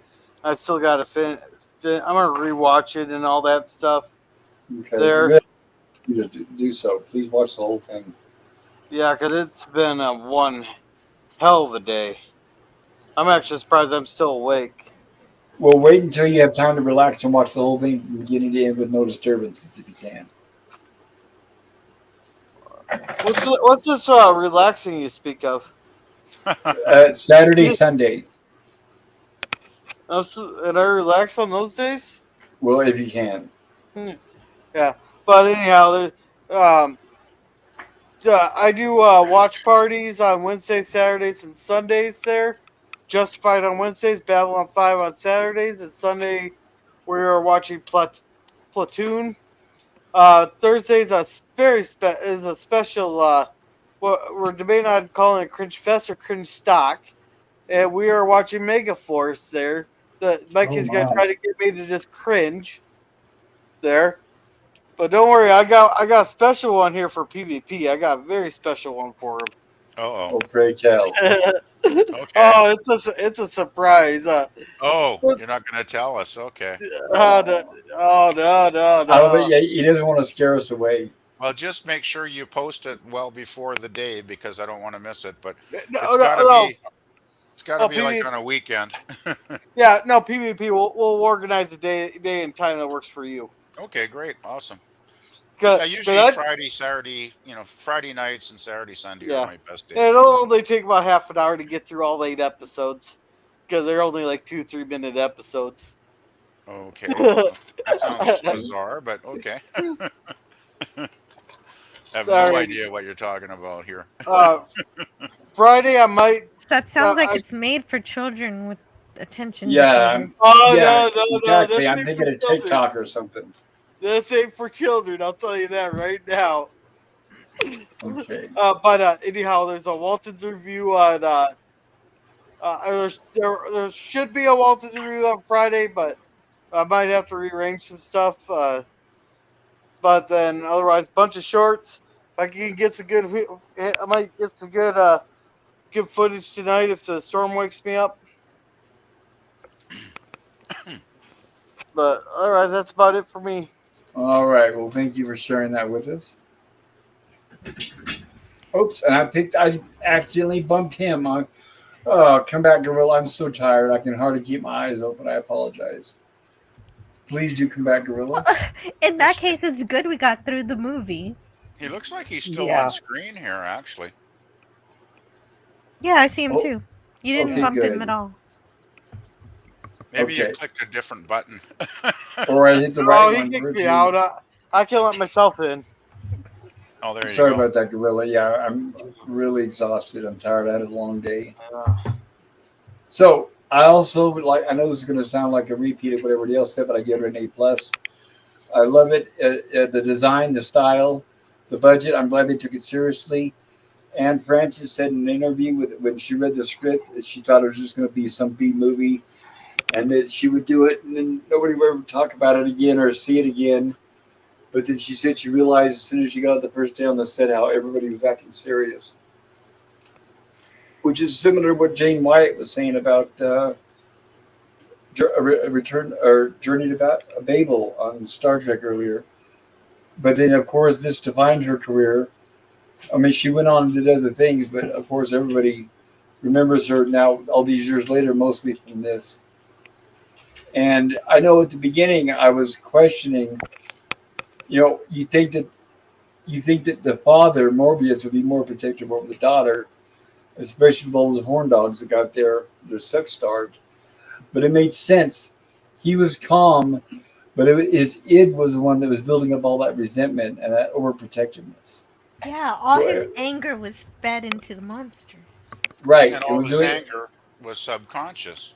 It was subconscious, and it was doing everything that he wasn't doing right. But unfortunately, he had no way of controlling it. And that's why, like, for example, when he fell asleep, it was just totally unleashed because you think that the positive side of his brain lost all control. I'm guessing is how it's implied. Yeah, I'm But thinking Well, his higher rational intellect was lost when he was asleep, right? yes, and it's also and implied that he did that too to the original people when they wanted to return to Earth. His id slaughtered them all too. exactly right. Out of jealousy and we're to be in control. And like everybody says, the influence is made on not only Star Trek but on Lost in Space and many of the TV shows and movies. The design, the set, the plot. I really like it, and like I said, it's the fact that it was a Kickstarter to a lot of big budget sci-fi movies. We owe a lot to this movie for that. And yeah, A plus. And Yeah, let's definitely. see. Even how it looks, how colorful it is. I know. Yeah, like I said, that I'm glad they used Technicolor instead of a black and white movie. Everything popped because of that beautiful color, and which is another thing I miss these days. Now they seem to just make everything in drab gray or orange or something, and it just doesn't look Yeah. the same. Right, and then they shroud it in darkness and it's all blue. What? Yes, thank you. Yes, that's another problem. Yeah, I agree. Yeah, I think the 50s and 60s are the two best decades for color. You know, whether we're talking movies or TV. Well, Because wait a minute. Let's start with the 30s with Gone with the Wind and Wizard of Oz. well, that's I don't true. know, man. The 80s Yeah, are pretty damn colorful. Well, yeah. wait, so it's 30s, 40s, 50s, 60s, skip the 70s, and then 80s is when they brought back vibrant color in that order. Because 70s they went to a cheaper film stock.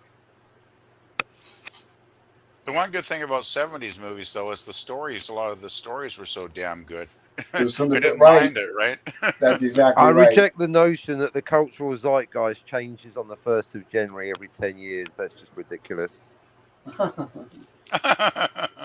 I mean, the Usually, 60s were 67 to 73, for example. There are cultural zeitgeists. They certainly don't stop on one day. And it's certainly, even if they did, it's not just the first. Oh, 1st of January, quick, everyone, hand over your records, your shirts, your clothes, your movies, check the filters, yeah, change those on the cameras. It's a new decade. Well, so Captain, true. but humans like to compartmentalize. But that is Yes, so I know, true. but that's the thing. Yeah, that's like saying humans like to form fascist governments. It doesn't make it right. I like but like the compartmentalization should be based on reality, not an arbitrary grid based on the amount of fingers on your hand.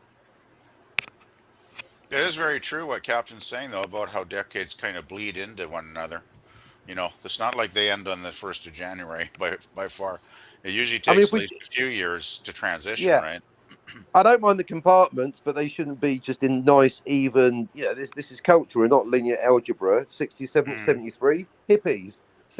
73 to 81, that was kind of like space, disco, jumpsuits, ABBA, and the space shuttle. So Punk you can rock? put them in compartments, but just be a bit flexible on how many years to 10 years, 0.0 every time. Nah, That's good analysis, Captain.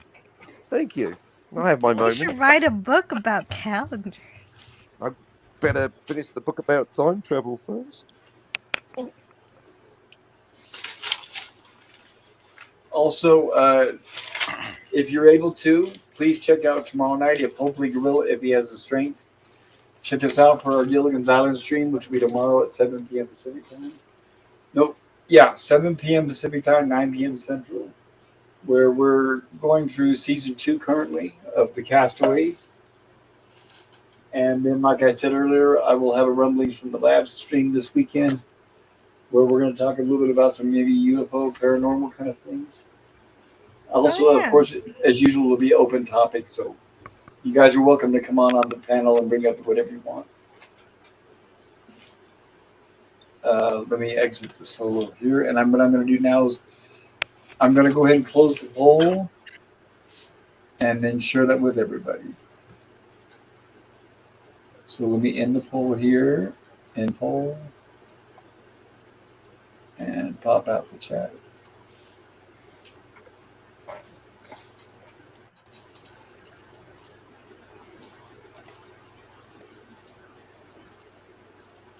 How many? Oh, 21 votes. Okay, that's quite a few votes, actually. Wow. Yeah, I'm very excited and happy. I want to Yeah, thank that's you guys great. for voting. 21 votes. So we got A plus to A minus at a nice 76%. B plus to B minus 14%. C plus to C minus 9%. And the good news is nobody voted D plus to F minus, which is fantastic. So most people like it at some level or another. I'm glad nobody totally rejected it, so that's good. No Well, Fs? yeah. If anybody had done the D plus to F minus, I would have had to have my id monster go after them. All right, tell them to start walking. Yeah, that's pretty good though. Mostly A's. That's nice. Yeah. Yeah, it is. So yeah, thank you guys for voting, and I want to thank especially those of everybody's in the chat. Some of them were here like 20 minutes before the stream started, and you guys were very patient waiting. And I love your input. Everybody's sharing their ideas and their opinions of this movie. It's fantastic. I had a great time. And I really especially want to thank everybody on the panel who helped me through tonight, because I know if I would have been on my own, my voice wouldn't have lasted. So I thank you all for being here and helping me make it through this stream. And I know I promised earlier to keep it short, but lo and behold, here we are 4 hours later. I don't know. I think it's pretty good timing for this movie. It deserves attention. I know. I just feel bad for Gorilla. I keep thinking it's 12:30 for him, and he's got to work tomorrow. Makes sense. Yeah. Yeah. Yeah. Don't worry about me. I'm fine over here. Don't worry about it. I know, Gorilla. Yeah, you sound like you need some sleep there, guy. Yeah, I think his brain's shutting down at this point. Poor guy. Yeah. He needs a little bit of rest. Yeah, well, I still got Especially to since eat. I walked like 2 miles today. Oh, wow. That's a And long- chased down a coyote. Well, we're That's used to really- walking that. Damn, that's some good cardio. Wow.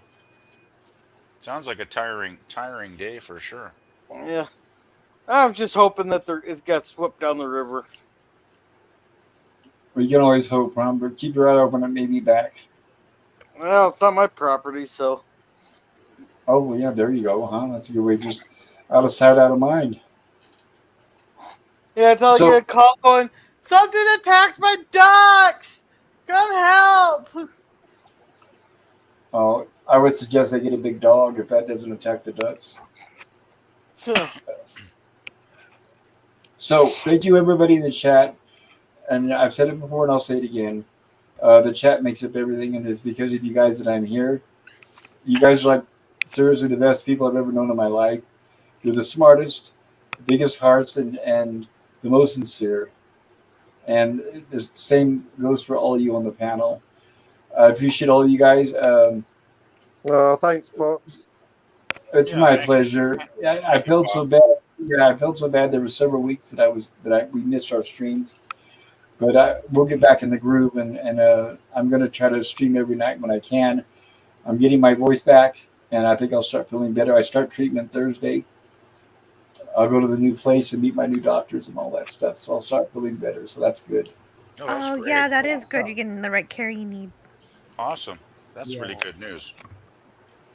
Yes, I'll make the best of what I have. I'll put it that way. Mm. And I'm adjusting to the new place here where I'm living, which is good. I mean, I wasn't the sickest person, but then when Danny had the truck fall on his foot, now I'm kind of helping him, which is forcing me to get up and move around more and do more, which is exactly what I needed. It's giving me more energy. Mm. Oh, so you ever read The Secret Garden? Kind of like that. Oh, I did when I was in school, and you're right. You're right. That's true. I can see the similarities. So thank you, everybody in the chat. Like I said, have a good night, and especially if you like Gorilla. Hope you get some sleep and drive safe tomorrow, everybody. Take care and peace.